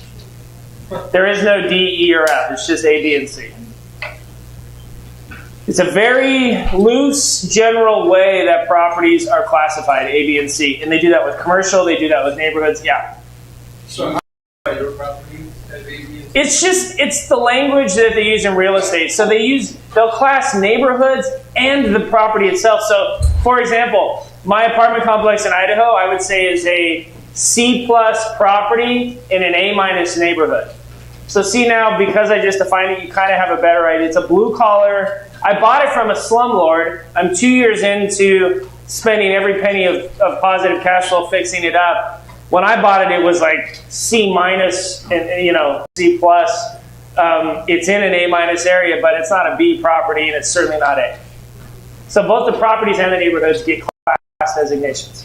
So I was going to ask you about how do you balance that? I think I saw it on, I don't remember your video or one of the other videos. The business objective of the investment, if it is cash flow, then 1% is more important than appreciation. Versus, if you're going to keep the property for the next 30 years, if that's you're focused on cash flow. Well, that's where neighborhood class comes in, because a C property that is 1% rule is probably going to have a higher vacancy rate over time. Is probably going to have, because see, they're so close to each other that that's why I give you a range, because the best case scenario on this property, which doesn't qualify for the 1% rule, is 8%. The worst case for this is 7%. You could easily have the non-qualifying 1% rule property. Real estate is ranges. That's the mistake that people make. It's like the range is between it's worth 110 and 170. The rent range is 700 and 1,000. The vacancy, think vacancy and maintenance.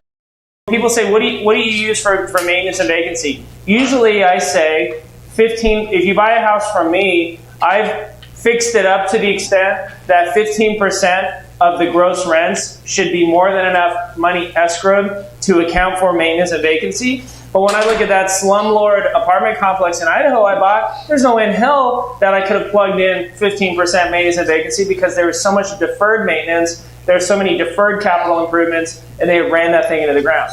And so each asset, because people always want numbers that they can plug into their spreadsheet. It's a mistake, because a value on a property is always dynamic to what's happening in the market conditions. How did a property that was worth $120,000 by the Indianapolis 500 Speedway drop to $20,000 in value in 6 months when nothing else changed in the market except for the stock market crash?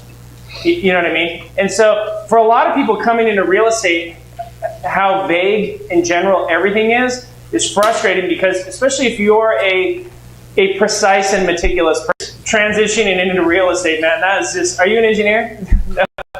But you come from, what's that? I don't want to confess. So something like that, right? So you come from a background that deals in a delta that's much narrower. And for me, that aspect of real estate is great, because that's why I think how general it is. Direction, right? Direction matters over speed. That gives my brother, who's a spreadsheet guy, economics undergrad, that gives him anxiety, because he's got to have something to put into his spreadsheet, right? I don't even use spreadsheets. I go to the auction, I'm like, I would pay $126,000 for that. But then if we're going back and forth, I may go 150 because F you, right? So it's so getting comfortable with that. And the only reason I know that is because I've seen. Let me give you a perfect example of that. So I would raise my rents between $10 to $25 a year on my rentals. I used to say that. That was my original policy 10 years ago. Okay. Then I started noticing that tenants that has stayed in my houses for longer than 5 years, 6, 7, 8, 9, 10 years. Because if let's say you sign a 12-month lease, but then that tenant actually stays 24 months. So I'm like, dude, I'm crushing it. Like, I'm doubling the anticipated occupancy, and then I hold a property for 10 years, okay? But then, over the next 10 years, it vacates 5 times. Now, every time a tenant vacates, they I usually say you spend between $700 to $1,500 per year that they lived in the house. So if they were there 2 years, then let's just say worst case scenario, $1,500, carpet, paint, replace the toilet, random things you got to do. $700 to $1,500. So let's say $1,500. But then I lose the month of rent that I'm fixing it up, right? So there goes like another $800. And then when it re-rents, I have to pay the leasing half to 1 month's rent. So, now I'm looking at a scenario where after paying to fix it up, lost rent while it was empty, leasing commission, now I'm losing like $3,000 every 2 years with that tenant being out.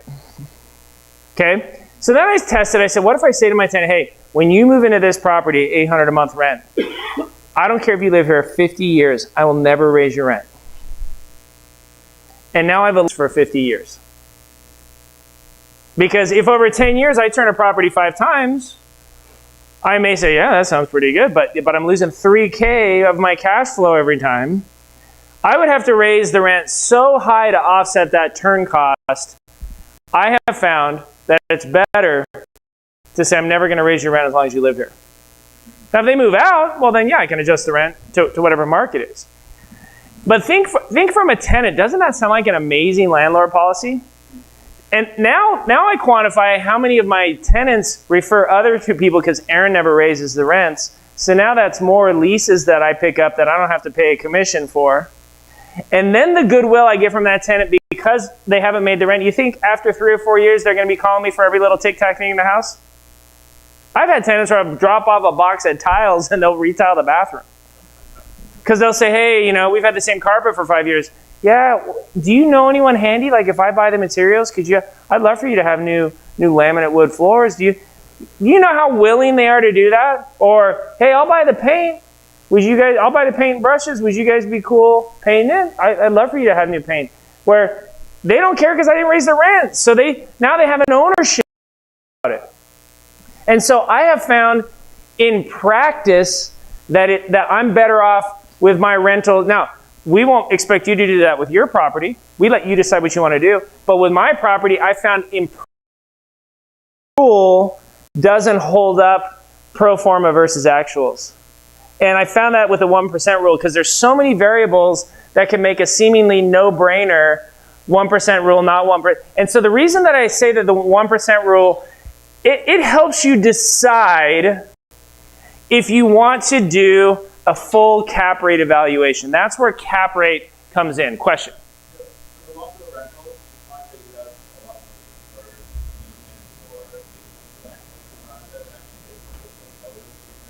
Yeah, absolutely. Yeah. When they do leave, it's 10 years, it's $15,000, right? You're going to have to completely redo the house. Carpet, paint, bathrooms, like there'll be some other big things that you have to do. You asked, have I seen that? Yeah. What I have done, another thing is I'll sell it to them. So I've had where a tenant gets 5 years on me. Maybe I bought the house for $60,000. I'll say, hey, look, you guys have been great tenants. Why don't I sell it to you for $100,000?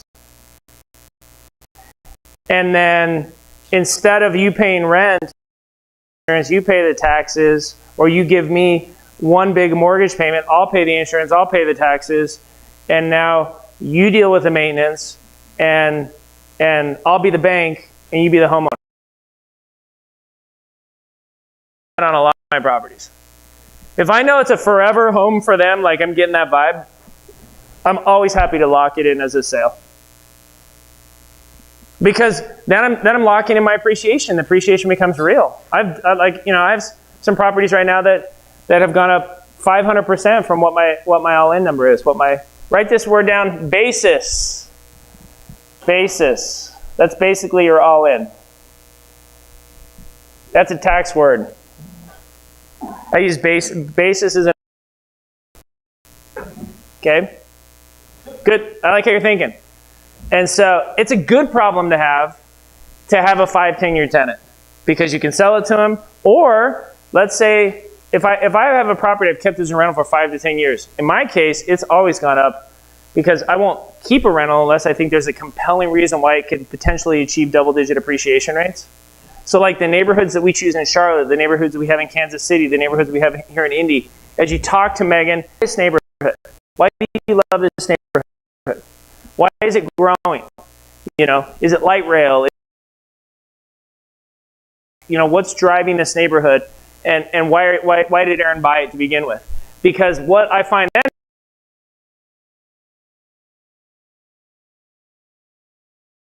and then if I have a property that I bought for 60 that's worth 250 and it needs 15K in work to re-rent, I don't give a shit. See what I mean? Like, and this shows how I had Robert, who's going to be here tomorrow.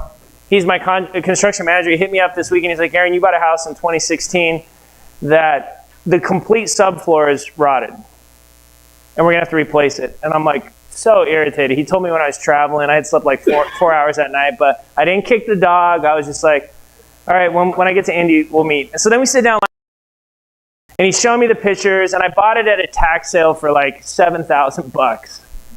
And then spent 25, but we missed that the whole subfloor the whole house had flooded at some point, and that subfloor has just been rotting, right? So he had torn it all up since he told me about it last week. Last night he says to me and he starts showing me pictures. And I'm like, dude, how do we miss this on the initial rehab? He's like, there's no way we could have known. Like, we're going through it, and it just continued to deteriorate over the last 5 years, and now it's completely rotted. And he's like, dude, the tenants are living in, we're doing a room at a time, they're staying in the house. He's like, these tenants will never leave. They've been there since 2016. I was like, oh, they've been there that long? Like, I have 300 properties. I couldn't even remember the address. I had to look it up in my Gmail, like, right? RPP, right? That's RPP. That's a good problem to have. You forget about deals you own. So that's why I insist on everything email, because then I literally went back to 2016 and looked up this deal, saw what I paid, saw what we have, read the notes on it, the original budget, the photos. And then he's like, no, dude, seeing the picture here, see how there's a gap, and I could see already that so I was like, well, at least we made it for almost 5 years. So then I'm like, what's this been rented for? He's like, $650. So I'm like, all right, $650. So I'm bringing in like $7,000 a year times 5 years. I bought it for $6 and spent $25 in rehab.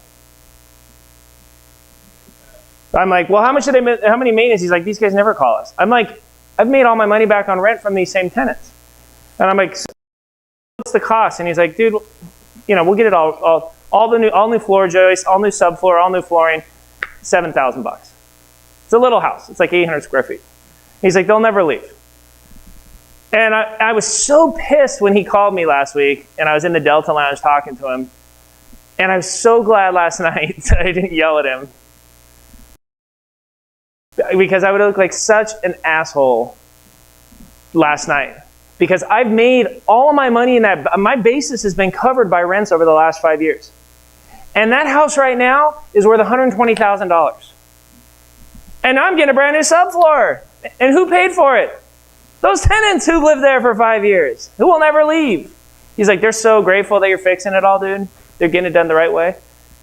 And so never make a decision on real estate in a vacuum. If I would have made a decision about that property, I would have sold, let's sell this house. I'm going to punish that naughty property. Aaron, I hate it. I'm like, okay, well, you can't punish the tenants or the house.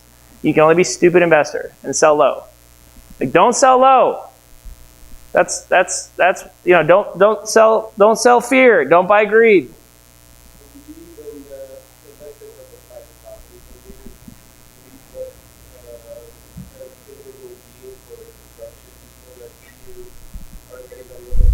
Dude, this is how good. I have no secrets.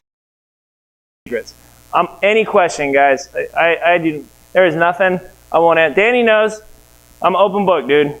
I got no secrets, no skeletons.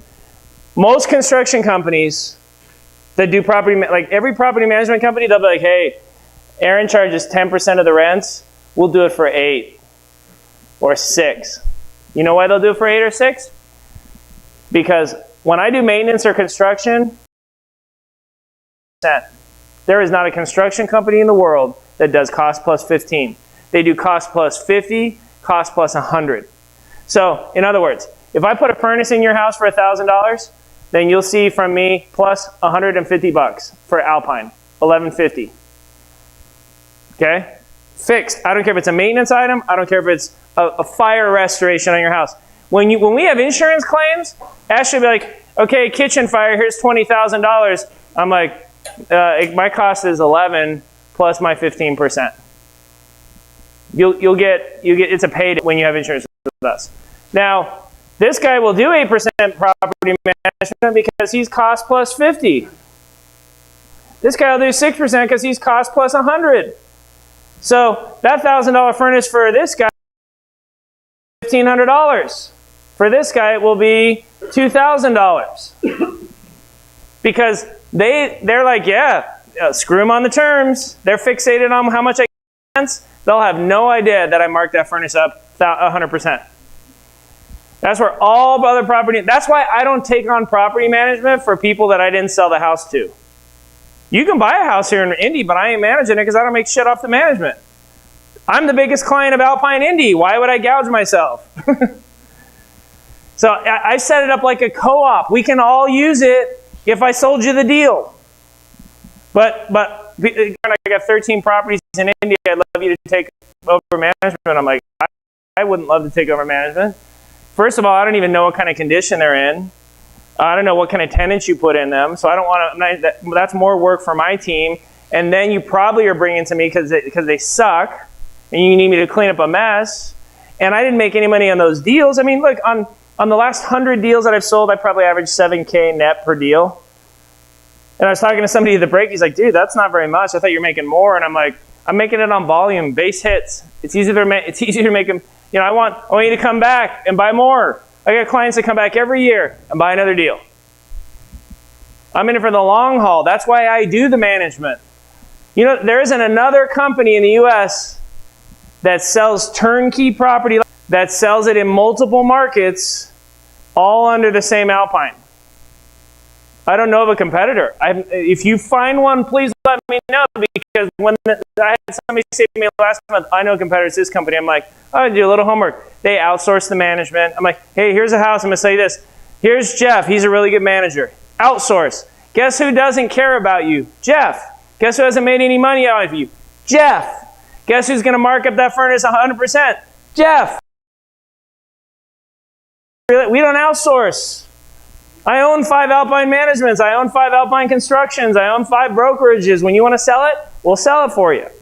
Think of the amount of liability that I take on. Why would we ever do bad rehab when I got to have that same relationship with you as the manager? People are like, what's your warranty? I'm like, we have the best warranty. It's called I'm the one who did the rehab. And I don't want to look like an idiot. So, you know, Google Alpine Indy on Google Business, reviews from people that we've rejected as tenants, they hate us, or people that we've evicted. Good. And then I got a bunch of 5-star, 4 and 5-star reviews from tenants that have lived in our houses. Good. Cool with that. Go check with the Better Business Bureau. We have an A+ rating. Go check with the Attorney General's office. Nobody's suing me for fraud. I've never bankrupted a company. Full transparency. I've never had layoffs. I'm very, very proud of my reputation and my record. Happy to share that with you. When I work with Wall Street funds and private equity funds, I get background checked. If you would like to do a background check on me and pay for that, I'd be happy to share that with you. There's 2 things that come up on my background check because I've seen it. There's an Aaron Adams in Montana that every year gets like hunting and poaching violations. He comes up on my back. That's not me.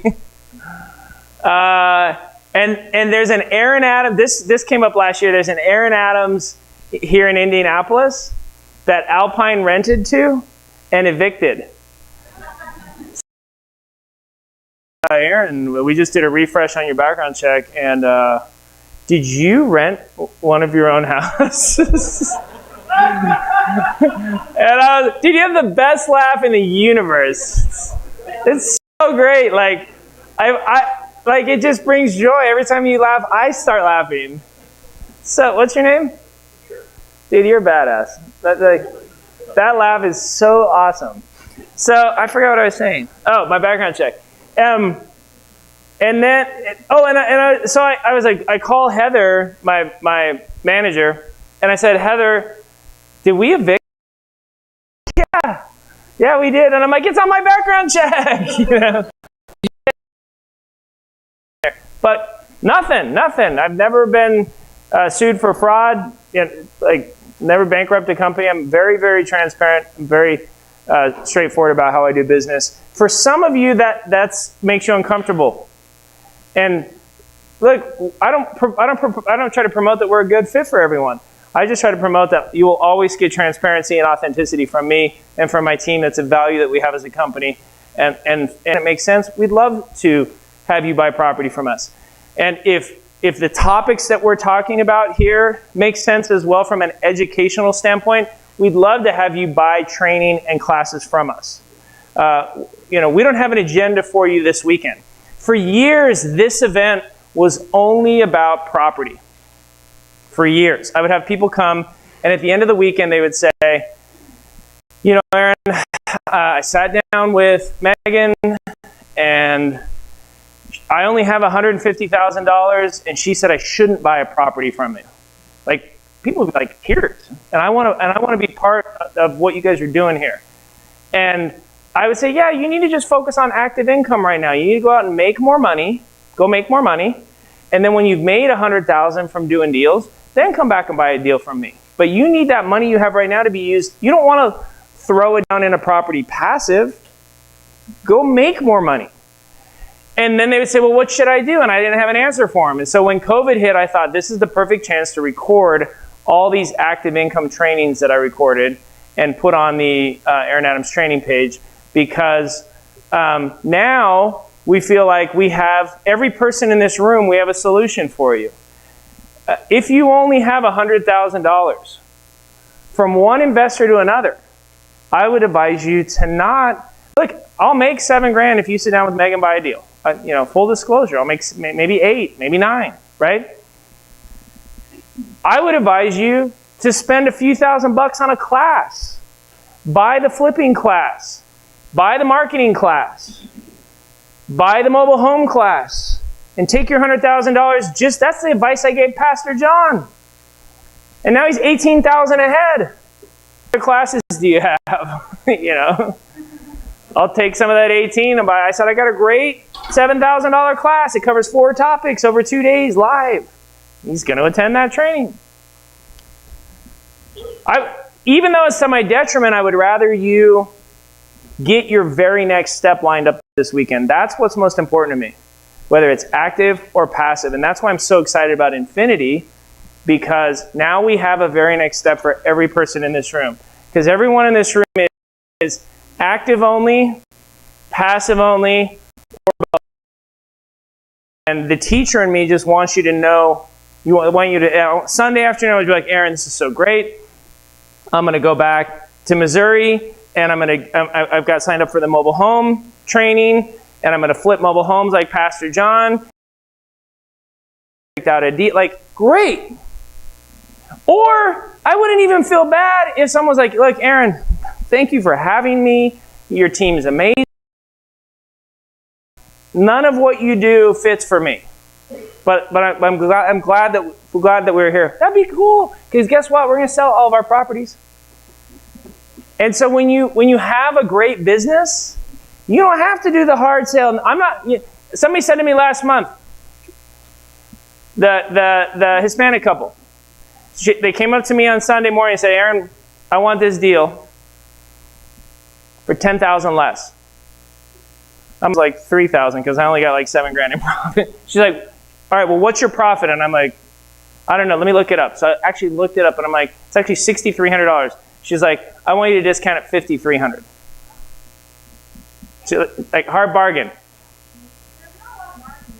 No. Yeah, I don't either. So and what did I say? I was like, no, not discounted, dude. Huh? No. And no, no hard feelings. No hard feelings. No hard feelings. Like, the mistake that a business makes is that they're everything to everyone. It's the whole thing. 80% of your clients are 20% of your headaches. 80% of your profits come from 20% of your clients. The 80-20 rule, right? And if you think you're pleased, like, I'd love for you to look at the 1-star ratings on Google Business for Alpine Property Management. I've been here for 16 years doing business with an A+ rating with the Better Business Bureau and a unblemished record with the Attorney General's office. The fact that a disgruntled tenant who I'm evicting can write an FU unsubstantiated claim on Facebook, I don't care about that. People who worry about that are the people that, who I get nervous about. I'm like, what am I missing? Like, if you're not pissing off people because you're evicting them or because you decline them to live in your house, you're doing it wrong. And so I always point that out every month, because go read my 5-star reviews. Read, like, I've rented from Alpine for, you know what I mean? I'm happy to have you. But don't be the Google-only investor. Go look at the Attorney General. Go look at the Better Business Bureau. Look at a background check. Vet us out. That's how good business is done, right?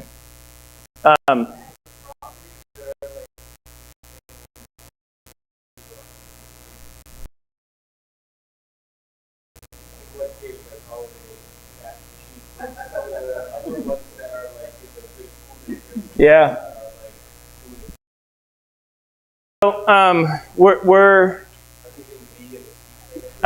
yeah. So we don't have any properties for sale in where low home ownership, high crime, very low income. I buy property in war zones, and if some of you would like to down the road as you get more properties, like Danny and I.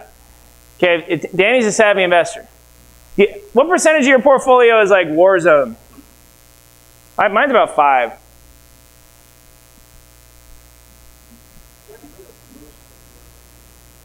Yeah.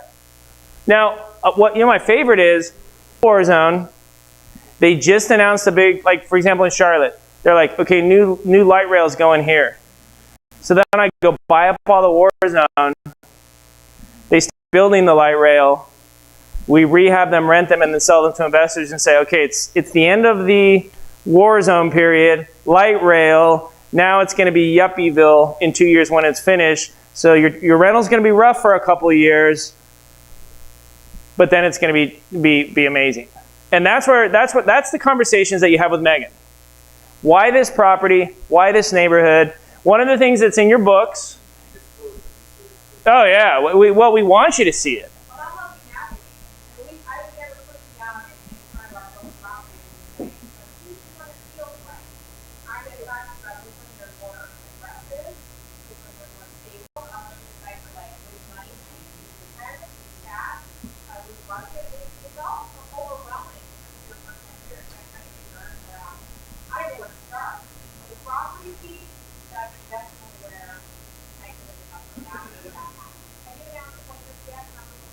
Yeah, so Meg's going to be meeting with people who've come back and want to pick out other deals.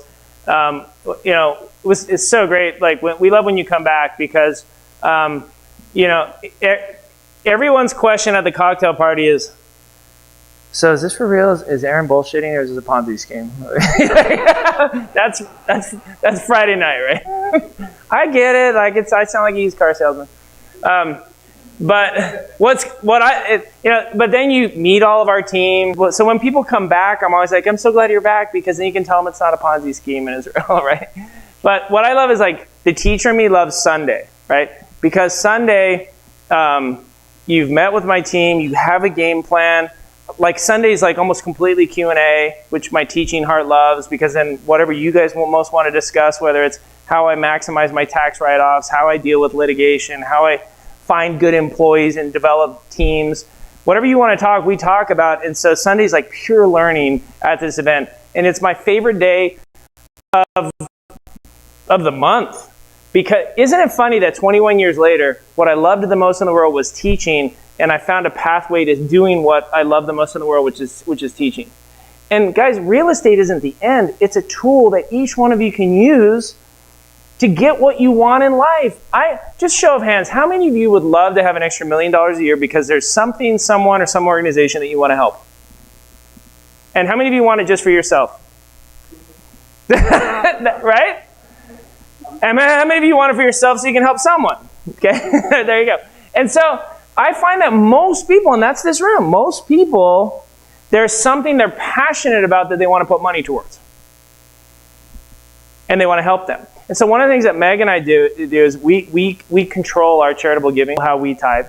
And Meg will take her kids to the ortho, and then she'll pay off somebody's ortho bill. So she'll say to the receptionist or the ortho, hey, is there someone here who deserves their kids' braces to be paid off? And they're like, oh yeah, and then Meg will pay their braces off. Or she'll go to the dentist, take the kids to the dentist, and say to the dentist or the dentist's wife or the receptionist, who can we help? And you did that for that guy single dad, he brought his kids in and got all their teeth fixed.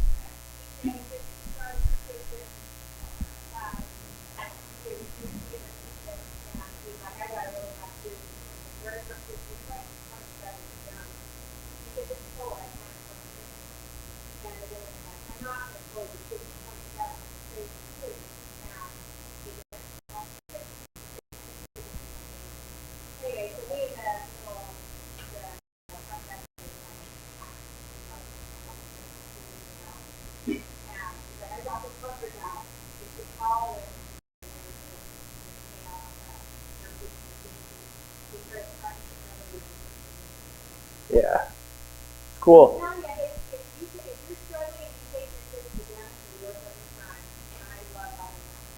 Well, and it's like my boys play water polo, so I go to the parent meeting, and it's this husband and wife, and they're like, we started this water polo team in Idaho, right? And he's like, I played water polo in college, and I love it.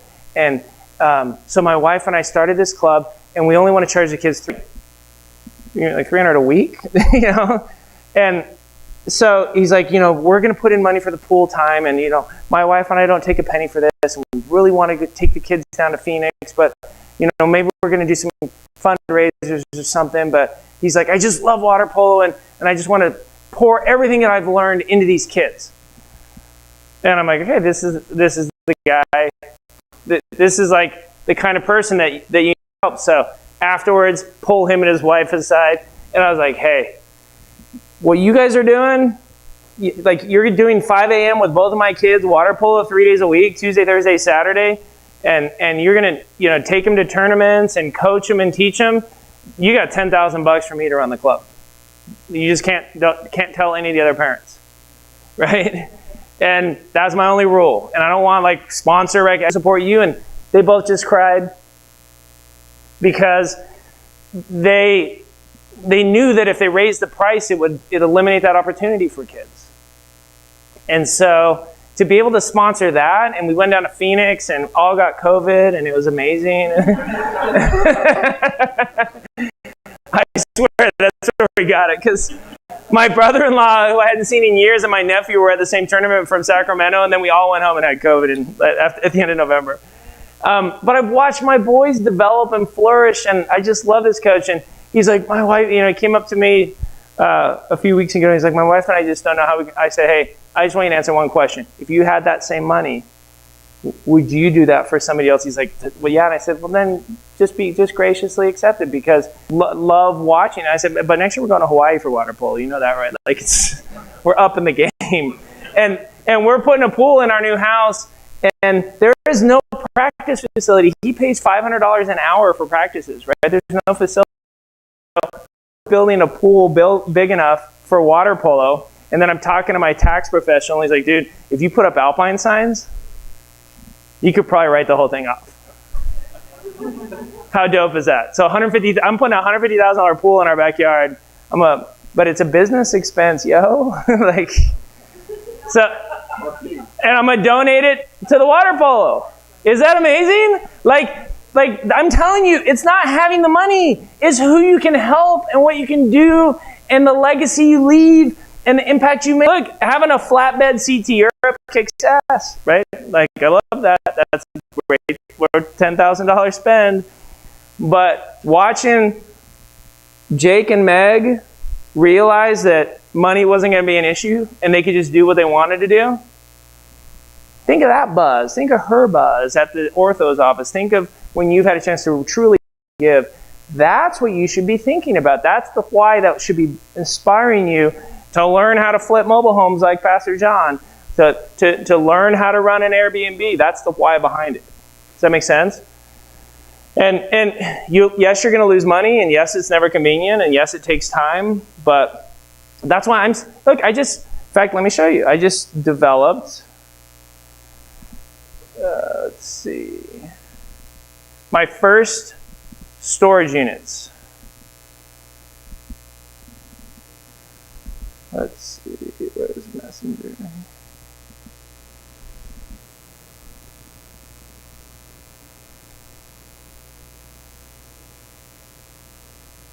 Okay, here it is. So, my first storage units here just went in this week.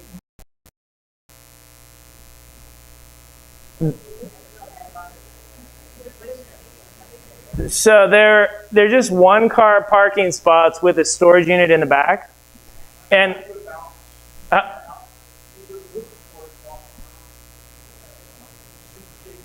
is that all right?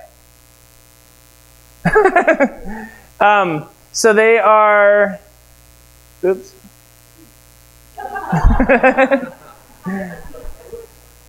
Wait, actually, that one's pretty funny. Let me show you that one. It's funny. This will test who my tribe is.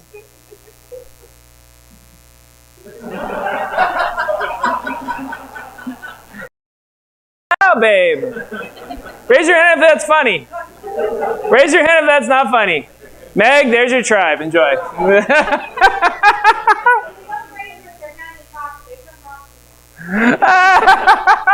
So great, dude. I didn't even laugh at that when I sent it to my cousin. So we had at that apartment, at one of my apartment complexes, the previous owner had ripped out all the garages. They had 60 garages because it was built in the 60s, and then she ripped them all out.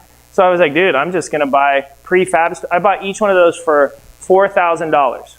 Okay? Now, what would 1% rule be for $4,000? 400 is 10%. 40. And so, now, $40 a month, but I have no utilities, no property tax. I don't even think I'm going to insure them because people are going to hit them, but I'm just going to buy some of the extra supports, right? But I couldn't imagine making an insurance claim. So $40 a month. We raised the rent on each unit that we had a couple of units that we re-rented, and we said includes assigned covered parking in a storage unit. We were getting $825 a month rent before, and now we charge $925. People didn't even blink. So now I'm getting $100 a month. So if 1% rule is 8%, what am I getting at 100 a month? 40, 80, not quite 3% rule, 2.5% rule. So flip it around. There's a badass. What up, Dave? Everybody say hi to Dave from Long Island. He's a badass. How many commercial units have you bought in the last 10 units? How many doors, commercial doors? Yeah, he's over 600 multifamily doors that he's purchased. Ton of real estate. Anybody? Have we met anybody with legacy? Is anybody here with legacy? No legacies. Okay. Legacy. Yes, he's Hall of Fame legacy, right? We've known each other a long time. Very good friend. And so funny story. So I sent Dave the picture of these storage units this week. I said, dude, they just came in. I ordered 4 of them because I wanted to see how sturdy they were. And I said, I don't have a clause in the lease for these, but I know someone who does.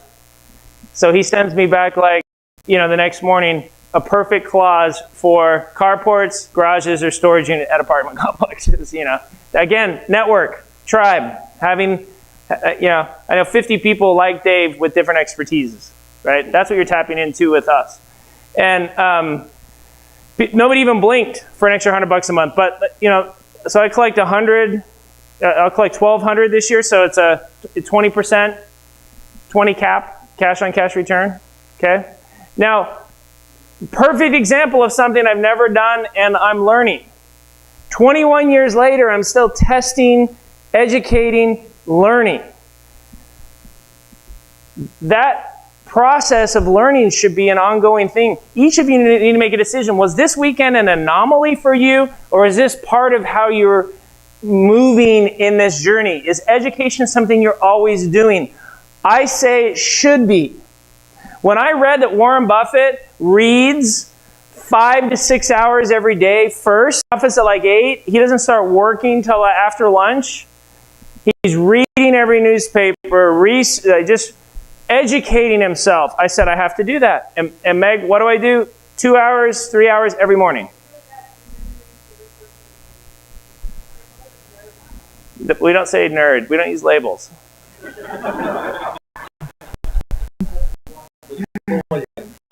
That's bullying. So, my favorite website in the whole world is Harvard Joint Center for Housing Studies. It's just for real estate, you go to research, look at these beautiful topics. Babe, we don't laugh. That's bullying. I know. So, look at this. Okay, this came out, the state of the nation's housing, this came out 2 months ago. It is such, people say, how do you find markets? How do you do research? Right here. I start right here. And when they released this in November, they did a live stream. And so the people who wrote the report, I got on, and they were presenting their findings, and I was asking them questions, and Meg comes, it's like a Friday afternoon. Meg comes in the room. She's like, what are you doing? And I'm like, oh, they just released their November 20 report. She looks at me and she's like, I could see just ridicule in her face. I know, it's funny. It sounds funny. And she's like, how many other people are on that nerd herd? And, and I was like, I don't know, let me look. Me and 6 other housing nerds were like soaking this all up. So the methodology I use is I love these general reports because they're very detailed, they're very empirical. Most of the charts that you'll see that I use in slides come from this. I mean, look, rent growth has slowed sharply, particularly at higher quality properties. Okay, love discussion on rent growth. Here is more concentrated in high poverty neighborhoods than white people with similar incomes. I'm always fascinated by demographics.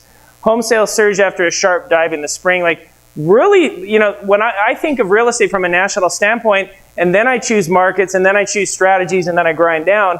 And so I always use these macro reports as my starting point for research, and then move forward from here. Because what I start with here turns into Google searches. Because maybe they'll mention, I've been tracking Minneapolis and they're unzoning the single family designation. I've been tracking that to see how it goes.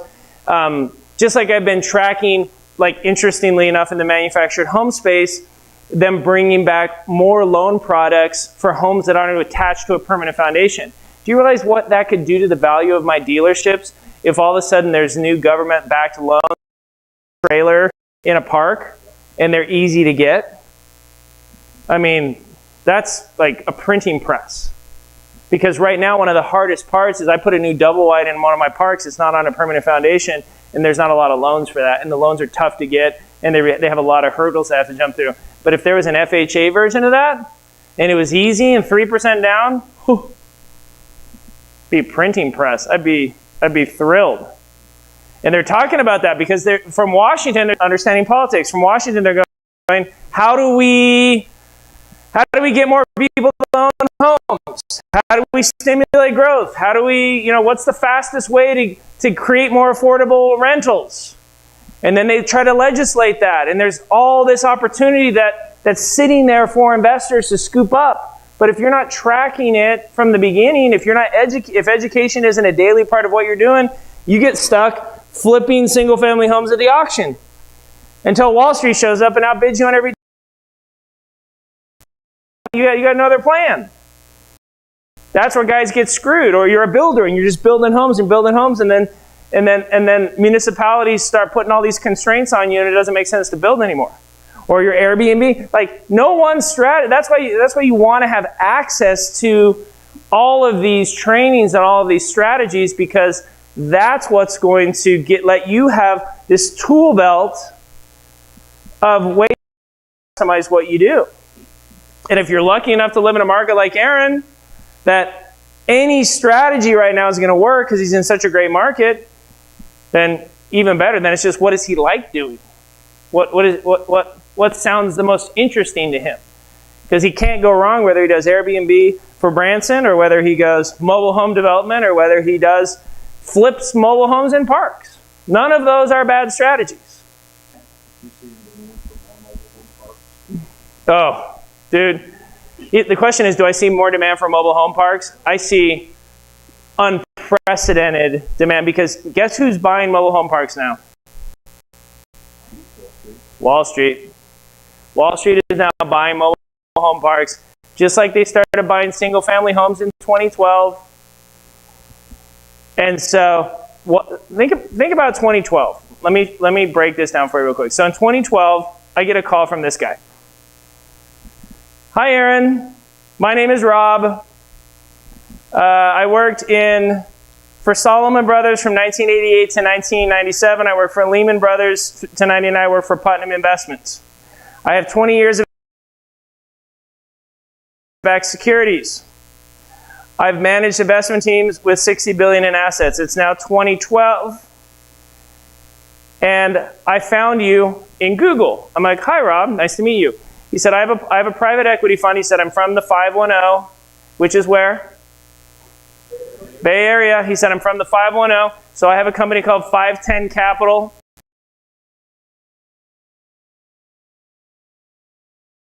It's just a small private equity out. And guys, private equity is just rich people investing private, not publicly traded. So it's just rich people investing together, okay? And he said, I just raised $40 million initially with the chance to take it up to $400 million because I want to buy single-family homes. I was like, okay, what markets? And he's like, Chicago. I'm like, nope, Florida, the city. Ding, ding. I'm there. I have an Alpine there. You know, I have a construction company. I have a brokerage. I got 400 properties. Indianapolis, ding, ding. Yep, I'm there. I got 700 properties, management, brokerage. Dallas, ding, ding. I can do Dallas too. You know, he had a couple other markets. Phoenix, I wasn't in. So he was rolling out 8 markets, and I could do 3 of them. And he's like, great, I want to have a conversation with you. I'd like to buy your Alpine Property Management. I'd like to buy your construction companies. I'd like to buy your brokerage. Because I came here 2005. I started Alpine Property Management here in 2005, so I've been here 7 years. Okay? And I was in Dallas, Orlando, Kansas City, here. So I said, well, I've never sold a company. I don't, like, what do you mean? And I said, I don't even know how that works. Now, has anybody sold a business? Anybody sold a business? Based on a multiple? So what was the multiple? 4. So what that means, and I didn't understand this, let me K through 12 this. They say a multiple of 4. So if his business made $100,000 gross last year, times 4, the business is worth $400,000. So businesses, the multiple goes up. Like imagine if you had an exclusive, let's say you're a pharmaceutical company. It depends on the industry. So a multiple. So let's say you invent the only cure for COVID, and you're a pharmaceutical company, and you decide you want to sell the company. Well, that business could sell for 1,000 times earnings, or 100,000. Like now, father-in-law was a dentist. Dental practices only sell at 1 times earnings. Now, I remember saying to him, that seems weird. You were in that. You made $600,000 a year for 30 years from that practice. You have the most loyal clientele. Why would it be so low? That should be like 5 times earnings. That practice should be worth $3 million. And he's like, no, because if the dentist I sell it to has bad breath, chronic bad breath, like there's no guarantee those clients will stay. Or like a bar. Think about a bar. You know, he said the bar did $100,000 last year. That bar's only worth $100,000. Does that make sense? So Rob explains that to me, and he said, look, I'd be interested in paying a multiple of 6 or 7 for your Alpines. And I was like, whoa. 12 years after I get into this real estate, I could become a net worth individual. That was the first time I knew that I could cash out and walk away with 10 million bucks. And I was like, this is amazing. He's like, yeah, so I'd like to talk to you about that. I'm like, okay. But the devil's in the detail. Did you have a work back when you sold that business? No. So what's a work back?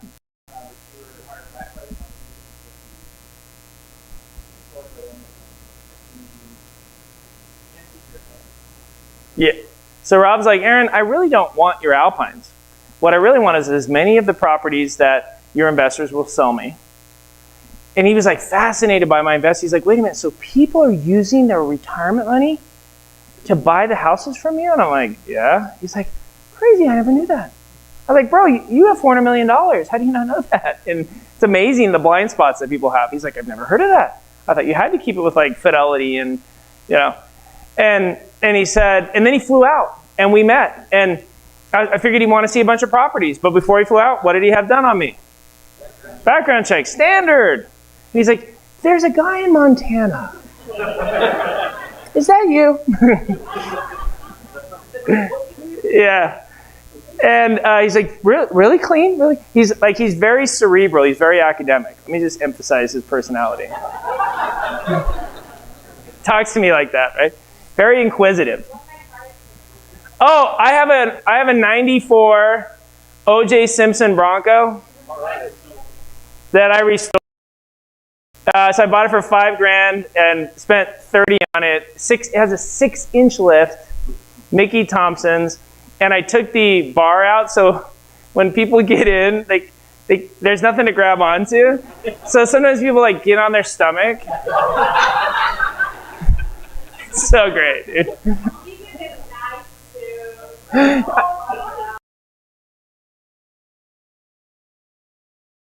To carry. But I hate wearing a holster. So I wear shorts constantly. I probably wear shorts. And I would keep my gun. All right, and then he gets in the Bronco and I put my gun on the dash.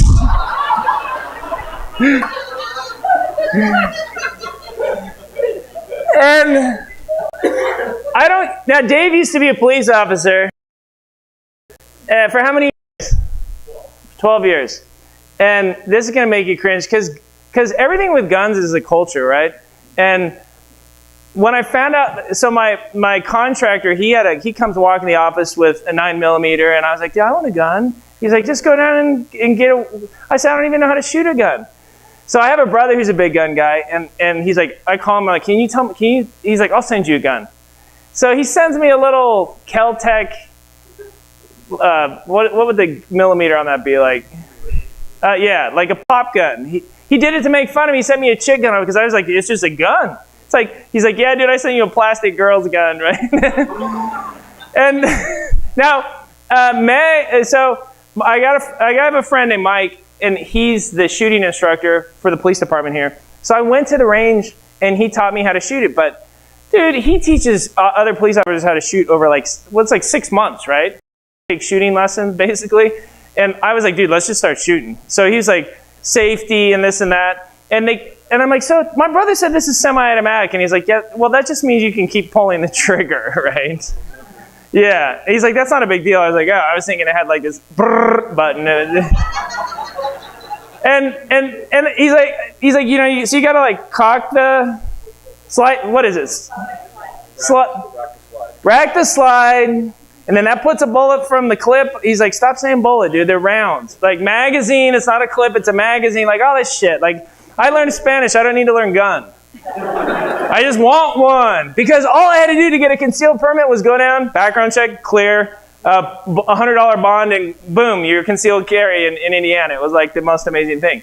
So then he's like, all right. And I said, well, how do you unwind that? Like, how do you unwind that? Because I'm like, there's no safety on here. And he's like, that's right. So what you got to do is drop the clip magazine, Drop the magazine, rack it again, and it'll pop out.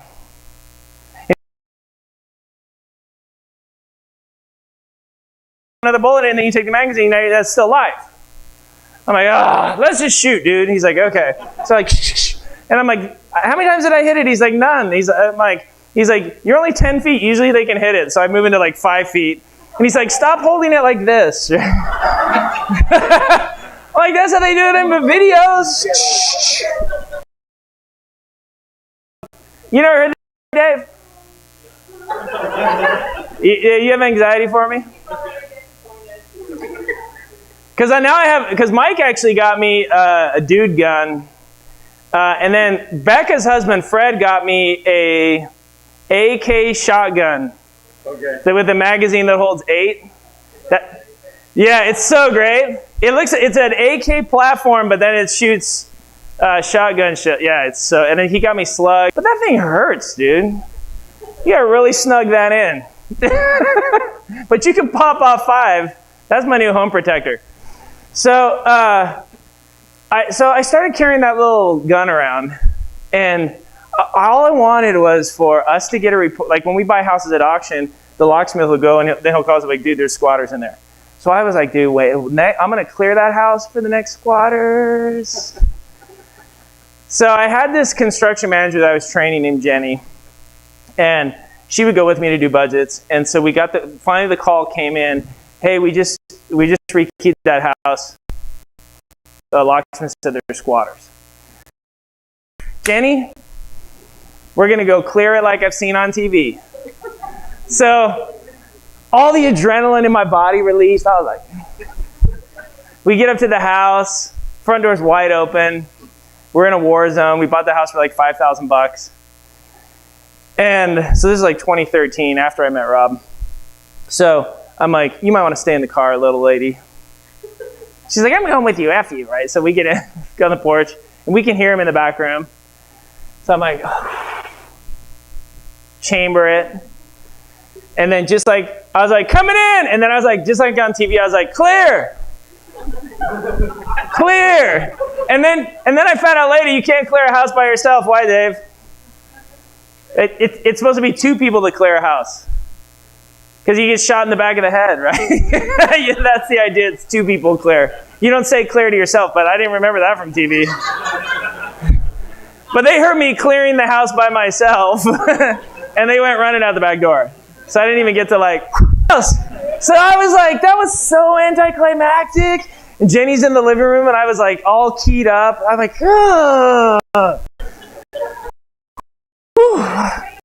So then I unchambered the weapon, dropped the magazine,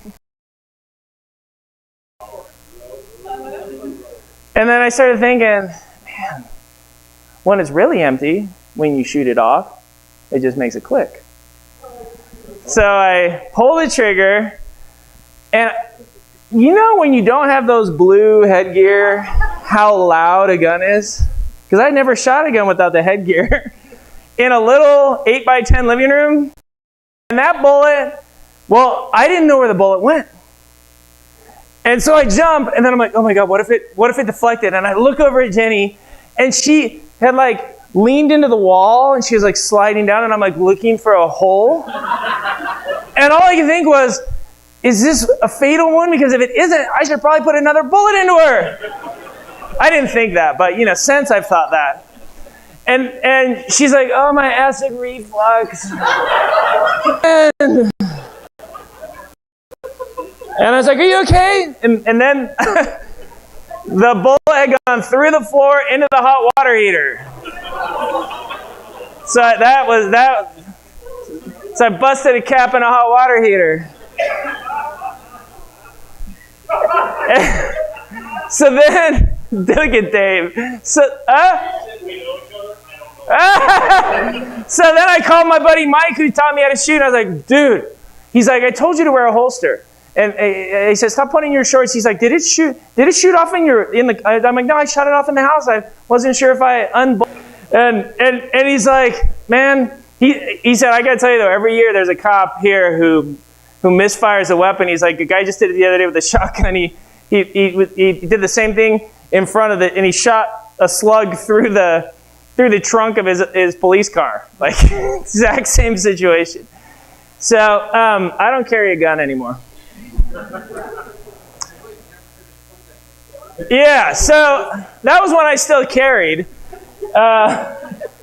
And I said, Rob, do you want to go see houses? And he's like, we can see some. And what was interesting, when he was doing his due diligence, he cared more about me first, what kind of property management software. He wanted to review our financials. He wanted to take a look at the P&Ls. He wanted to see what our systems and operations were. But I said, Rob, I'm surprised you don't want to go see more properties. He's like, Aaron, I need to buy $400 million to $500 million worth of properties at 80 to 100K. He's like, if I make sure the factory's built correctly, I don't have to see every widget come out. And I thought, that's interesting, because my investors who come to Indy every month, they were like, well, what kind of dogs do you accept? And is it 2 kids or 3? Like, the questions you ask are so different than the guy with $500 million. And that interested me, because I didn't sell the company because Rob wanted me on a 5-year work back, and he wanted me to move to Manhattan. And at that time, I was commuting to Idaho to see my boys every 10 days. And he's like, yeah, that won't work. And I said, well, we've got to find a way to work together, because I can source deals. And so we did. We came up with an agreement where I would buy houses for him, and I got $5,000 for every house that I bought for him with his money. But once I established the ability to work with private equity groups, concurrent to that, I started my own private equity fund that I have that has about $15 million in it now of profits that we've made from when it started. And then now, because it's a very small world, private equity. And so Rob took his 510 Capital and sold it and made $150 million to Cerberus Capital, which is a $40 billion private equity bigger fund that decided they wanted to put $2 billion of their $45 billion into housing. So they bought every house from 510 Capital, every house from another group, and so they started with about $1 billion in property. And then I was like, oh, so the party's over, Rob? He's like, no, Aaron, they want to meet with you. They want you and Megan to go to New York City. So Megan and I fly to New York, and their offices were like on 4th Ave, like right by Central Park. We're talking, huh? Yeah, right by 5th Avenue, like super bougie, right? And so Meg was like, I want to go to Bergdorf. Raise your hand if you know what that means. I didn't know what that meant. Nicole, you know how expensive that stuff is? Yeah, I went with Meg into the Bergdorf Goodman, and I started looking around. I couldn't believe the prices. My goal was to find one thing in there under $400. I couldn't even find a pair of socks under $400. There is? Yeah. And Meg had got a whole outfit. So I had a guy that became my contact at Cerberus, and he came out here a few times. He's like, Aaron, every time I see you, you're in flip-flops and shorts. I'm like, yeah, dude, that's my uniform. I've worn that since I coached high school. That's why I'm a business owner, because I can wear what I want. He's like, yeah, well, when you come to our offices, can you promise you won't wear flip-flops? I'm like, dude, it's November. You think I'm an animal? You know? So I had Ugg boots. Because I don't own a suit, Joe. Do you own a suit? I don't own a suit. I have 2 tuxedos, because you show up at a black tie affair dressed like this, people get pissed, dude. This is about as dressed up as I'll ever be, ever. I got to wear a collar today. Like, you guys got red carpet from me. Because hand to God, I do not own a suit. I got rid of them when So, and then I had like joggers, but they were like John Varvato. Hello, that's $300. And then I had a Canadian Goose with the fox fur. That thing was $15. So I had like $3,000 in threads. And Meg had a Bergdorf outfit on. We go up to the gate at Serb in their building. The electronic gate opens and then closes for me. I got profiled, man, for the first time in my life. For the first time in America, a white male got profiled. It's never happened since. Then they make me show my ID, and Meg's already through security because she looked like she worked there. So So what was interesting though, they bring us up there, and when I walk into a conference room, and it's the Cerberus guys, like the brains that manage $45 billion, and they're sitting at a table, and they're like, and my guy Eric, he didn't have a spot at the table. He was standing in the back, and he's like, sees my clothes, and he's like, and I was like, what, dude? I did more flip flops. That's what you said. But here's what's funny, because I saw them all do this to me. And then the guys, this is our operator from Indy, Kansas City, and Dallas, like, because I was 25% of their properties. And they're like, yep. So like, Mr. Adams, so you have the lowest eviction rate of any of our properties. You have the lowest cost of construction of any of our properties. Remember that 15% markup? You have the highest collection rate, and we just wanted to know why. And I'm like, well, I see a dry erase marker here and a dry, do you guys mind if I just show you a few things? And you know, for the next 3 hours, it was a seminar. Because these guys didn't know anything about property. They didn't know anything about investing. And they were asking like the same questions that you ask now, because they already owned them. Well, how do you screen tenants? And how do you keep budgets the same across markets? And what systems? So at the end of the meeting, they were like, hey, so, you know, we'd offer you 15 times earnings for your Alpines, because we really just want to give you $500 million and have you go invest it for us. And I wasn't interested in that. So people say, well, what if I buy these properties from you this weekend and then you sell the company? I've already crossed that bridge a long time ago. I love what I do. I love these weekends. I love teaching. I like the people and the stories. And my team is so amazing. One thing you'll notice, my whole company is ran by alpha women. Like, because I grew up the oldest son of an alpha mother, and so I'm, you know, a lot of people can't handle that. Man, I'm like totally comfortable with that. I'm just like, when I met Meg, and she started working for us in 2006, and I knew how competent she was and how I just rolled the ball out. And you'll see that over and over again in our company. It's my secret sauce is just bring excellent people on my team and then let them have autonomy and develop mastery and just drive the train. And that's worked well for us because it's authentic to who I am and how I lead.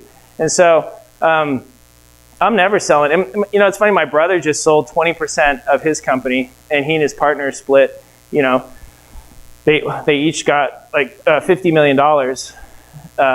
And I said, how is it, you know, that you sold some of your company? And he's like, it's like I have a boss. And it just reaffirmed to me, I just won't sell, because why? You know, we don't spend the money that we have now, we invest. And so what's funny is people say, what's your why? Like somebody said, why don't you keep all the properties? Well, first of all, I don't want to take on that much debt. And that's the last thing I want to talk about before I have Nicole come up to finish off today. But the main thing is I've created a balance that really gives me joy. And we're going to give you guys each a copy. We're going to give you my book, that I got published a couple of years ago. And there's a section in the book called My 5 F's. And each one's a chapter, right? So finance, faith and values, fun, family, and fitness. Now, in my case, these are just the 5 areas of my life that I've learned over the past 21 years that if I focus on an internal balance in each one, then life goes good for me. And each one has its own balance. So, for example, it doesn't matter how much money I make. You know, Meg and I have $60,000 in gym equipment. I have 2 gym memberships, but I still have to go work out. I still have to carve the time into my schedule. I still have to focus on eating well. No, money can't buy fitness. It doesn't matter how much money I have. It doesn't spill into. It doesn't make me a better father. It doesn't make me a better husband. It doesn't make me a better brother or a son. Family, whether it's my family, my extended family, is something that you have to give time, attention, and focus on, and it won't be filled up. You can't just take your family on a fun vacation and think it's going to make your family better.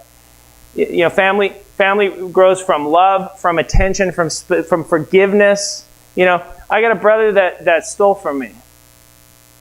And man, I can't find the pathway to forgive him because it was because of the betrayal. And it just bugs me. And this was years ago. And he called me up and left a voicemail like 6 months ago. Hey man, can we talk about the past? You know, I'd like things. I deleted it. I thought about it for a couple of days because Meg has a beautiful, forgiving heart. Like she does not hold beef for anything. But in my mind, if it's not authentic, I'm not doing it. And like it's like my brother's dead to me when he stole from me. I could never even imagine that. And so it's been a tough path to find the way to forgive him. And so I know that my family bucket is not going to be full until I can find a way to let that go. I know that. But that knowing something and then doing it are two different things, right? Just like every one of us has a weight that we feel good about. We have like our sexy weight. Like for me, if I'm under 260, I feel great. When I get over 260, I feel like garbage. You guys probably would never care whether I was 255 or 265, but I care because you know each of you have a weight that you, right? You know you need to lose weight, or you know you need to eat healthy, or you know you need to exercise, but knowing it is not the same as doing it. Yes or no? Right? And so just like you know you need to educate yourself, you know you need to save more for your retirement, you know you need to diversify what you're doing, but that doesn't mean you're going to do it. And that's why say yes and figure it out becomes so powerful, because we struggle to hold ourselves accountable as human beings on these little things. And so we get depleted in these buckets of our life. Who if you don't count COVID, who is overdue for taking a vacation? Whose fun bucket is lower than it should be? I find that's a real thing. If you're not plugging in fun, vacations, you know, joyful things that really lift you and move you, your life is losing color. It's becoming a black and white movie. And those of you that are religious have a faith that you live by, and those of you that are not religious have a value system that you know is what you believe is right and wrong. And whether you're religious or not, when you live a life, you are living a life of unhappiness.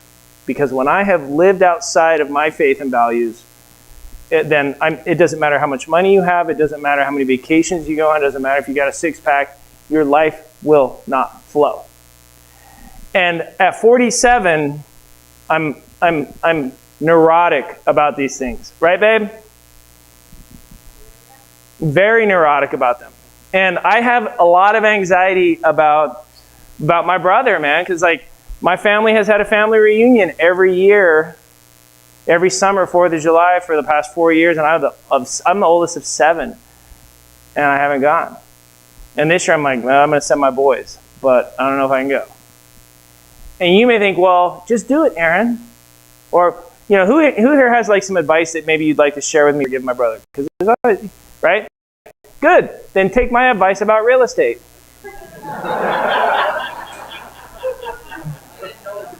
You like that? But as easy as you think it is, guess what? I'm thinking that about making money. Because I'll never have to worry about this bucket again. I only have to worry about letting that bucket get too big. I was thinking, okay, 36 months from now, Tommy's going to be out of my house, because I don't care if he's got it moving out at 18. Like, there is no more room for him in the inn. And I started thinking, that's going to be a problem, because now I won't have, because Meg has full custody of her kids, I have full custody of my boys. So with him out of the house, like a big part of my life is being dad.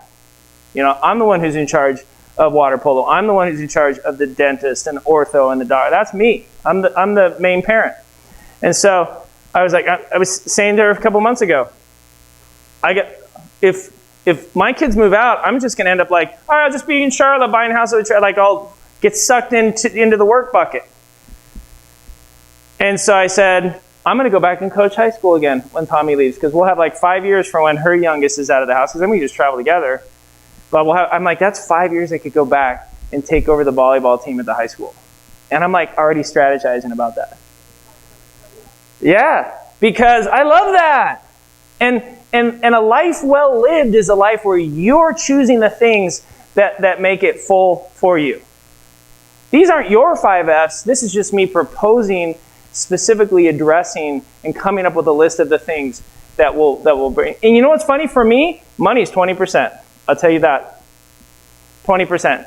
And my staff was teasing me because we have it. Yesterday they're teasing me because we have a beautiful house in Idaho that Meg found. 3 acres, landscaped, brand new, 8,000 square foot home, custom everything. It's gorgeous, right? 9 bathrooms. All the kids have their own rooms. Beautiful home. And here, I have this, just down the street here, I have this old 1878 home that I restored. And I was showing Nicole yesterday. And it's cool, right? And we took the whole first floor, made it an Airbnb, and we took the carriage house and made it an Airbnb. And then Meg and I just live on the top floor. And my staff was teasing me yesterday. They're like, you don't even care. If it wasn't for Meg, you'd probably be living in the carriage house. And I'm like, I wouldn't waste the carriage house. I'd live in an apartment. Like, I don't care. I don't care. Because what was funny was when I was living here and then commuting to Idaho to see my 2 little boys when I didn't have custody, I had a $800 a month apartment with a $4,000 Jeep and $3,000 in furniture. And guess where my universe was the best? In Idaho with those 2 little boys. And my family bucket was never full when I didn't have custody. And since for the last 5 years, I got them when they were in 6th grade and 4th grade, full custody. And I've just felt the joy in my life go up in a way that making an extra $1 million never will. And so I'm excited at 47 that I've plugged into that aspect of where money should fit and the why behind why it's still fun, because then I'm only making long-term decisions. That's, again, why direction is so much more important to me than speed. Because staying in the right direction in all of these areas has been the thing that's really said to me, hey, if something were to happen to me today, I'm good. Now I feel bad about my brother, but everything else I'm good. I would feel bad. I know that, but I'll figure it out. Please don't tell me what you think. Tell Meg. Yeah, see. But it's an interesting principle because what's funny is every one of you has a bucket that you can easily keep filled that I struggle. Like some of you are fitness and you're perfect with your diet and perfect with your fitness, and I struggle. I'm always fighting with my fitness bucket, right? Because we each have our own Achilles heels.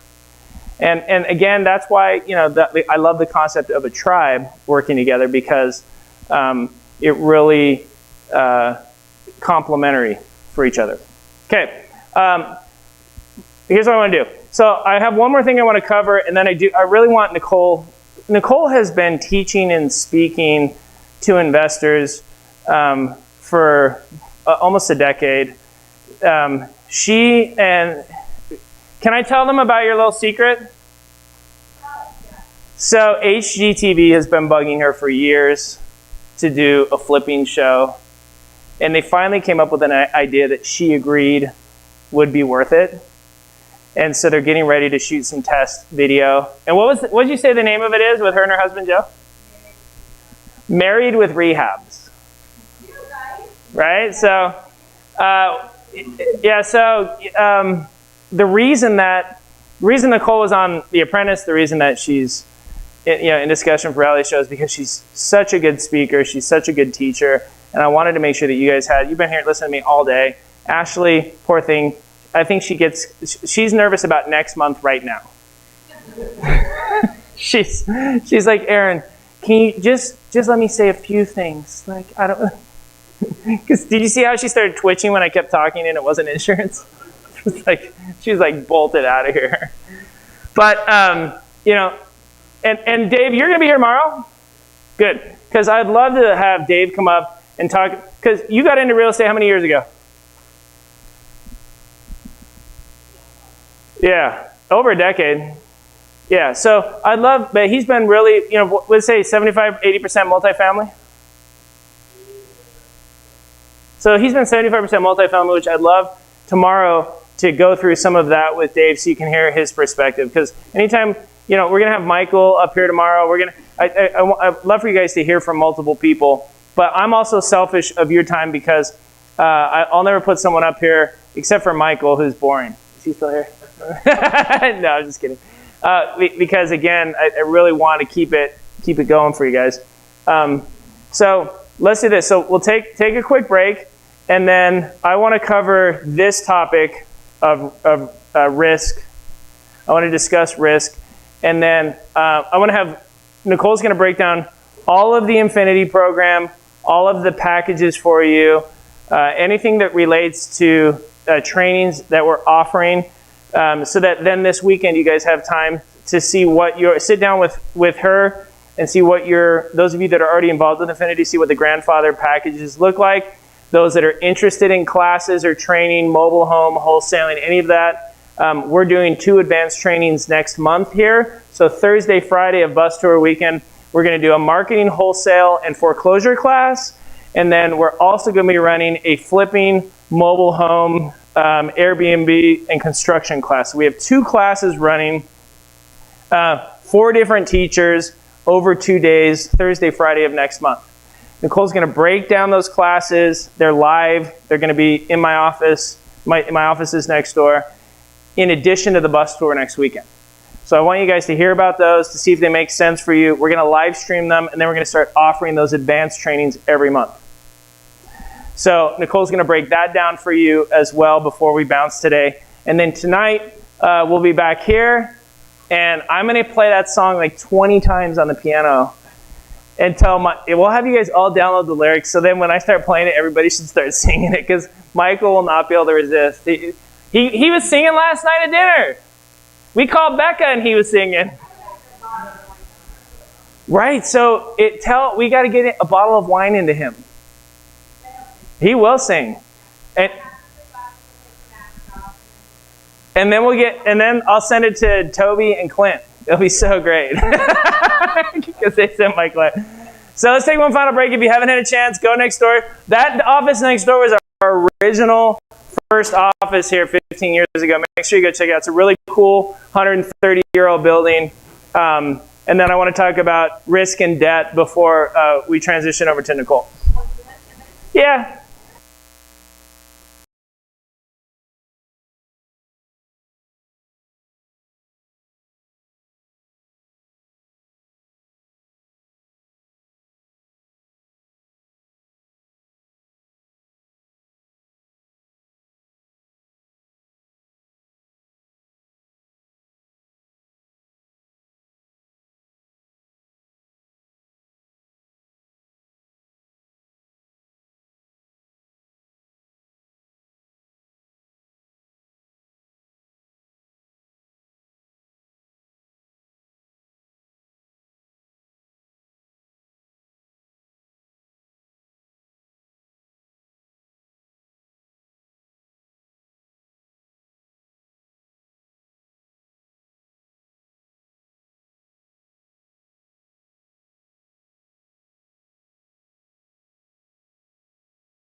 and say, does it make sense or not? With cap rate, you actually do the cash flow evaluation. So what's my actual tax bill? What are my actual costs for insurance? Okay. What's the actual cost for management? And if you're looking back at a property, then you could even say, you know, what were the vacancy over the last 12 months? And what were the expenses? Okay? Because when you can calculate all of those hard expenses and say, you know, I have gross rents of 12 grand, but after running this analysis, I got 8,000 left over on my $100,000. So I've made, if I were to buy this cash for $100,000 and have 8,000 net after expenses, that property's an 8 cap. That property capitalizes at a rate of 8%. Now, you never use a mortgage. Like, even if you're going to get a mortgage on that property with $20,000 down and 80%, you never calculate the mortgage in, because a mortgage is something you bring to the property. It doesn't come with the property. The tax bill comes with the property. The insurance comes with the property. The maintenance and the expenses, those are all, they come with the property or they happen at the property. The mortgage is what you bring into the deal that doesn't come with the property. Now, just because you don't have cash to buy $100,000 doesn't mean that you factor that in. If you factor a mortgage in with this evaluation, that's telling you your cash on cash return.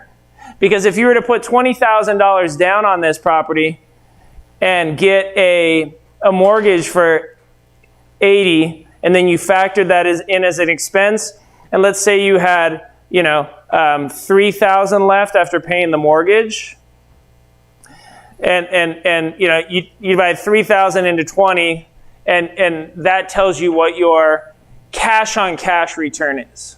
Does that make sense? For the $20,000 down payment that I had with an $80,000 mortgage and $3,000 left at the end of the year, then that's what I made on my 20 grand. Does that make sense? Okay. But cap rate, don't confuse cap rate and cash on cash return, because cap rate is how you evaluate two properties apples to apples. Because let's say I go out and get an $80,000 mortgage from Guido the loan shark, and he charges me, you know, 10% a month interest. Then if I calculate Guido's mortgage in for my cap rate, I'm like, that's a bad deal. No, the deal's not bad. Guido's loan is bad. And so cap rate you never look at leverage. You never look at debt when you calculate, because you're just looking at the property and its expenses. Does that make sense? So when they say it's an 8 cap, what they're saying is if you bought it cash, you could reasonably expect that after a year, you will have made 8% net on that cash. Does that make sense? Did I K through 12 that? Any questions about cap rate? Okay, so it becomes very common. So like when Dave and I talk, Dave, what are you seeing for cap rates on like Class A multifamily across the country? Huh? Yeah. 4 or 5. That's what I'm seeing too. What about Class B stuff? What are you seeing? Mm-hmm. Yeah, and what about C? Yeah. Yeah. Now, I know of a Wall Street fund. Okay, so take this apartment complex that I bought. So this apartment complex that I bought, when I bought it 2 years ago, was bringing in $30K a month with $10K in expenses. So $20,000 times 12 months is $240,000. $240,000, and Dave came out and looked at that one with me. Divided by, Dave, do you remember what we were forecasting 2 years ago the rents would be on that thing? It was like, we were hoping $695. Anyway, 925, yeah. So, I bought it for $3.2 million. Plus, I spent $400,000 in improvements. So my all-in on that was 3.6. Divided by $240,000 in net operating income. So 3.6 mil divided by 240K.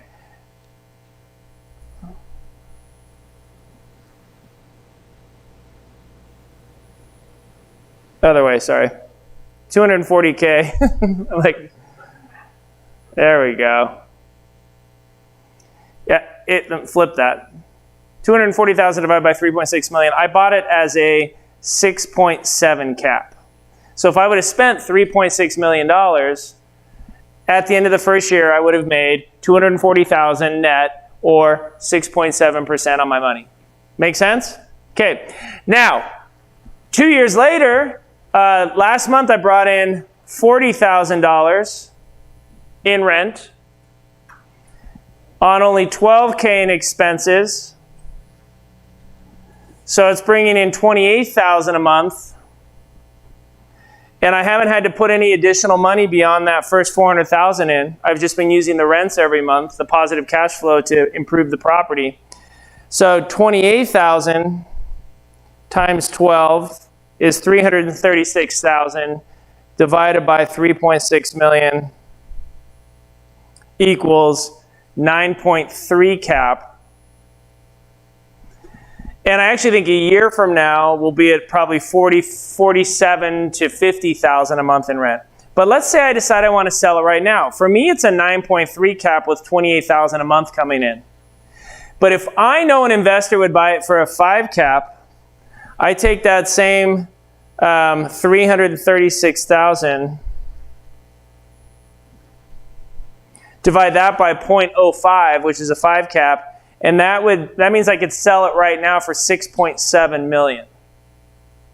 And I'm into it 3.6 basis. See how it's all coming together for y'all? So I'm into it 3.6. So we've created $3 million in value on the property, even though we've never seen a penny of the rents, because every month I've been putting 100% of the positive cash flow back into the property. So we've completely rehabbed 35 of the units, of the 60 units. I'm talking like kitchens, bathrooms, added washer and dryers, like completely redone them. And now I'm adding those storage units to get that rent up to $925, $950. So that's why I think we'll be, I only need to add like 50 more storage units at 4K a pop. So I got 200,000 in storage units I'm going to come out of pocket on and put in, but I'll just use the cash flow for the next year and a half. And then that property should be worth 7.5 mil. Okay? Now, here's the interesting question as an investor. Now, in the case of that apartment complex, I did a non-recourse loan. There are non-recourse loans out. Think about that. If you're an FHA home buyer, 3% down, is that a recourse or a non-recourse loan? Recourse, right? But the loan that I did on the property, and Dave's done a bunch of them, was completely non-recourse. Think about that. Like, no credit check, no debt to income ratio, doesn't go on my credit. People are like, Aaron, how do I get more loans for my credit? I'm capped out. I'm like, you need to learn about non-recourse loans. I'm capped at 6 loans, 7 loans, right? I'm like, right, you're thinking with a 5-figure mindset, 6-figure mindset, because that's how much money you're always going to make until you learn about non-recourse loans and the whole universe of that. And here's a website of a company that brokered our loan, Arbor. They're a publicly traded company. They specialize in many different, FHA multifamily. You get all the information. Okay, they can walk you through it all. We actually paid somebody to walk through it all for us because these loans are a nightmare, huh, Dave? You pay someone to do the whole loan for you. They take like 1%. So we did they made like $20,000. I would have paid 50 because it was a nightmare, right? But it brings up this whole discussion of debt. Okay, I use the words debt, loans, mortgage, leverage.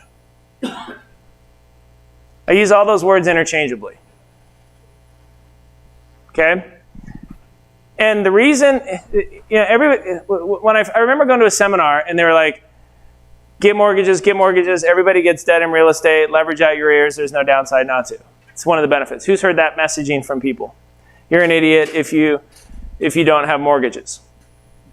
And I believe that that's a bad message, because when you take on debt, what are you taking on? Risk. You're taking on risk. And the bigger question is, how much risk should you be taking on in your life? That's the bigger question. And I don't think investors think about that enough. Now, let me tell you what my risk strategy is personally as a way to explain it, because this is a topic that I don't think you've thought about enough as an investor. Because you have risk in your business. You have risk with respect to debt. You have risk with respect to taxes that you can choose. And you have risk with respect to insurance. And these 4 areas of risk all have different pros and cons. And whether you realize it or not, you currently have a debt strategy that guides your principles. Okay?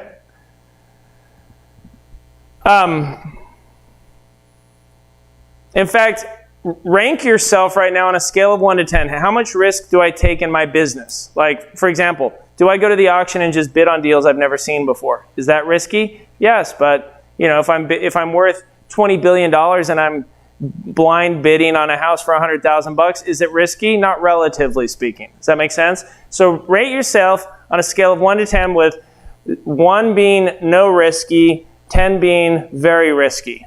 Okay, give yourself a ranking for that. I would say on a scale of 1 to 10, I'm probably an 8. Okay? Then go to debt. What percentage of what you own has a mortgage? Your house, your business buildings. Do you have lines of credit? Do you have receivables lines? Like, how much debt do you have across all of your financial life? Okay? In my case, my rule of thumb is this. I think of my businesses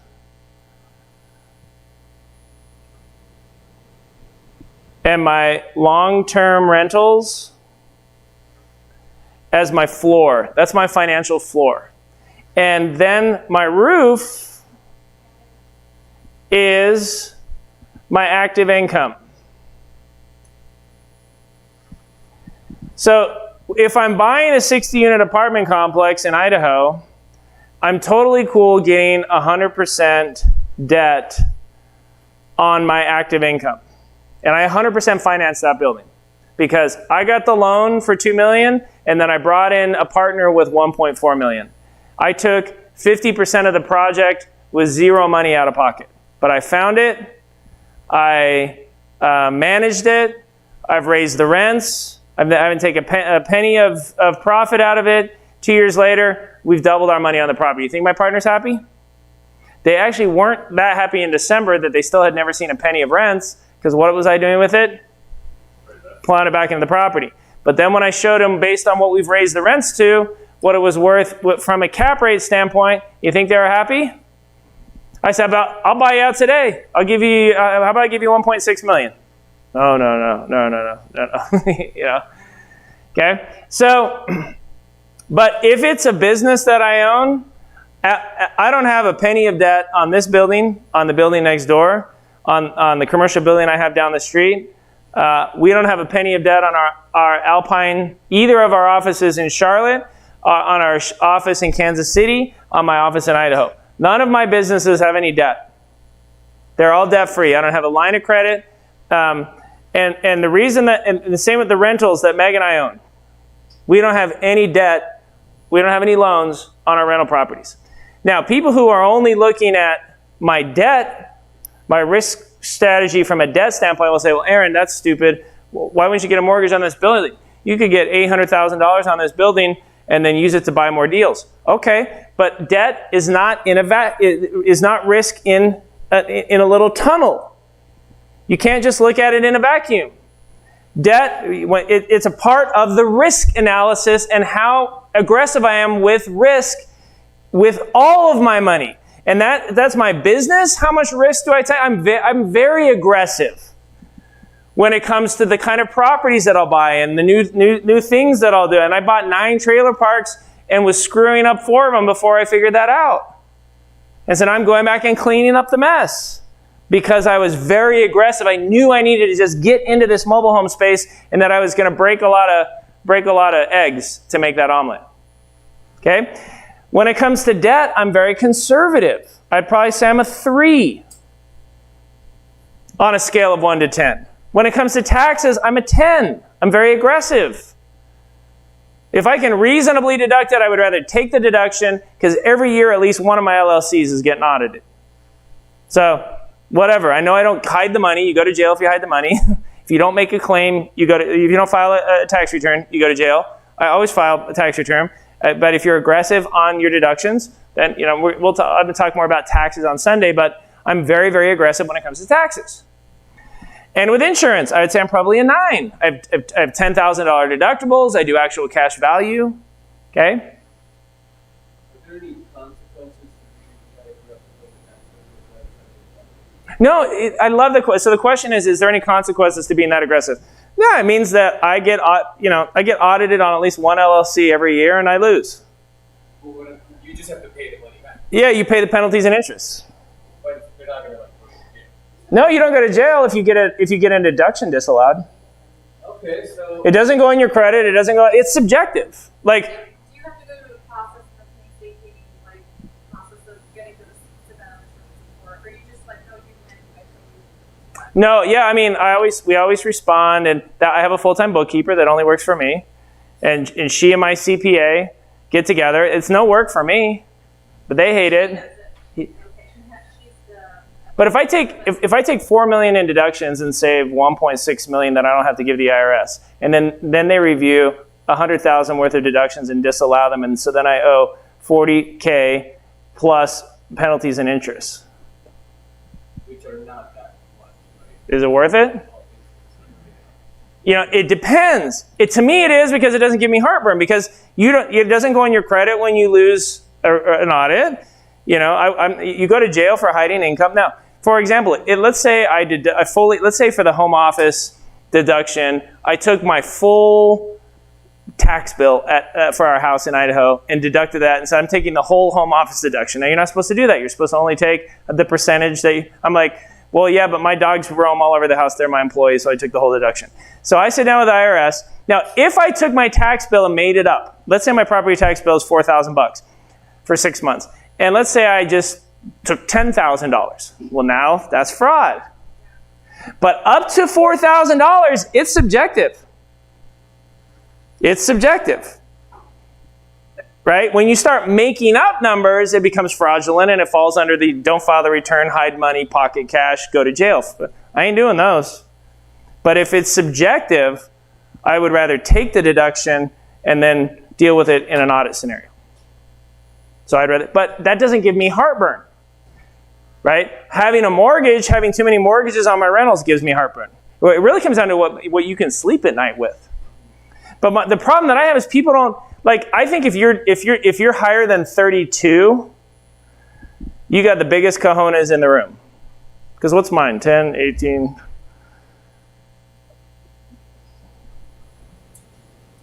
30? I'm 30. I think I'm pretty aggressive. Is anybody higher than me? Is anybody higher than 30? I know I'm talking about rate yourself on these 4 areas, 1 to 10. What do you mean by insurance? Like you take the least possible? I take the highest deductibles with actual cash value. I just want bare bones insurance for major catastrophic. I don't want Cadillac insurance. I want Ford Pinto insurance. Can you please repeat what is more risk, 1 or 10? 10's the most risk. So on my business, I think I'm an 8 risk. Would you agree with that, babe? Okay? I just say yes, crash into it, make mistakes, learn, and then figure it out. I have to be careful when I present ideas to Aaron because I start rolling with it. It's more better. I just want to get to the mistakes faster. That's all it is. There's no such thing as a pro forma. It's all bullshit. You just have to jump in and do it. Unless you're my brother. So that's what you have Oh, well, it's when you don't have a floor, like if your net worth is like 100 grand, then see, that's why this is good, because then you can turn up the risk. Then look, when I started out, years 1 through 10, my debt risk was 10. I was a 10 debt risk. You don't get rich without being over a 30. I don't think. It's hard to get rich unless you're 30 risk or better on this scale. It's an intriguing topic, right? I see you spinning. Because I think when someone's like, get a mortgage on your rental, that's stupid. That doesn't take into account the other areas of your life with your money that have risk, which is your business. What kind of risk are you taking with insurance? Like, those are the areas that I think are comprehensive. So my publisher's like, hey, do you want to do a book on this? I'm like, I don't have anything empirical to back it up. It's just my opinion. They're like, all right, well, we could add chapters to your book. Let's do another edition. I'm like, I'm not writing again. For someone as ADD as I am, writing is torture. Like, I'll talk for 8 hours a day, but God forbid I have to sit down and organize my thoughts for an hour. Yeah. Someone has gone through the audit with multiple LLCs. Yeah. When you are being investigated on audit on one part of the business, you get extended to the other part of the business. No, because there's never fraud. I got to believe it's because there's fraud when people are committing fraud. They'll be like, send us the Schedule C receipts from those 4 houses in that LLC. Okay. You know what I mean? So. I mean, you would be a prime target for that because you have so many people. So check this out. This is really interesting. Hey, again, I'm impartial. Trump destroyed the IRS. That's great for rich people.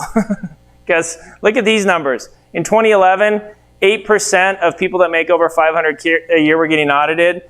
By 2017, that had dropped to 2.5%. It's dropped even lower. In 2011, those that made $200 to $500K, 2.7% were getting audited. That's dropped to 0.7%. For most of you guys, you're talking about you have a 99.3% chance of not getting audited. Why the hell wouldn't you just take the deduction?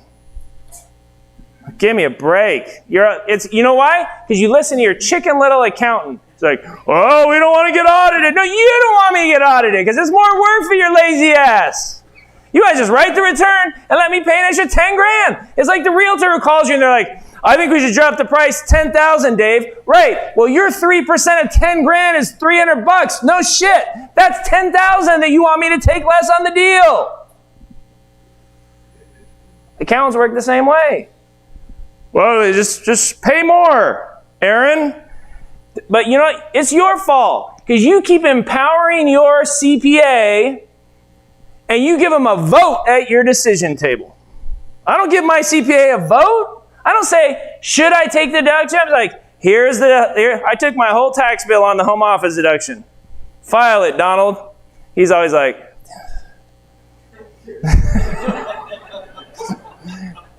effing Aaron. I don't say, should I? Because guess what? I don't ask your opinion if you aren't going to share the downside. I ask my wife, should I take the deduction? Because if we have to pay penalties and interest, she shares the downside. But Donald ain't paying the penalties and interest. He's going to bill me for dealing with the audit. He's getting paid. If you're not sharing the downside, I'll ask my employees before I'll ask my CPA, should I do it? And don't give your lawyer a vote. He doesn't get a vote. He's going to bill you too. They don't get a vote. They get their 2 cents, but they don't get a seat at the round table of my decisions. That's a rookie mistake. You got to be the quarterback of your football team and the general manager and the president. Yeah, but then as soon as you know everything that they know, it sounds right. Yes. So it doesn't take away from what they know. What it says is, okay, Donald, if I take the full home office deductions, what am I missing here? Because the way I'm seeing it is just penalties and interest. Could I go to jail for this? No. Could it ruin my credit? No. Could they audit other entities? Possibly. All right, I'm cool with it. Take the deduction. So it's not, what I don't say is, should I do this? What are the implications of, what am I missing here? That's how you tap into the knowledge, but don't say, should I do this? It's like going to your lawyer, well, should I invest in this business? Why would you put them in that position? They can't answer. You're putting them in, look, the best thing about me having, and people do it all the time. What should I do? I mean, think about this. So this private equity fund owns this trailer park in Florida, 55 and older park. The manager sells me 24 homes 2 years ago. She gets permission from the regional manager from the park. It's a private equity fund. Other investors were buying homes in these 55 and older parks, renting or selling them on contract to seniors. Common practice. The park just wanted their lot rent. They decide 2 years later that they don't like that. So they fire the manager and they change the rule and they go back to the rule that was originally on the books, which said only a person who lives in the park can own one other property and that's it. And that has been the rule on the books the whole time. And the mistake they made was trying to enforce that on me. Because then I had somebody that wanted to buy 4 of the homes from me, and they said, sorry, we won't let you apply. There's a principle in law called detrimental reliance. And I relied on the fact that as an investor, I was sold properties a certain way. I should be allowed to sell them. That's fraudulent. So I got them dead to rights. The second they denied my buyer, I was like, oh. So I get on the phone with my attorneys, and I'm like, this is how I want to pursue this case. I want to pursue it as fraud. That's going to be tough. I said, I don't care. I'm paying the legal bills. I'm flying to Fort Myers Sunday night to meet with them Monday morning to quarterback the litigation. I'm happy to spend $20,000 because I'm very, very comfortable about that case. Because now I've lined up 2 of their former managers who they fired to provide affidavits that was their standard practice, as well as other investors who were just like me. And then I'm going to go to the Attorney General's office and show her the case, and the Better Business Bureau, and the local news station. Because if they're doing this to me, think what they're doing to 55 and olders. You think they're not going to settle with me? Absolutely. But that wasn't my attorney's idea on how to proceed. That was my idea as the investor. You have to take ownership and quarterback your own legal, your own tax. You have to quarterback your risk. Does that make sense? Yeah.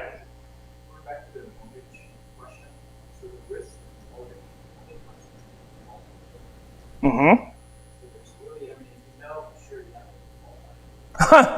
So when I look at the top 5 reasons that people don't pay, because think about it, I've bought 10,000 foreclosed properties, so I see the reasons. What do you think the main reasons that people default? Why do they stop paying the mortgage? Catastrophic life events. So show me on your pro forma, when you're calculating risk, where the section is for cancer, where the section is for your spouse dies, where the section is for you lost your job, where the COVID section is. That's the problem, is that people, they're rare instances, but with real estate, we never apply a risk coefficient to evaluating real estate. We do it on the stock market all the time, but we never do it to real estate. I've seen studies that show 2 groups of people, a group of people with a bunch of mortgages and a group of people without mortgages on their rentals. And over a 20-year timeline, catastrophic life events were the reason that screwed the people. Because how many of us live 20 years without a catastrophic life event? Because that's the real likely. People get 15, 20, 30-year mortgages on property, and they don't have a contingency plan for CLEs, catastrophic life events, and then they lose those properties because they stretched out their exposure timeline too far without a contingency. So if you get mortgages on 8 rentals and get cancer, how are you going to manage the properties that you've been managing and still pay the mortgages? That's what people don't address significantly, because then the same people that have mortgages on all their rentals are also taking on risk in those other areas of their life. So risk is like a gun. It's just a tool. And if you don't think about it, there's Malou. Everybody say hi to Malou, Travis's beautiful wife. Yay! We love you! My sister from India. Hey, no, nobody's allowed to make eye contact with her. No direct eye, just look away like this. We are your Dalits here to serve you. She kind of likes it. So funny. I told her in Alpine Charlotte we should just hire all lower caste Indians to work there. I was like, you would like, duh, you know? See, Travis agrees with me. Then you get the rednecks in Charlotte that call it Milo. Milo. Milo. Imagine they tried to call you by your real name, Mahalik Schmidt. Mahal Schmidt.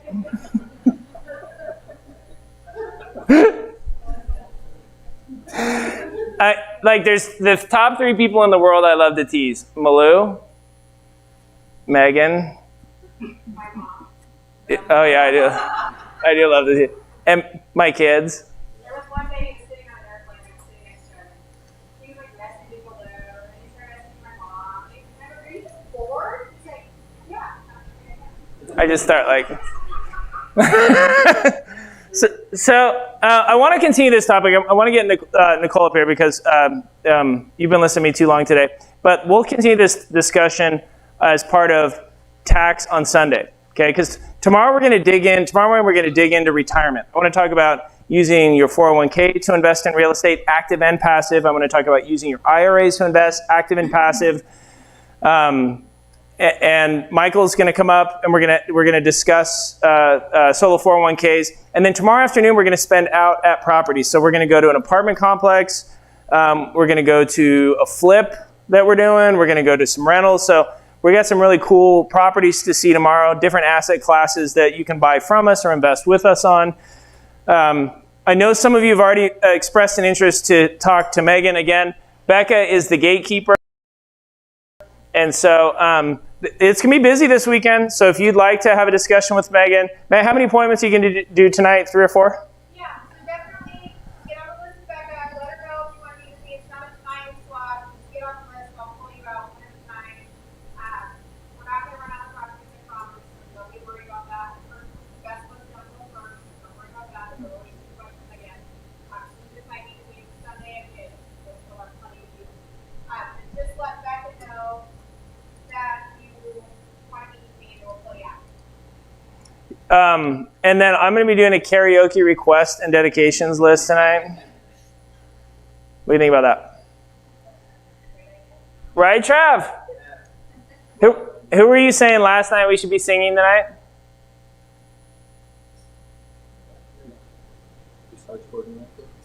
Yeah, I downloaded 3 of his songs. I have this app on this iPad. I can download a song and I have 437 songs at $7 a pop on my iPad on that app.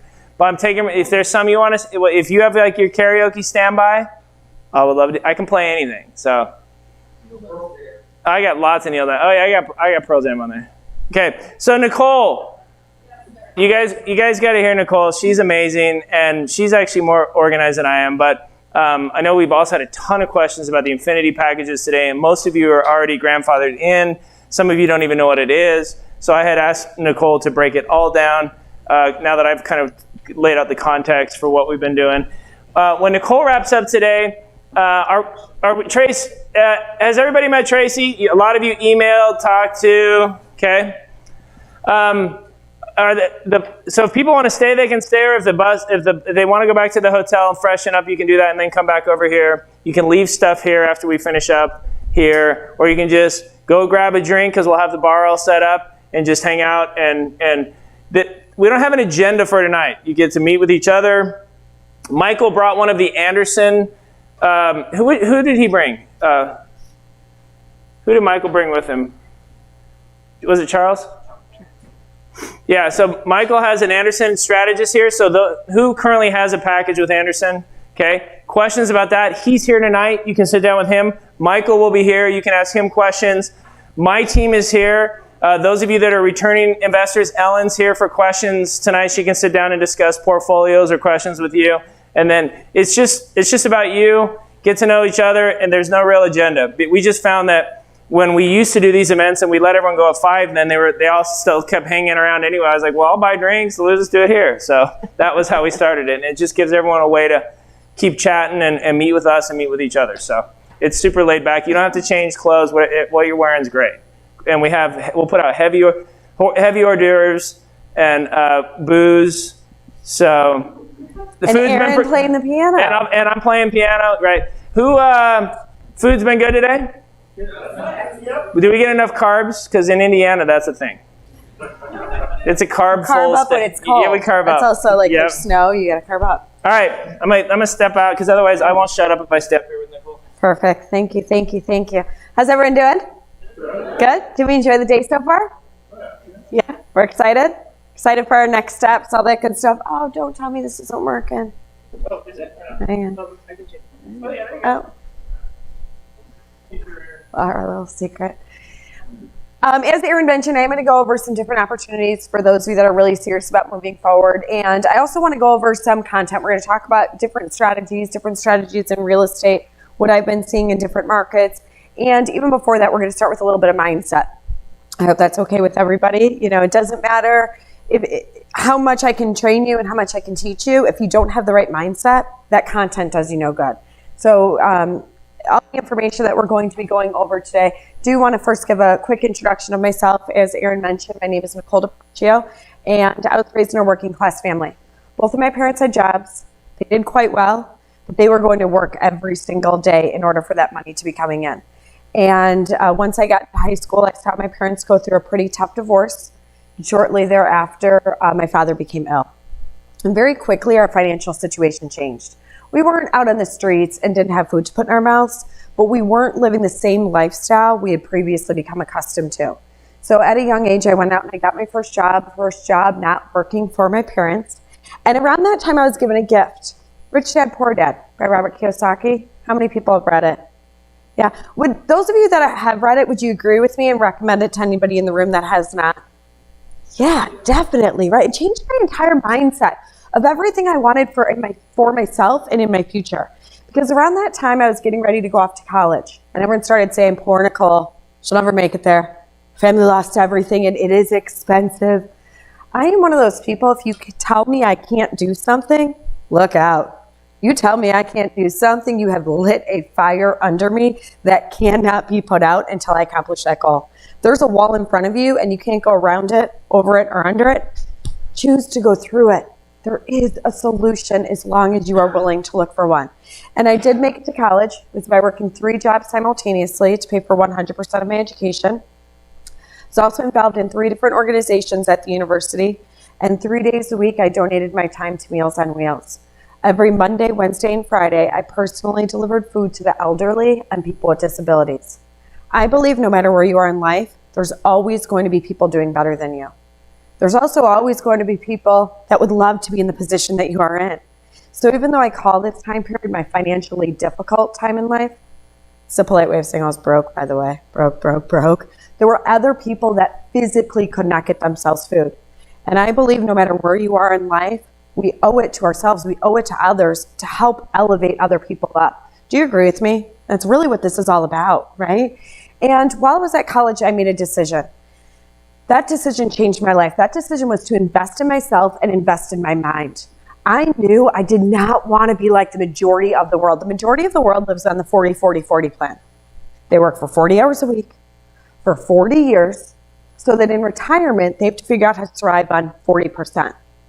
And because I made that investment in myself, that allowed me at the age of 21 to go out and purchase my first piece of real estate. First and foremost, I am a real estate investor and I will always be a real estate investor. And I'll share with you why I chose real estate as my main focus. It's really one stat. That stat was, depending on where you look, anywhere between 87 and 97% of millionaires and billionaires worldwide are real estate investors. And I thought to myself, why reinvent the wheel? Let's just do exactly what it is they are doing and have the same results and the same outcome. Also, at the age of 21, I became a real estate managing broker. I was recognized by the Wall Street Journal for being one of the youngest people in history to pass the exam. In 2008, I became a certified distressed property expert. It's 2008, so I don't think we really need to go there. And we will talk distressed real estate because that is, I mean, can we all agree this is going to be a massive opportunity in real estate 2021 and 2022? For sure. And I'll give you guys some great strategies that we're personally using in our business that can work in any market. There's just different ways that you'll adjust it a little bit. And we also own multiple businesses. My main business, we specialize in the acquisition and disposition of hotels and gas stations through a few different countries. I have been fortunate enough to have been recognized by various media outlets, CNN, CNBC, other TV, radio, magazine, newspaper, internet, as an international real estate expert. I've traveled all over the world sharing my story. Been throughout most states in the US, throughout most provinces in Canada, Mexico, Australia, New Zealand, throughout Europe, and also throughout Asia, showing people where I am now and where I started, so that you can choose to create whatever path you'd like to create for yourself. And in 2018, I was inducted into the Hall of Fame for the Women's of Excellence Award. But Erin's already let this one out. We all know who fired me, right? Remember, right? I mean, if you're going to get fired once in your life, you know, like I said earlier, let it be on live TV. I mean, there's nothing like getting fired and being like, every person I've ever met in my entire life just saw that happen. Awesome. So cool. And if we can please keep this politics free, I'm sure I would greatly appreciate it. I think everybody else would greatly appreciate it. But I think most people know the concept of The Apprentice. In real life, which you have about 2 years to accomplish, on The Apprentice, we'd have about 20 hours. We were doing things we had never in our entire lives imagined we would be doing. From helping Trina Turk design new swimwear, to helping GNC run a halftime show at LA Galaxy, to making and selling honey. When I say making, I mean the bees, the bee suit, the whole business. I don't ever want to do that again. And when we started on each and every single task, our risk was high because we had no clue what we were doing. So the very first thing we did on each and every single task was increase our knowledge. Because as you're increasing your knowledge, are you at the same time lowering your risk? Yes, definitely. It allows you to make an educated decision. And if we ended up in a boardroom, we could say our knowledge had us make that decision because of X, Y, and Z. And if given the opportunity to do it all over again, we would learn from it and do even better. And, you know, it's the same thing in real estate. Erin mentioned this earlier. One thing that I always like to say, if you want to be a real estate investor, you will either pay for your education or you will pay for your experience. It's one or the other.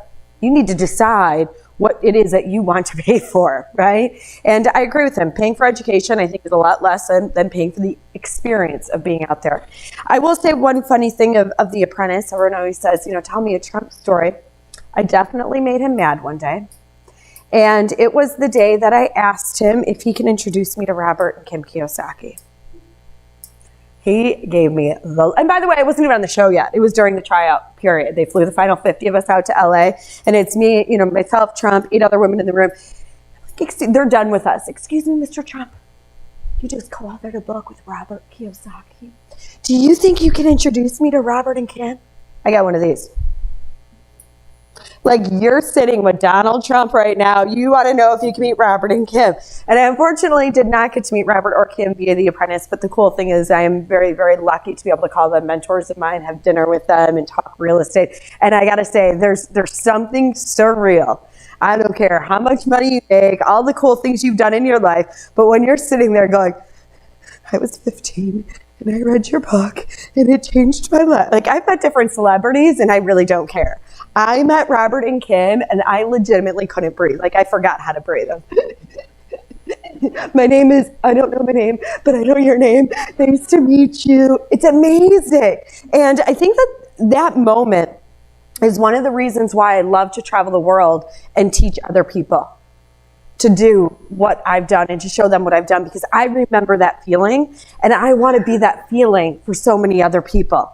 I want other people to say, oh my goodness, you changed my life.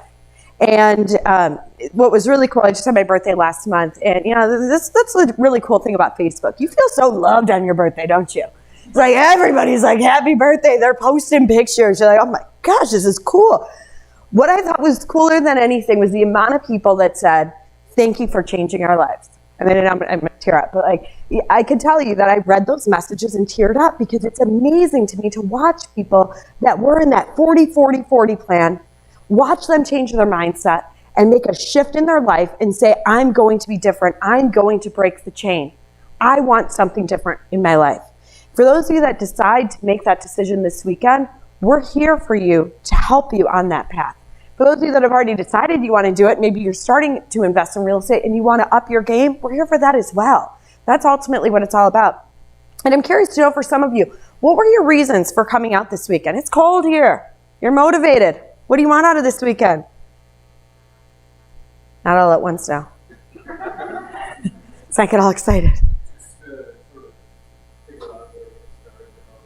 Perfect. Okay, so how many people are just getting started in real estate and you want to know where to get started?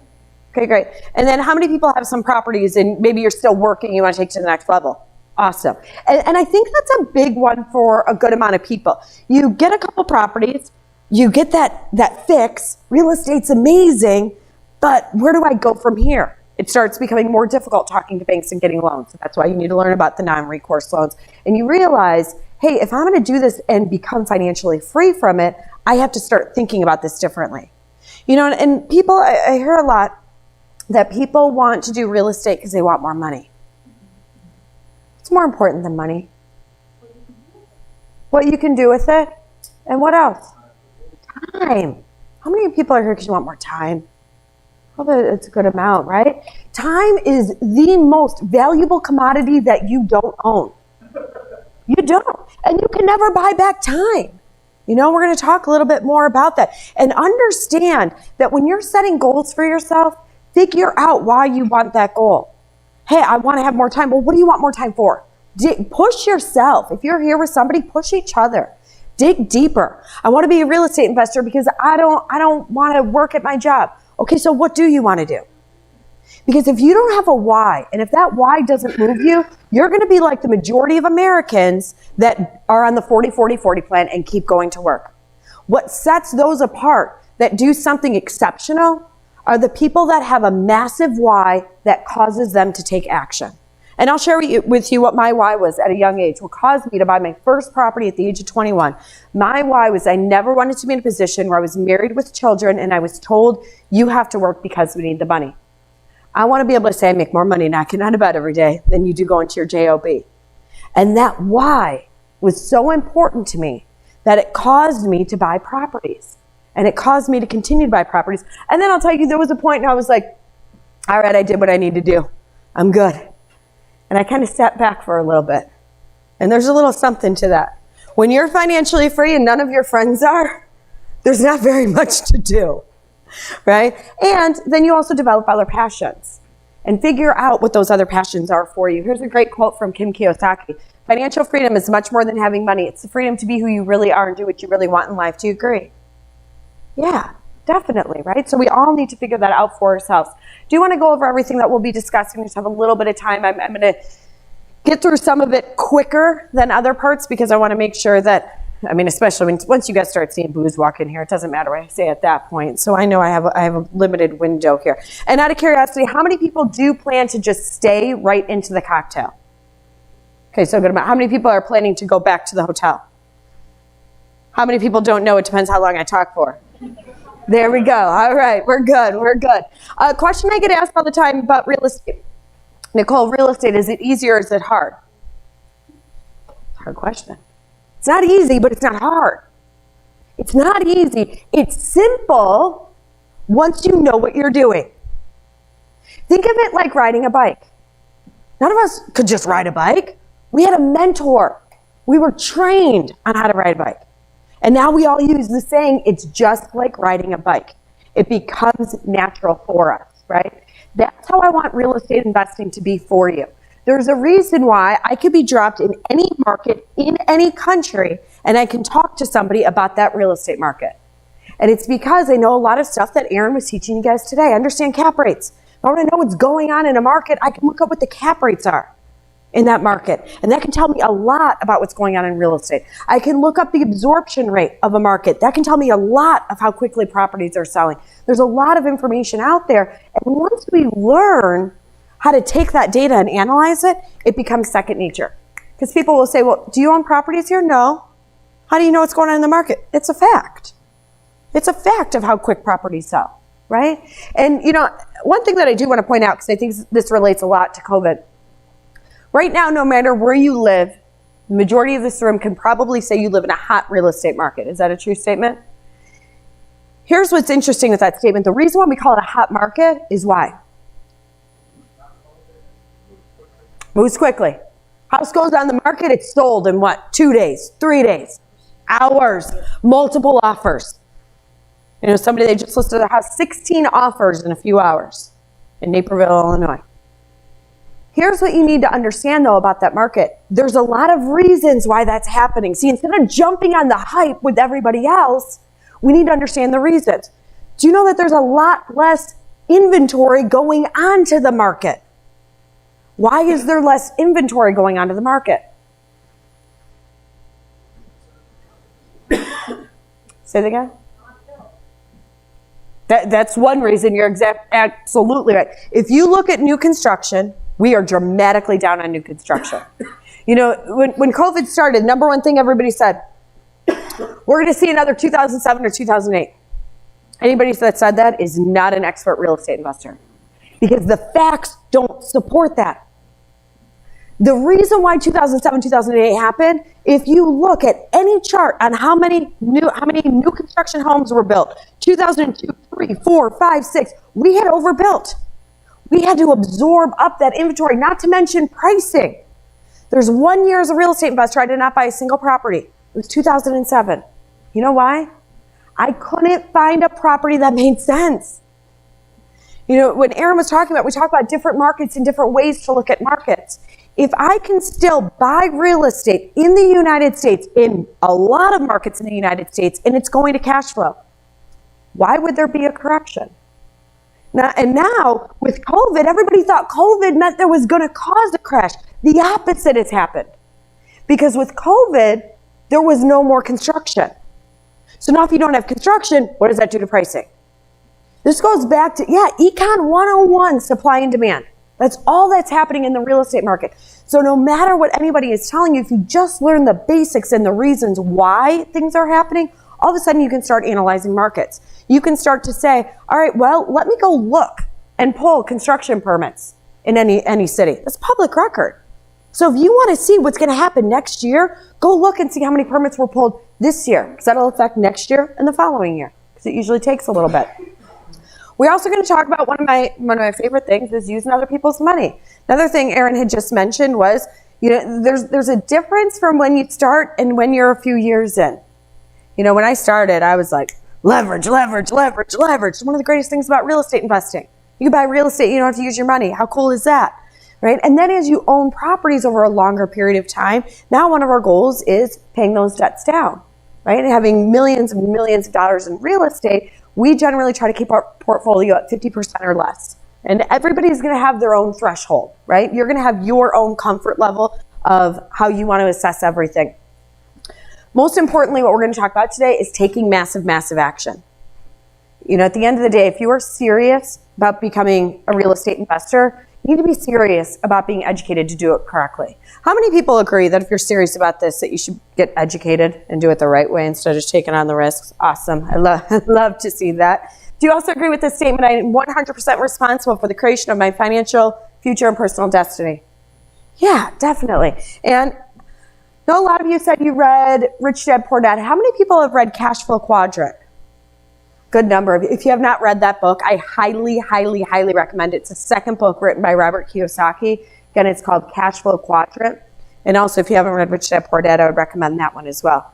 And while we're on book recommendations, Think and Grow Rich. How many people have read that one? Love it, right? It's unbelievable. It's a hard read at first. I will say that. But then you got to get into it. Once you're into it, you're like, I can't put this. Yeah, exactly. Oh, did I miss stuff in the beginning? I mean, yeah, I agree with you. I can't even think of how many times. Yes, that's what my husband likes to do when he's driving in the car. And I do want to go over the cash flow quadrant. If you read it, this will be a quick refresher. If you haven't, please understand it's all about the 4 areas of the quadrant. And I know Aaron did touch on this earlier. E is an employee. This is where you have a job. You're going to work. S is self-employed. B is a business owner. And as we mentioned this morning, people often ask, what is the difference between an S and a B?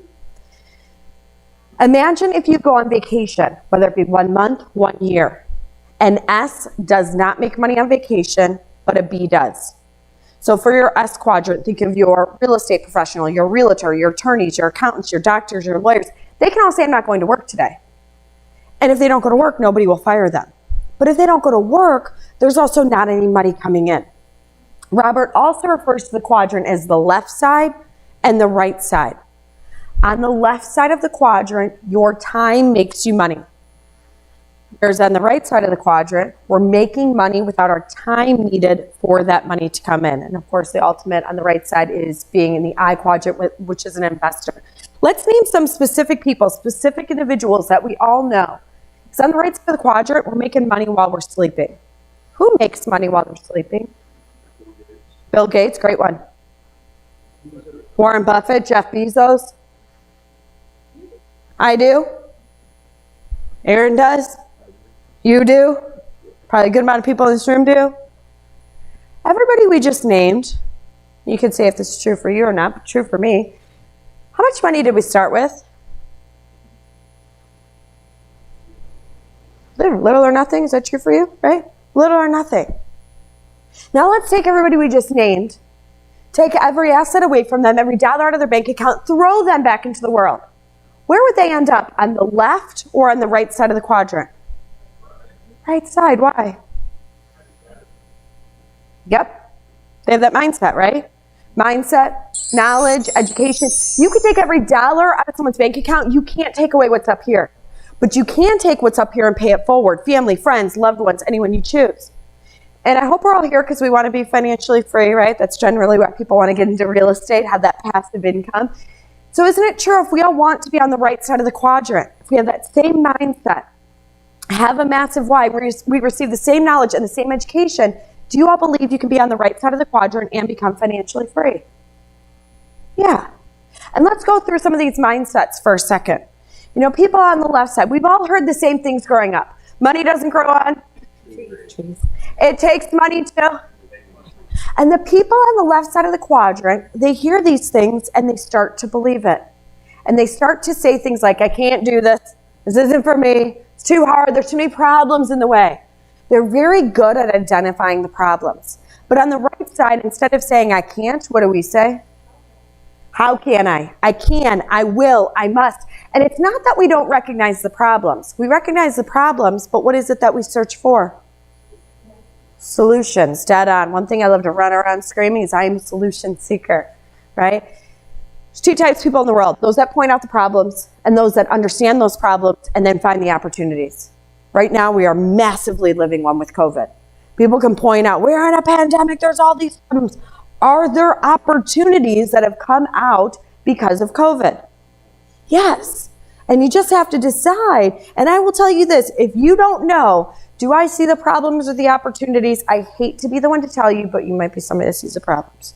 Usually people that see the opportunities know they're somebody that sees the opportunities, right? And this is something that, hey, it's okay if you're that person that sees the problem. But just figure out a way to take your blinders off, to look at the world a little bit differently, right?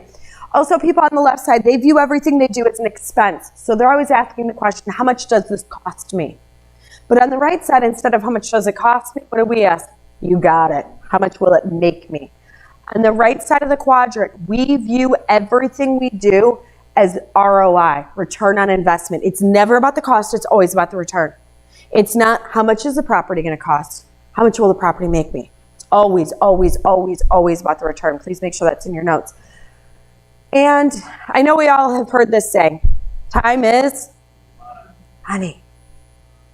It's not true. Time is everything. I don't care how much money you have. As I said earlier, you can never buy back time.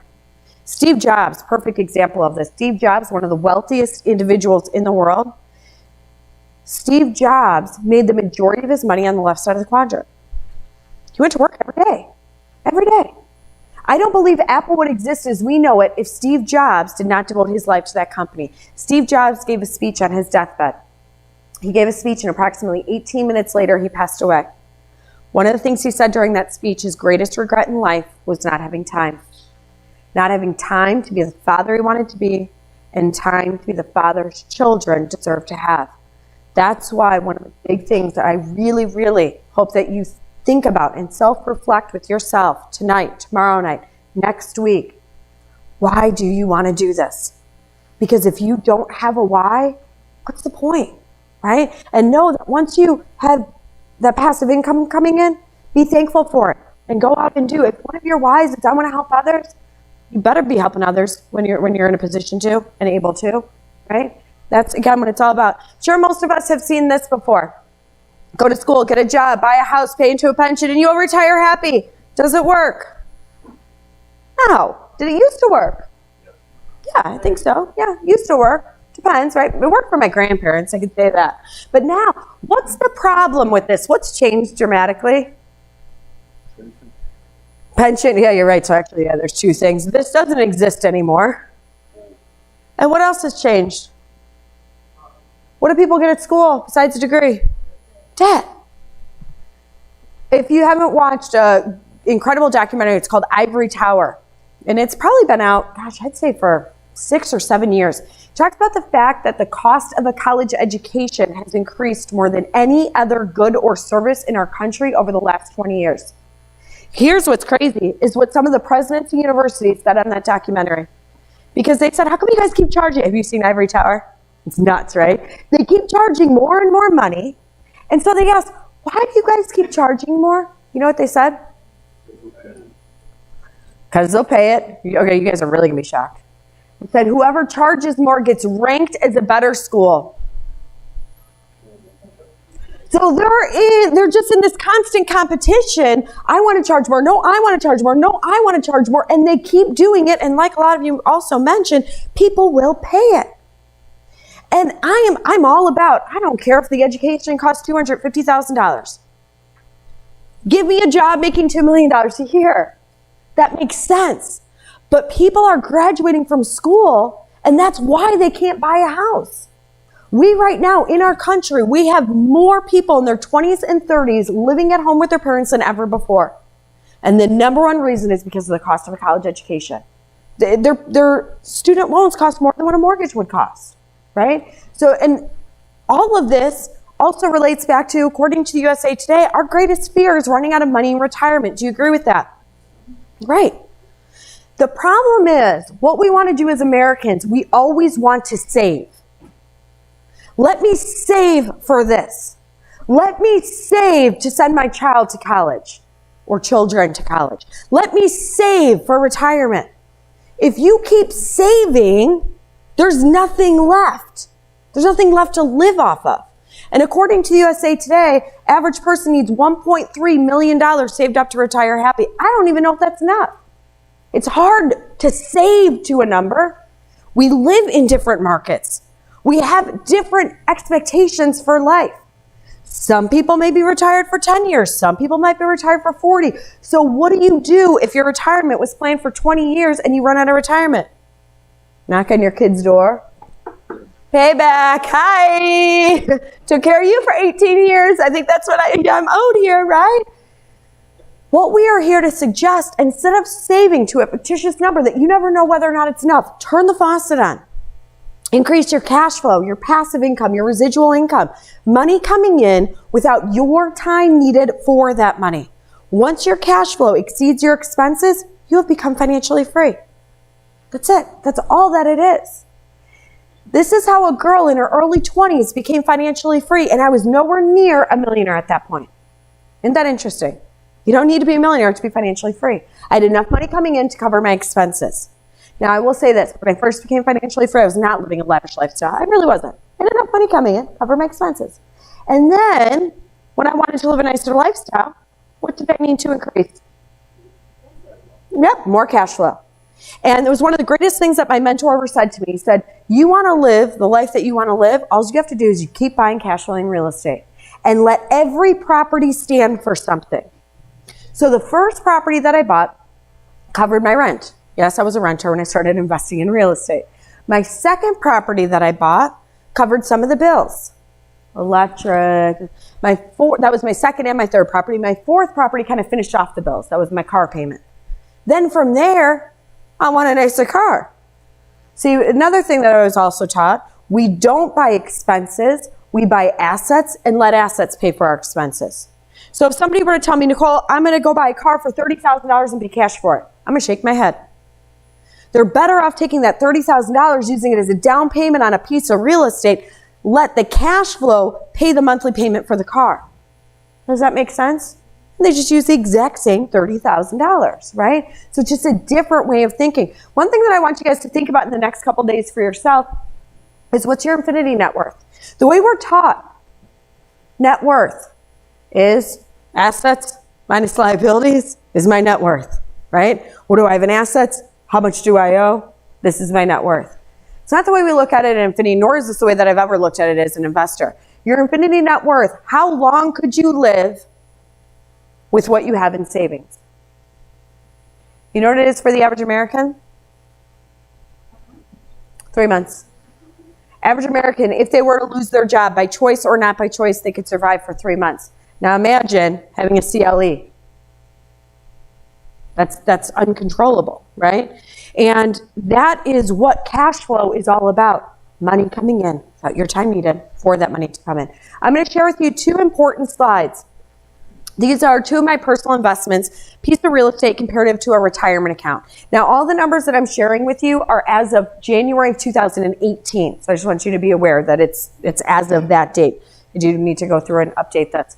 First, in the retirement account, I made the investment in 2005 and I invested $10,000. Any guesses what this was worth, which would have been 13 years later?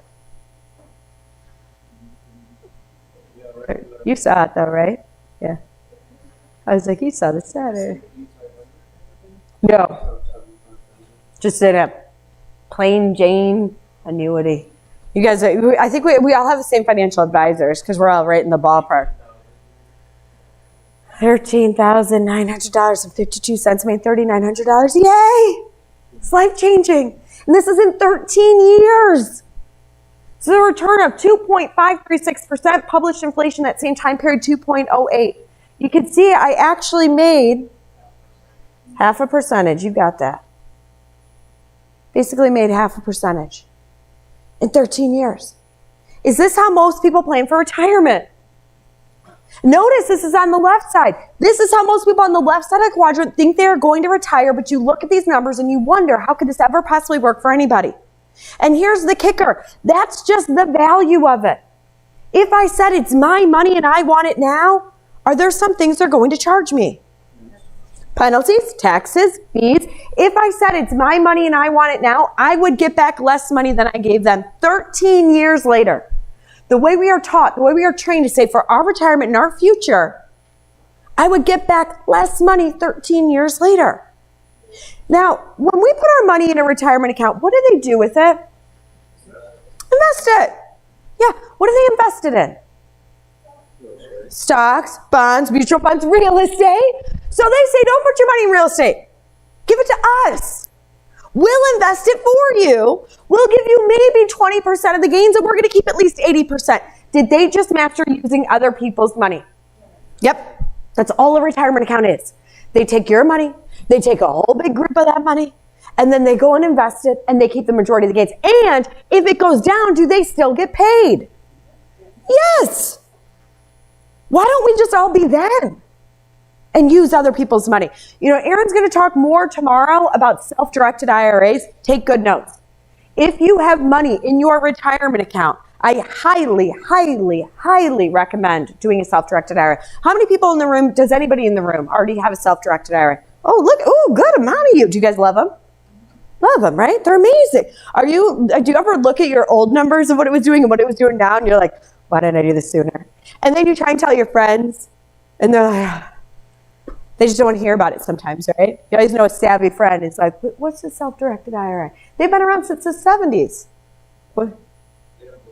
Yes. They think you're doing something illegal, right? So they don't believe you.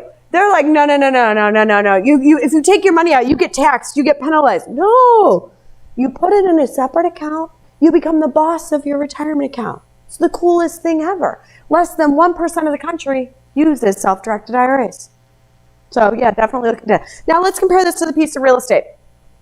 I made this investment in 2004. I will give you, it did have 1 extra year to mature, but I did invest half the amount of money. Less than $5,100 got me a property valued at $171,000.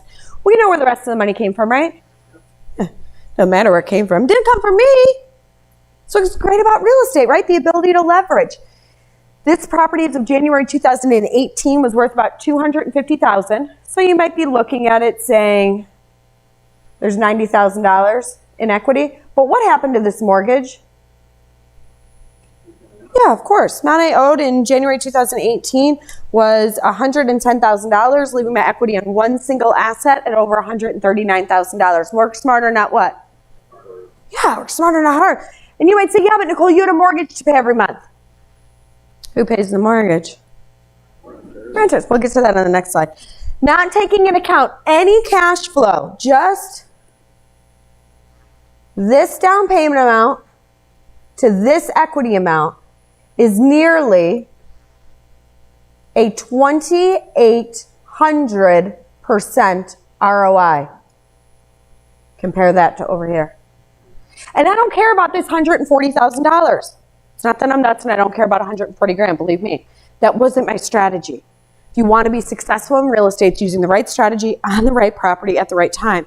When I purchased this property, that's when I was at I want to live a nicer lifestyle. I need more money coming in, right? So it was ultimately all about the cash flow. And to compute your cash flow, you want to take your rent, subtract your payment, any additional expenses, and you have your cash flow. Be conservative with this number. When you're investing in real estate, you're not buying a dream. That's what a lottery ticket is for. Okay? When you're investing in real estate, you want to be conservative. If you are buying a piece of real estate and it is 70 years old, put money aside in a separate reserve account every single month. Something will break on you.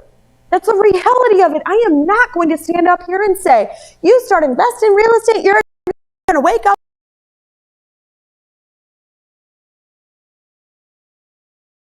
Believe.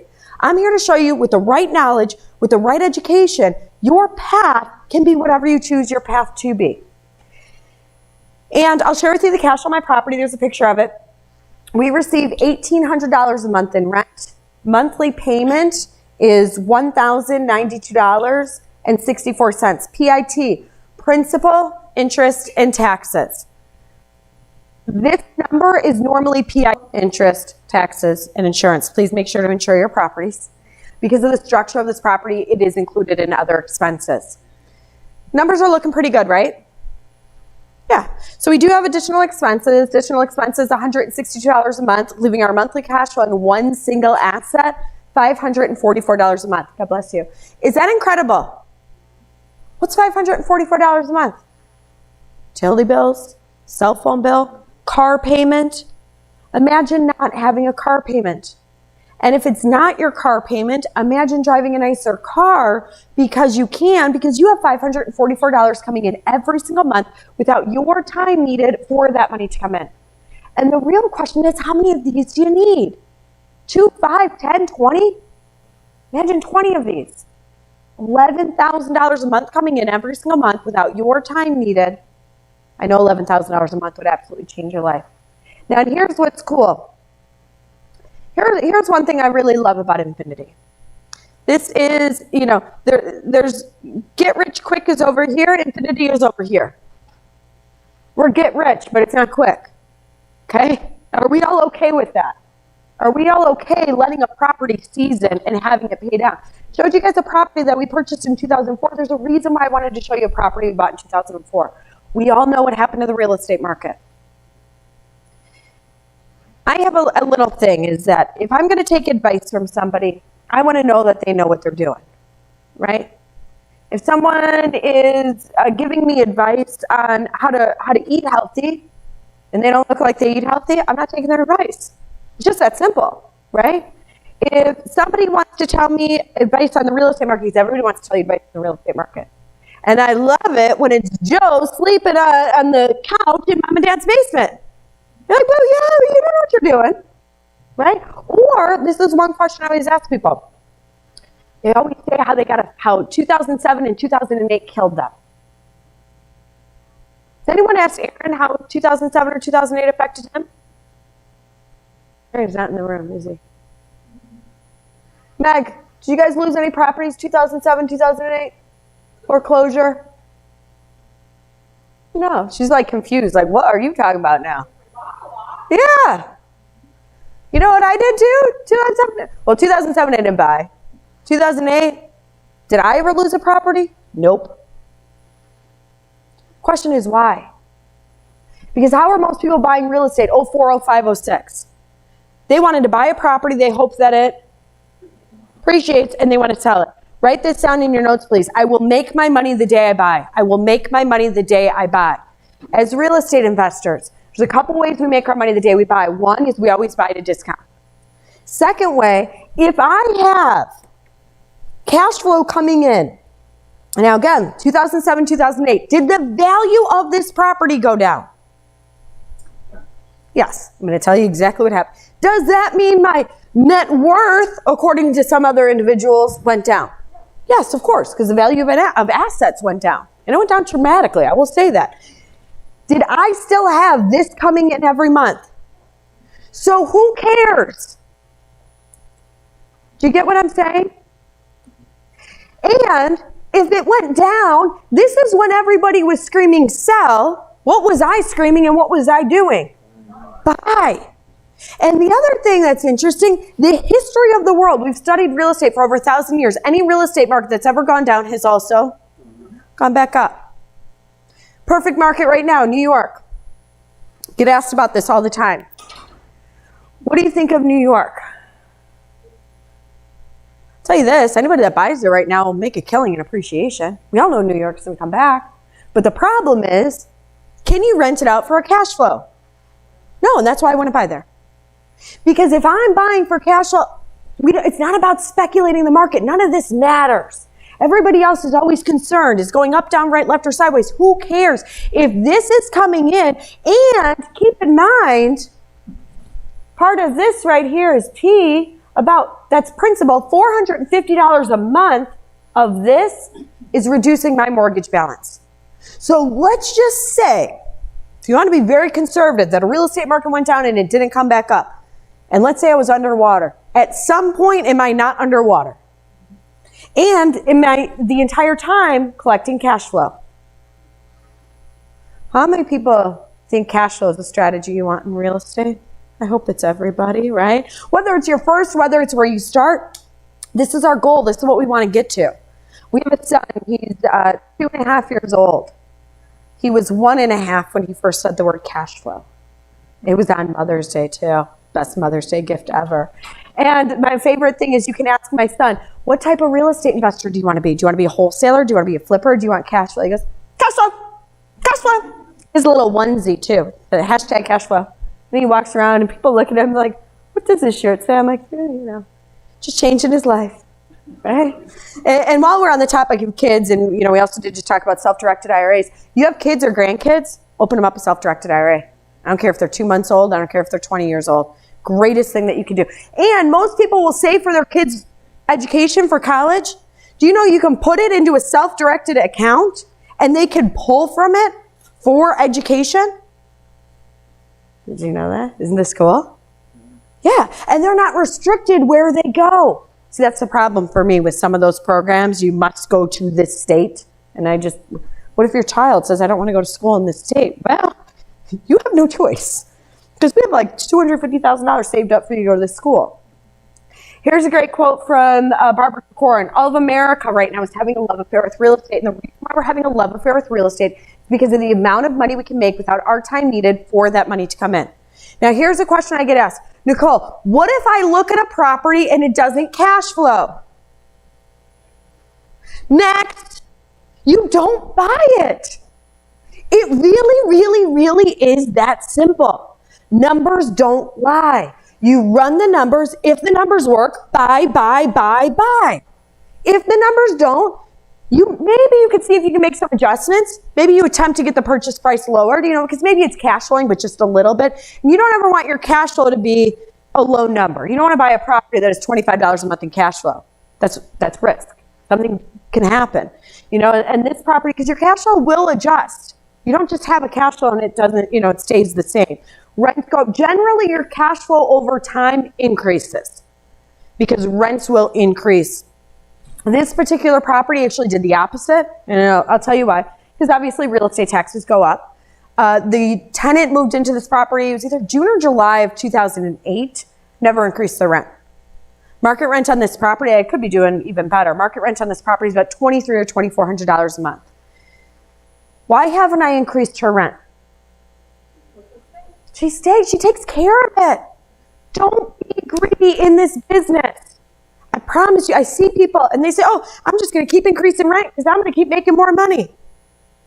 If somebody can't afford it, you can't squeeze water out of a rock. She's a great tenant. She takes care of everything. Do you think she's paying under market rent? 100%. She appreciative of that. Yes.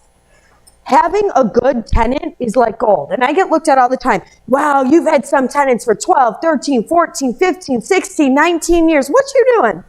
How many properties did you lose in 2007? Me? Yeah. I already knew the answer. You know that was easy. Oh, you can't hear me good? Yeah, crackles. It's like I'm getting a little bit of feedback on it. Just randomly right when you speak. Oh, I can tell you why that. I turn my head this way. Oh, wait. Let's see.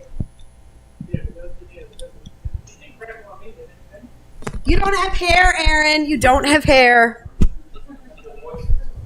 And maybe the crackle could also be, yeah. That could be the crackle too. That's why I like my other mic. It goes like this on my face because my hair gets in the way. See, now what we're talking about. Barbara Kokorin. Then what were we talking about? Oh, long-term tenants. Yeah. People say that to me all the time. Oh, you're so lucky you have these great tenants. Is it luck or is it knowledge? Knowledge. It's a skill, being able to find good tenants. Now, when I started out, did I have trash property? Yes, I did.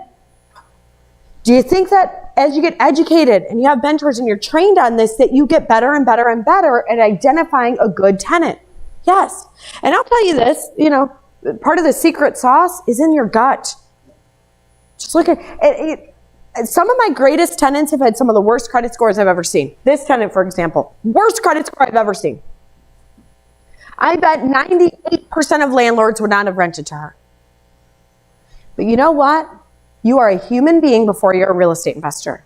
And you need to understand people's situations and understand why they have a bad credit score.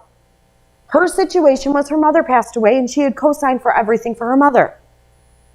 That's something horrible. And I just remember looking at her going, if I don't help this person, nobody else will.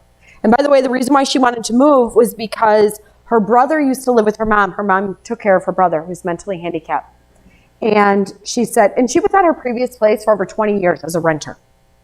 She said, I took my brother in and we just can't do it anymore. We need more space. This is too small. She's like, but the only problem is I can't get anybody to rent to me because of all this other stuff. And I just looked at her and I was like, girl, come on. You need more space. I mean, this is crazy. She's lived there. She's going on 13 years. She's never once paid late. She had the worst credit score I've ever seen, right? So again, it's just having that understanding. Susie Orman, she always has an opinion as well. It's better to do nothing with your money than something you don't understand. Do you agree? Let me ask you this. How many people agree investing in real estate should be part of your portfolio? Yes, definitely, right? And are there people investing in real estate, they don't know what they're doing, and they lose money? The problem is, what do they blame when they lose money? Other people or the real estate, right? People make it sound so easy. Yeah, I did it once. You know how much money I lost? We have so many friends that have lost so much money investing in real estate, and I can tell you exactly why they've lost it in real estate. Because they keep buying in the hot condo building in downtown Chicago. Right? It doesn't make sense. And they're buying, and we're sitting there going, why are you buying there? Oh, just wait, it's going to triple in value. That's your problem. You're greedy. You're trying to buy a property and hope that it triples. You put down $5,000 and you're hoping to make $1 million in 3 years. Did it happen? Yes, it happened in 04, 05, 06, and people heard those stories, so they think you should just put money anywhere and watch it go up. Right? If you're serious about this, you need to be serious about being trained to do it correctly. Right? And then some people will say, okay, I get it. Real estate's awesome. Let me go get my real estate license. I'm not downing realtor. We love our realtors. They're amazing. Right? They do so much for us. But can we also all agree being trained to be a realtor and being trained to be a real estate investor are two separate trainings? Yeah, we have a student. He started taking trainings. They were Aaron Adams training, which are now Infinity. So some of this will sound confusing because there's all these companies coming together and all this cool stuff. But he took a training and he started taking all the advanced trainings. And he said to me one Thursday ago, 8 days ago, easier way to say it. 8 days ago, he said, Nicole, you know what I realized? He said, I've been selling real estate for, I think, 30 years. Since I've been selling real estate, I have been doing a massive disservice to my clients that were real estate investors. Because I kept showing them properties based on comps, and now I'm learning none of that matters. I don't care what the house down the street sold for. I care how much money am I going to pay for it, what am I going to get in rent, and what is my return, right? And that's ultimately what we are here to offer you, is the ability for you to invest in yourself. For those of you that are serious about taking it to the next level, we have 2 different classes that we'll be offering next month. We'll basically be offering them every month. Our first class is essentially about learning systems. So the strategies that you're going to learn in this class: marketing, foreclosure, and wholesale. So in 2 days, you're going to learn all 3 of those. Those of you that are just getting started, this is a great class for you. Those of you that want deals to fall in your lap, this is a great class for you. You're going to have 3 different instructors. Travis will be one of those instructors. So Travis, I've never met anybody that does marketing better than Travis. If you want to learn anything about marketing, Travis is who you need to be talking to, right? Catherine Butler is one of the greatest people when it comes to foreclosure. She's not here this weekend, but she will be here for that. She's going to teach the entire process of how to do this. So again, if you are getting started and you say, hey, I want to sell a piece of paper for $5,000, we'll show you how to do it. But there'll be some people that will take this as well to say, hey, it's just because I want deals falling my way. How many people think that you can learn a lot spending 2 days with Travis being there showing you marketing and everything else there and show you? Yeah, more than a lot, right? A ton. And for those of you that are saying, all right, Nicole, yeah, that sounds kind of cool, but I want to talk about some of that cooler stuff that Aaron's been talking about today. There's a training for that as well. And it's a little bit more advanced real estate. You're going to be learning flipping, creative finance, construction, and mobile homes. 4 different strategies over 2 days. And again, you're going to have 3 instructors. And by the way, all of these trainings that we are talking about, this is for 2 people to go in attendance. Now, how many people feel you'd want to take advantage of one, both, or the other of these classes? How many people aren't raising your hand because I didn't tell you how much it was and you're afraid I'm going to drop? So she going to say something. They're talking about earlier in the class at $30,000. I'm not committing to anything. Everything is different, but I will tell you this. There are people in this room that you can attend both of these trainings for $15,000. There's also people in this room and you can attend both trainings for $10,000. How many people love that opportunity? 4 days of training? A couple of you? Yeah? Awesome. So again, the dates for this, you have information on it right in front of you. I'm going to circle back and go over some more trainings, talk a little bit more about what you'll be learning in these trainings, and then circle back to the opportunity for you as well. Are there any questions I can answer on any of these classes? So again, they're always going to be on Thursday and Friday, right before Cash Flow Summit.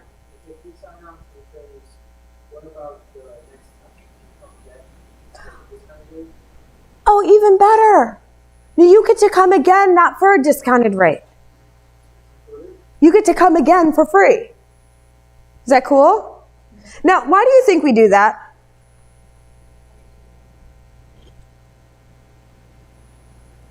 Because you learn so much, your head's going to explode. How many people feel a little bit like your head's going to explode already with everything you've learned today from Aaron? Yeah, a little bit. You're like, oh my goodness, this is a lot. Now imagine 2 full days packed of learning these particular strategies. We know it so much, and our goal is for you to become successful. So if you come and take the training, you absolutely can come back again and retake it, and you're not paying a refresher fee. There's nothing. Pretty awesome, right? So this is part of Infinity. So Infinity, you have Anderson over here.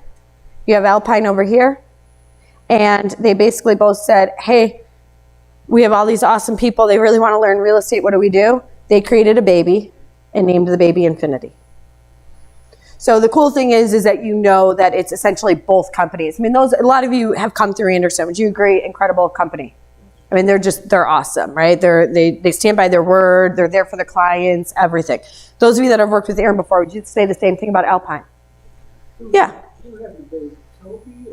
I think they did together. I think it is Aaron and Toby's baby. I'm the dad. Yeah, I'm the dad.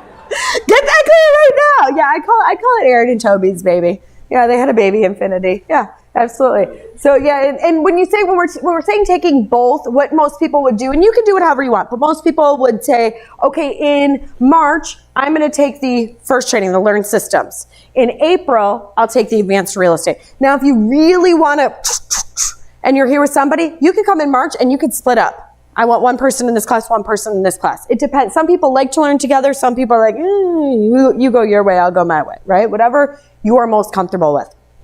And other information, again, we'll circle back to it. I do want to jump back into some of this training and talk about distressed real estate really quickly. And then I'll give you guys the opportunity of taking advantage of everything. So with distressed real estate, there's different areas. There's foreclosures, short sales, auctions, and note purchases. Because of timing, I'm going to go pretty quickly. We're going to talk about foreclosures and short sales. And by the way, for those of you on live stream, if you do have any questions about any of the trainings, just go to ask Valerie or Jessica, and they're on to answer any questions for you. First off, with foreclosures, stop calling them foreclosures. Call them foreclosures. You're kind of letting everybody in the world know that you've never done one. Because that's just not what we call them in the real estate world, especially if you talk to bankers. If you say to a banker, how many foreclosures do you have? They might have a conversation with you, but you're going to get a lot further with them if you talk to them about their REOs. It means the same thing. It's just their wording. REO stands for real estate owned. Banks will either call their foreclosures REOs or OREOs. OREO stands for other real estate owned. It means they took possession of that asset through a different means. So they didn't intend to buy it. They unfortunately foreclosed on the property. People ask me all the time, how do you find REOs? Well, depends on the bank. The bigger the bank, the more heavily regulated they are by the FDIC. So the larger banks, if you call them up, they're going to tell you to go right to their website. They're literally listed on the website. You just go right on there, look up bank-owned properties, and you can put in a city, put in a state, and you'll see all of their properties that are available. With small community banks, this is where the opportunity comes in. Small, mid-sized, small community banks, call them up, ask for the REO division, the OREO division, special assets division, workout group. If you're having a problem getting to the correct division, just say who handles your bank-owned properties. It's that simple. They'll get you where you need to go. Once you get to that division, just ask them to be put on their list. So what these banks do is they create a list and then they send out their properties. Every bank is different. Some banks might do it once every 6 months. Some banks do it every 2 months. Some banks do it 3 times a month. The more properties they have, the more often they do it in general. So once they send out a list, they send out a list of any property that they have taken possession of. If the property is listed, it'll have the listing agent included and their contact information. If the property is not listed, it'll have their asset manager and their contact information. If it's listed, contact the listing agent. If it's not listed, feel free to contact the asset manager. The asset manager is the employee at the bank that is handling that transaction for the bank. Now, the very first thing you should always ask for on an REO property, are you willing to finance the deal? I love seller financing. It's like my absolute go-to favorite source of financing. If they say, no, we cannot finance this property, please do not think that means that there is something wrong with the property. And I'll give you an example. When a bank gets failed, if a bank becomes a failed bank, they have all these assets on their books. FDIC comes in, they take all their assets, they have another bank handle those assets for them. And their deposit accounts, their REOs, all of that good stuff. When they do that, they require the bank that is taking over the assets that when they sell a property, they are not allowed to issue a loan on that property. And there's a long backstory as to why. If you'd like to know, feel free to come and ask me, and I'd be more than happy to explain it. So if somebody says to me, no, Nicole, we cannot finance this one, I have a very simple response to that. I say, no worries. I assume you did not originate the loan. It's a polite way of me letting them know that I know some things about real estate. Because usually they'll respond and say, you are absolutely correct. We did not originate the loan. You must be an active investor, right? Instead of trying to ask questions and figure things out, it's just a very subtle way. And it's a way to continue to get deals from them. People are very excited about foreclosures. Now, with an REO, you are buying a property. You are buying a piece of real estate. The bank is selling it. There's a lot more opportunity, in my opinion, when it comes to short sales. and I'm going to talk about all the, especially now, especially this year and next year, I can't even stress that enough. How many people know what a short sale is? Okay, I'll go over it. So essentially, let's say that a property is worth $300,000 and the bank is owed $400,000. If the seller wanted to sell that property, they would need to bring $100,000 to the closing table or ask the bank to accept the shortfall. So they're essentially saying to the bank, listen, we know, we fully understand that we owe you $400,000. However, will you accept $300,000 for our $400,000 loan? Again, asking them to accept the shortfall. That's why we call this an underwater property value. Now, here's where the opportunity comes in. How many people would agree the majority of properties in foreclosure have equity in them? It's actually a fact. Majority of properties right now in the foreclosure process have equity in them. Why don't these people just sell their properties instead of letting the bank take it over? They don't know there's equity in it. They don't know how to do it. Why else? Maybe they have nowhere to go. Yep. They have nowhere else to move to. You know, there's counties and they will include right on their website. Let's say a property goes to auction, so it becomes an REO. If the bank wins at the auction, it becomes an REO. They will include on their website, well, let me ask you this first. If a bank is owed $120,000, property sells for $200,000 at the auction, who gets the $80,000? You're right. The owner. Most people would think the bank, right? But it's actually the homeowner is legally entitled to that money. But here's what's interesting. The bank doesn't just write a check, or the courthouse doesn't just write a check. Hey, here's $80,000 we owe you. Somebody has to file a claim for that money. Very simple. Fill out one form and you get your money. You wouldn't believe. You want to do some like fun, weird thing instead of playing on Facebook? Look up any counties around where you live that include how much money people have owed to them. You will see a lot of people, hundreds of people, owed close to or over 6 figures, and they have no clue. They have no clue. They don't know that that money is actually owed to them. And there's a lot of people, and they say, well, just let the bank take it. There's so many reasons why we want to help people avoid foreclosure. So where the opportunity is coming in is Travis is going to show you, when he's teaching you marketing, exactly how to reach out to people, how to find people in pre-foreclosure, because that's number one. That's why we do foreclosure and marketing together, because it's go together very, very well. And then how to market to them and say, do you know, instead of handing a property to the bank, I can allow you to walk away with a check for $50,000. How many people would love to learn that? Yes. What do you think is one of the biggest keys in that process?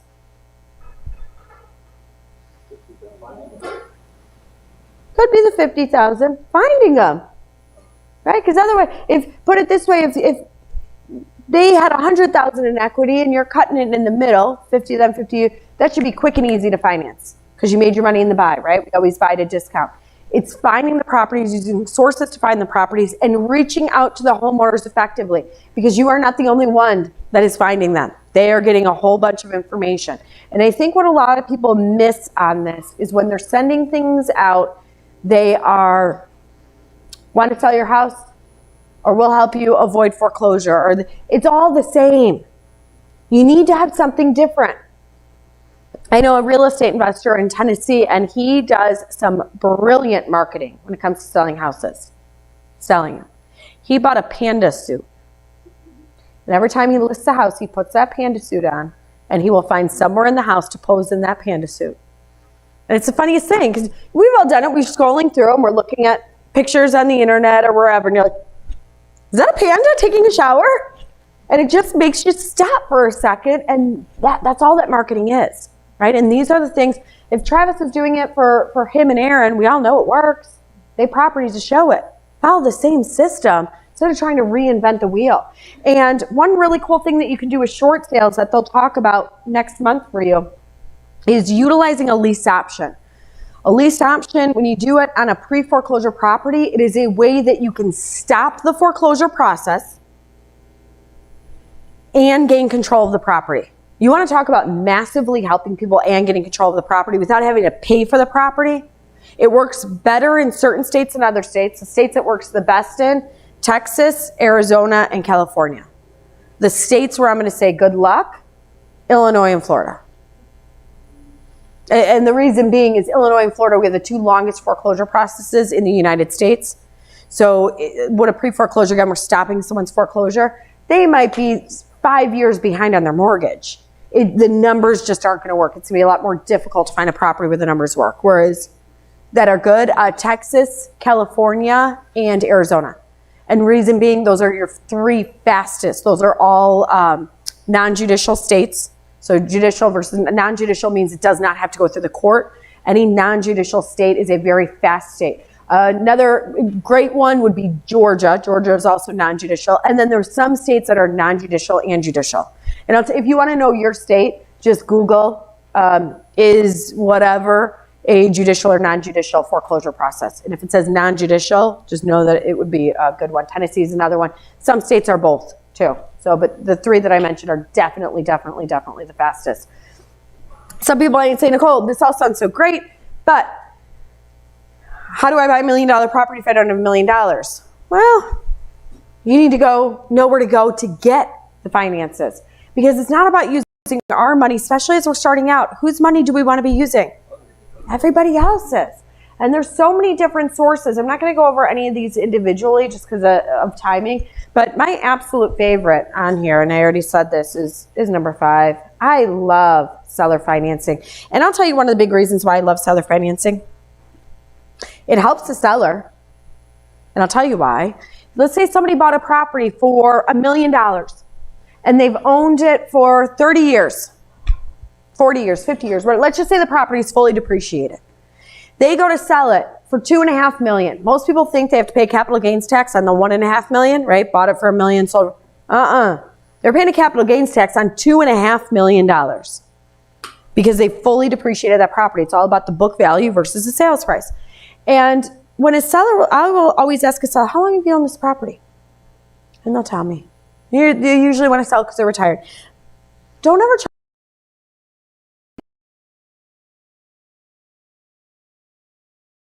They know you're a good person, right? So I'll always say to them, have you spoken to your accountant about the tax implications of selling this property and the tax advantages of offering financing? Usually people say they don't want it until you explain to them why you might want this. And then they'll call me back. You know how you asked me to finance 80%? Any chance I can finance 95%? It'll save me so much in taxes, because what it's doing correctly, instead of having to pay on $2.5 million, they're only having to pay on what they're actually collecting. So you see how it's putting them in a much lower tax bracket. Talk about having deductions going against that, potentially not having taxes. It's a really, really, really smart thing. The other reason why I absolutely love seller financing, if a seller says to me, because I may go to a bank and get 80% from the bank and ask the seller to kick in 10%, right? Mix and match these. If a seller says to me, Nicole, I can't finance it. Okay, why? If it's because they're buying another property. If they give me an answer that's, well, I just don't want to, I'm going to now question the financials that they gave me. Because if they say to me, how do we know you can pay me? You know what my response is? Only you know if I could pay you. If the numbers you just showed me are true and accurate, I have no problem paying you. If these numbers aren't really what everybody's paying, maybe I can't. You see how I just use that to confirm information? If they're still extremely adamant, I'm not asking them to finance 100%. It might be 5, 10%. I want to know, and it's going to be based off of their reaction on if those numbers are accurate or not. So it's a really, really cool little trick that helps you with that. Keep in mind, there's always a solution. If you're serious about being in real estate, there's a strategy for you. And maybe you say, well, I really want this passive income, but my goodness, that seems like too much for me right now. We need to figure out what your staircase looks like. Maybe you start out wholesaling. Maybe you do some flips. You do some active income. And then you get into cash flow. whether it's mobile homes, whether it's single family, whether it's my baby, which is commercial, right? Whatever your path is going to be, everybody's path is going to be different. It's depending on where you are financially, where you are on your passion for real estate, what your timetable looks like. Everybody's going to be very different, but spend some time with yourself, and if you are here with somebody else, on together what your path looks like. And I'll tell you this, your path is going to change over time. That's fine. You know, when I started investing in real estate, I did not believe in cash flow. I didn't. Truly, think of the concept of this. You can buy a property with no money down or little money down, and it's going to pay you every single month. If that's true, why doesn't everybody do it? Right? I'll tell you why I started investing in real estate. 21 years old, if I could buy a property with a 30-year mortgage and keep buying properties, I'll be in my 50s, they'll be all paid off, that's my retirement. That was why I started investing in real estate. And I bought my first property and it cash flowed. I was like, look at me, all lucky. Hey, that was cool. Bought my second property, guess what? It cash flowed. Lightning just struck. My third one. It wasn't until my fourth property that cash flowed where I'm like, this is legit.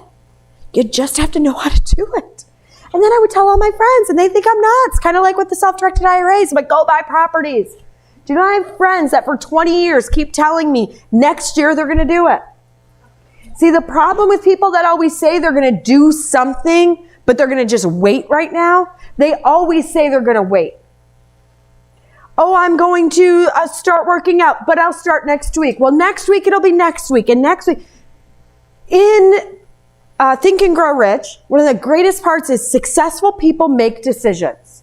You want to be a successful person? You want to be a real estate investor? You can't look at a property and say, I'll let you know next week, especially not in this market. Property's gone. You want to go be at an auction and bid?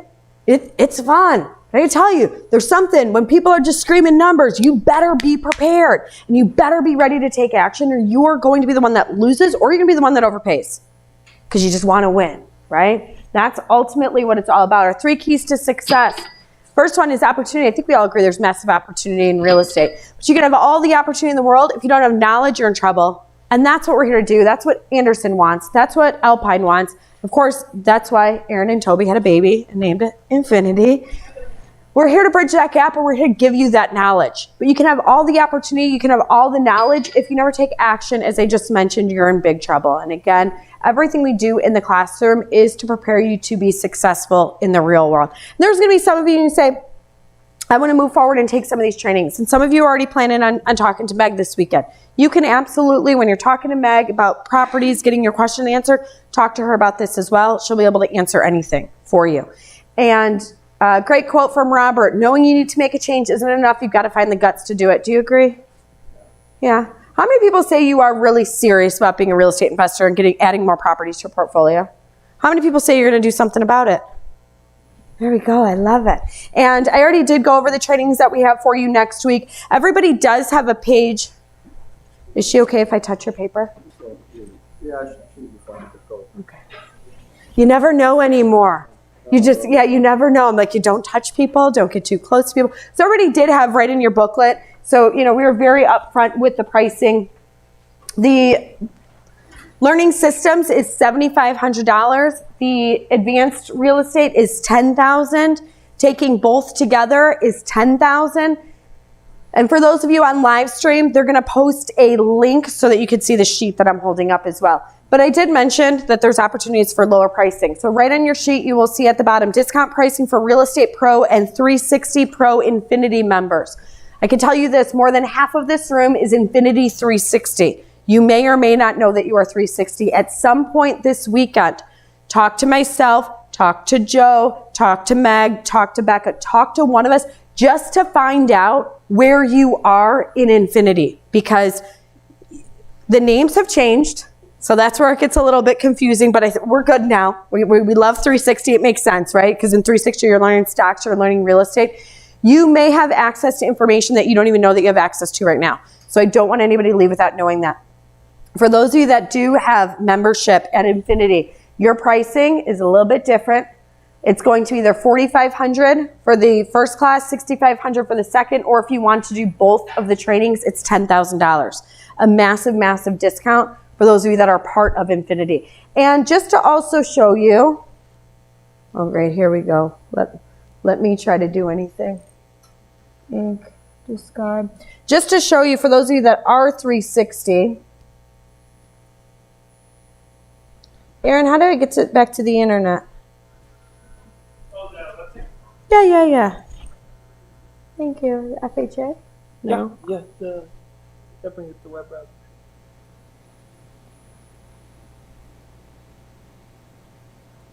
What isn't that? Oh, but then it's up there. Okay, gotcha. Got it. I was like, this doesn't make sense. So for those of you that are 360, I just want to give you a really quick glance. I know that Aaron did jump on here as well. Here's what I really love about this website.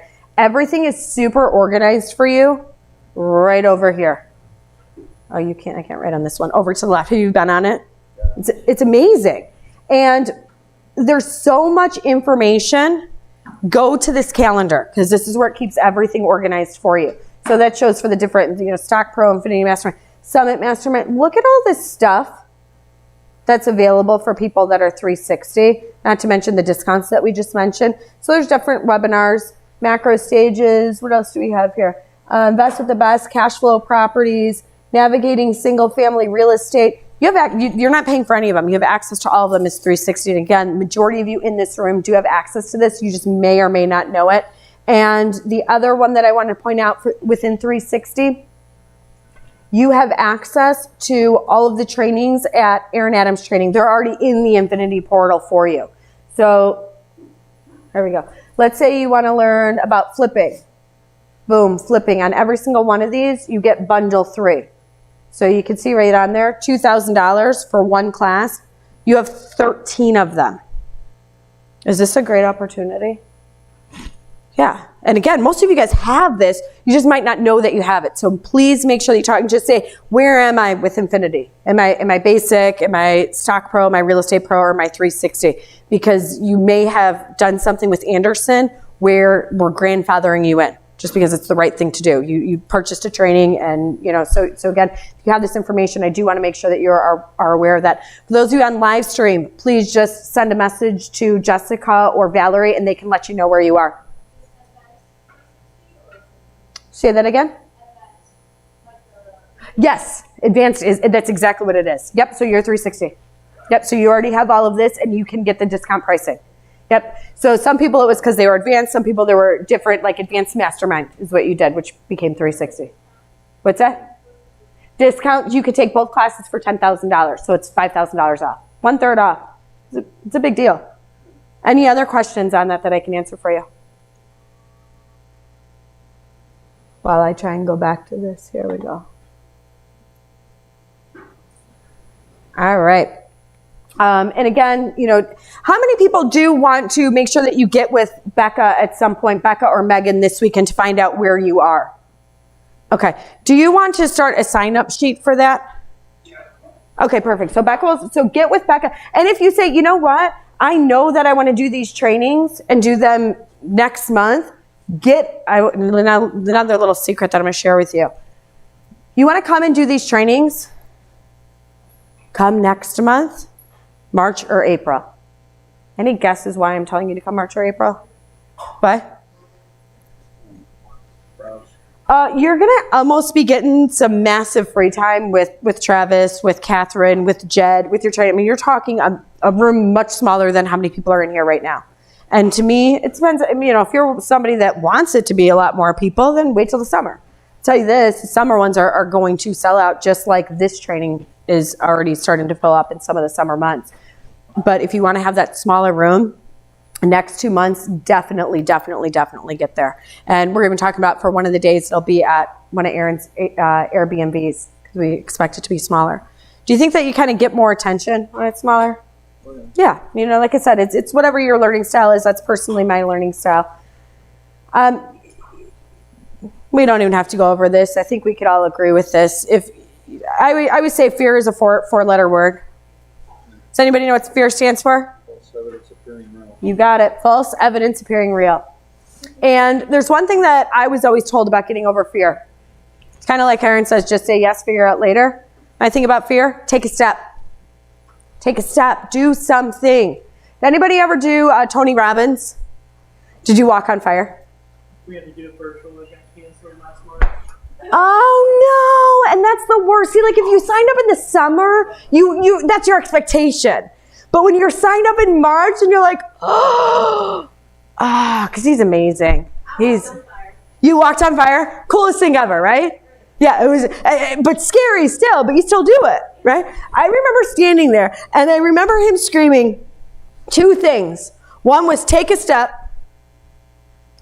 You know, and then the other one is, if you think you're going to get burned, what's going to happen? You're going to get burned. Same thing in real estate. If you go into it and you say, I'm going to lose all my money, guess what? You're going to lose all your money. So that's the way our mind works. That everything works. If you go into it and say, I'm going to educate myself. I'm going to do this the right way. I'm not going to have regrets. If you talk to somebody on their deathbed, I don't care if they're in their 40s, 50s, 60s, 70s, 80s, or if they're blessed enough to live over 100. People never talk about regrets of anything they did. What regrets do they talk about? They didn't do. Oh, if I could go back in time, I would have bought this stock. I would have spent more time with this person. I would have forgiven this person. So we always talk about, we always have regrets of things we don't do. Don't live your life like that. Whether it's investing in real estate, whether it's your loved ones, right? Every time I make a decision, I always say, which way am I going to regret? And it kind of helps me to make that decision. Think of where you want to be at the age of 65. 45% of people depend on their family. 28% rely on the government. That number is going to dwindle. Our government's in trouble. It's just the reality of it. You understand that right now, what's the exact number? Aaron, you'll know this. Is it 22% of money in circulation right now has been printed in the last year? Does that sound right? 22% of money in circulation right now was just printed. You know what that does to all the money, right? Devalues it. How do we overcome that? What should we be investing in? Hard assets. Yep. Because your hard assets. Yep. Yeah, there you go. Yeah, absolutely. 22% are still working. I want to work hard my entire life to have to still be working, which should be the best years of my life. 4% are meeting the basic needs. 1% are financially free. Make a decision. Make a commitment to yourself that you will be a part of that 1%. But it doesn't just happen. And you can't work hard into the 1%. You invest into the 1%. You look at, there's something that Toby does, and maybe some of you have seen it, and I just find it fascinating every single time, so feel free to tell me if you've seen it. But he talks about compounding interest. Has anyone ever seen this? And then he'll cross it out, and he'll say, let's look at Warren Buffett. And one thing he always says is, the reason why we wouldn't have known who Warren Buffett was if he had died 20 years sooner. Warren Buffett was in his 30s when he made his first $1 million. One of the wealthiest individuals in the world. He was in his, and someone feel free to correct me on this, I believe his 50s when he became a billionaire. And now he's worth hundreds of billions of dollars because he compounded money. He didn't give his time to become a billionaire, is my point. Trading your time is not going to get you to the 1%. Just not. Money can work hard for you than you could ever work for it. But if you want to be a part of the 1%, you need to start thinking the way the 1% think. You need to do what the 1% does. And what do? We invest in ourselves. We get knowledge. We get educated. We have the right mindset. So those books I read earlier, if you've never heard of some of them, invest. I think Rich Dad Poor Dad, you can get for like $6 right now on Amazon. Invest $6 in yourself. It'll be a great investment in yourself. And never stop educating yourself. I strongly believe the moment we decide to stop educating ourselves is the same moment we decide to stop improving. Do you guys agree with that? Yeah, definitely. And, again, think of where it is you want to be in retirement. That left picture does not look so fun at all, right? Come be on a beach or retire here. Beautiful Indianapolis.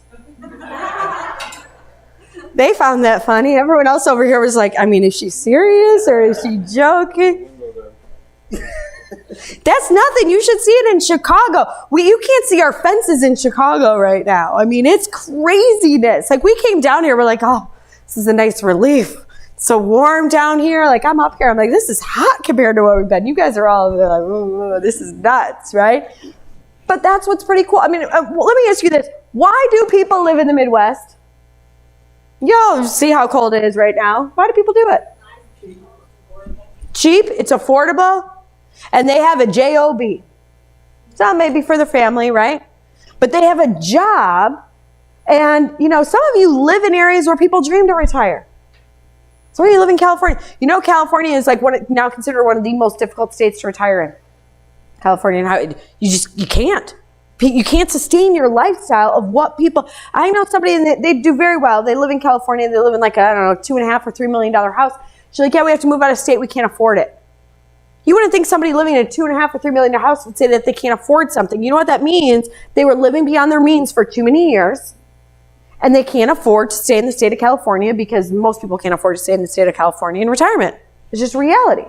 So what's the solution if somebody really wants to stay there? They need more assets that are bringing in cash flow to pay for that lifestyle. It really, truly is that simple. And I know it's like, oh, she makes it sound like, oh, it's so easy. Take it. How do you eat an elephant?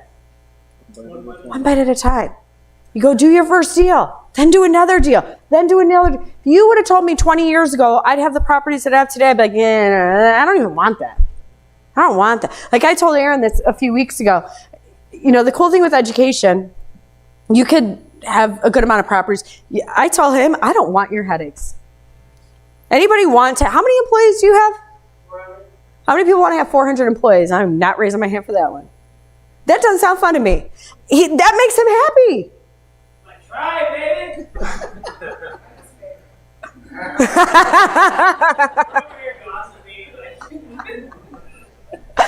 I mean, but you do what makes you happy.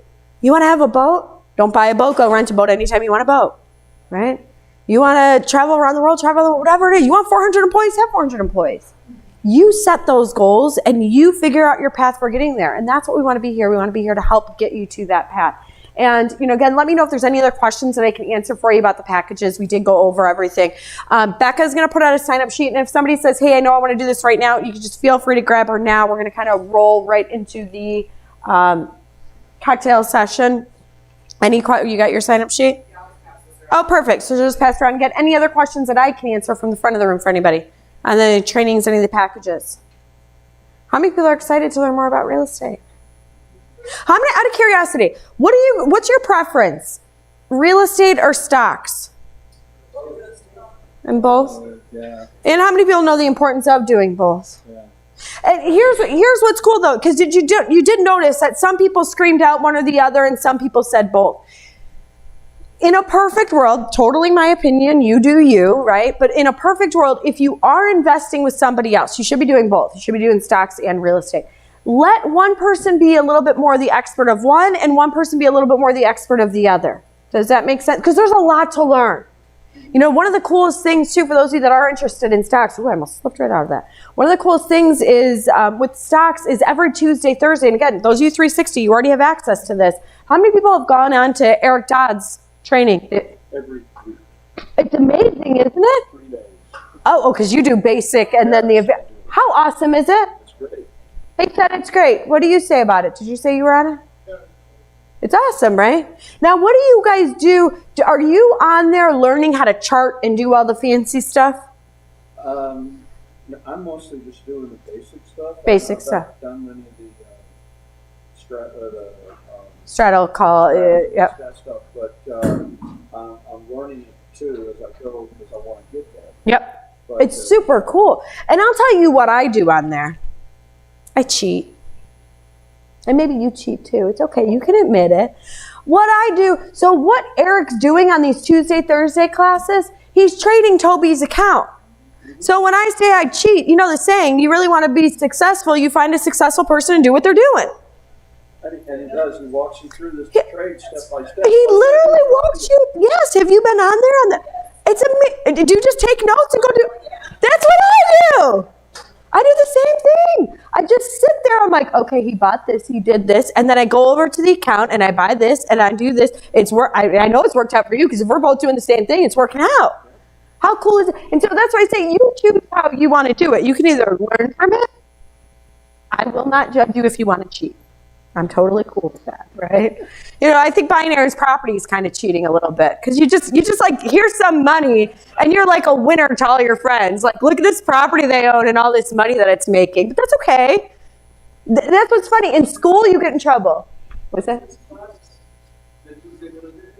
Tuesday, Thursday. It's Eric Dodds is one of the trainers for Infinity, and he's training on the stock market. It's Tuesday, Thursday. Oh, Wednesday is basic. Yeah, I was doing the Tuesday, Thursday. Yeah, 9:30 to 11:30 Central Time. So adjust your time. Talk to Becca about it. She'll show you exactly how to get onto it. It's on the calendar. Yep. Just click on the link. Here, yep. That calendar they showed you, just right on there. You click right on it. It takes you right there.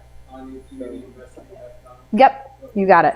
Yep, but some people already have it in their memberships. The majority of you do. Some of you may not have it in your memberships, but Becca, when you talk to Becca and Meg, they can get you hooked up so that you have access to that as well, because it's awesome. It really, really is.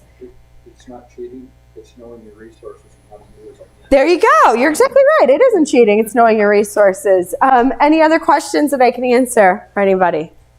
How many people are excited to have a drink? Sure. Aaron, do you want to finish up or anything else? You're good? For those of you that want to shuttle back to those down in the back, that's great. You can hang out here. We can start breaking and meeting. Any questions, pull me around for a bit. But thank you, Nicole. Thank you.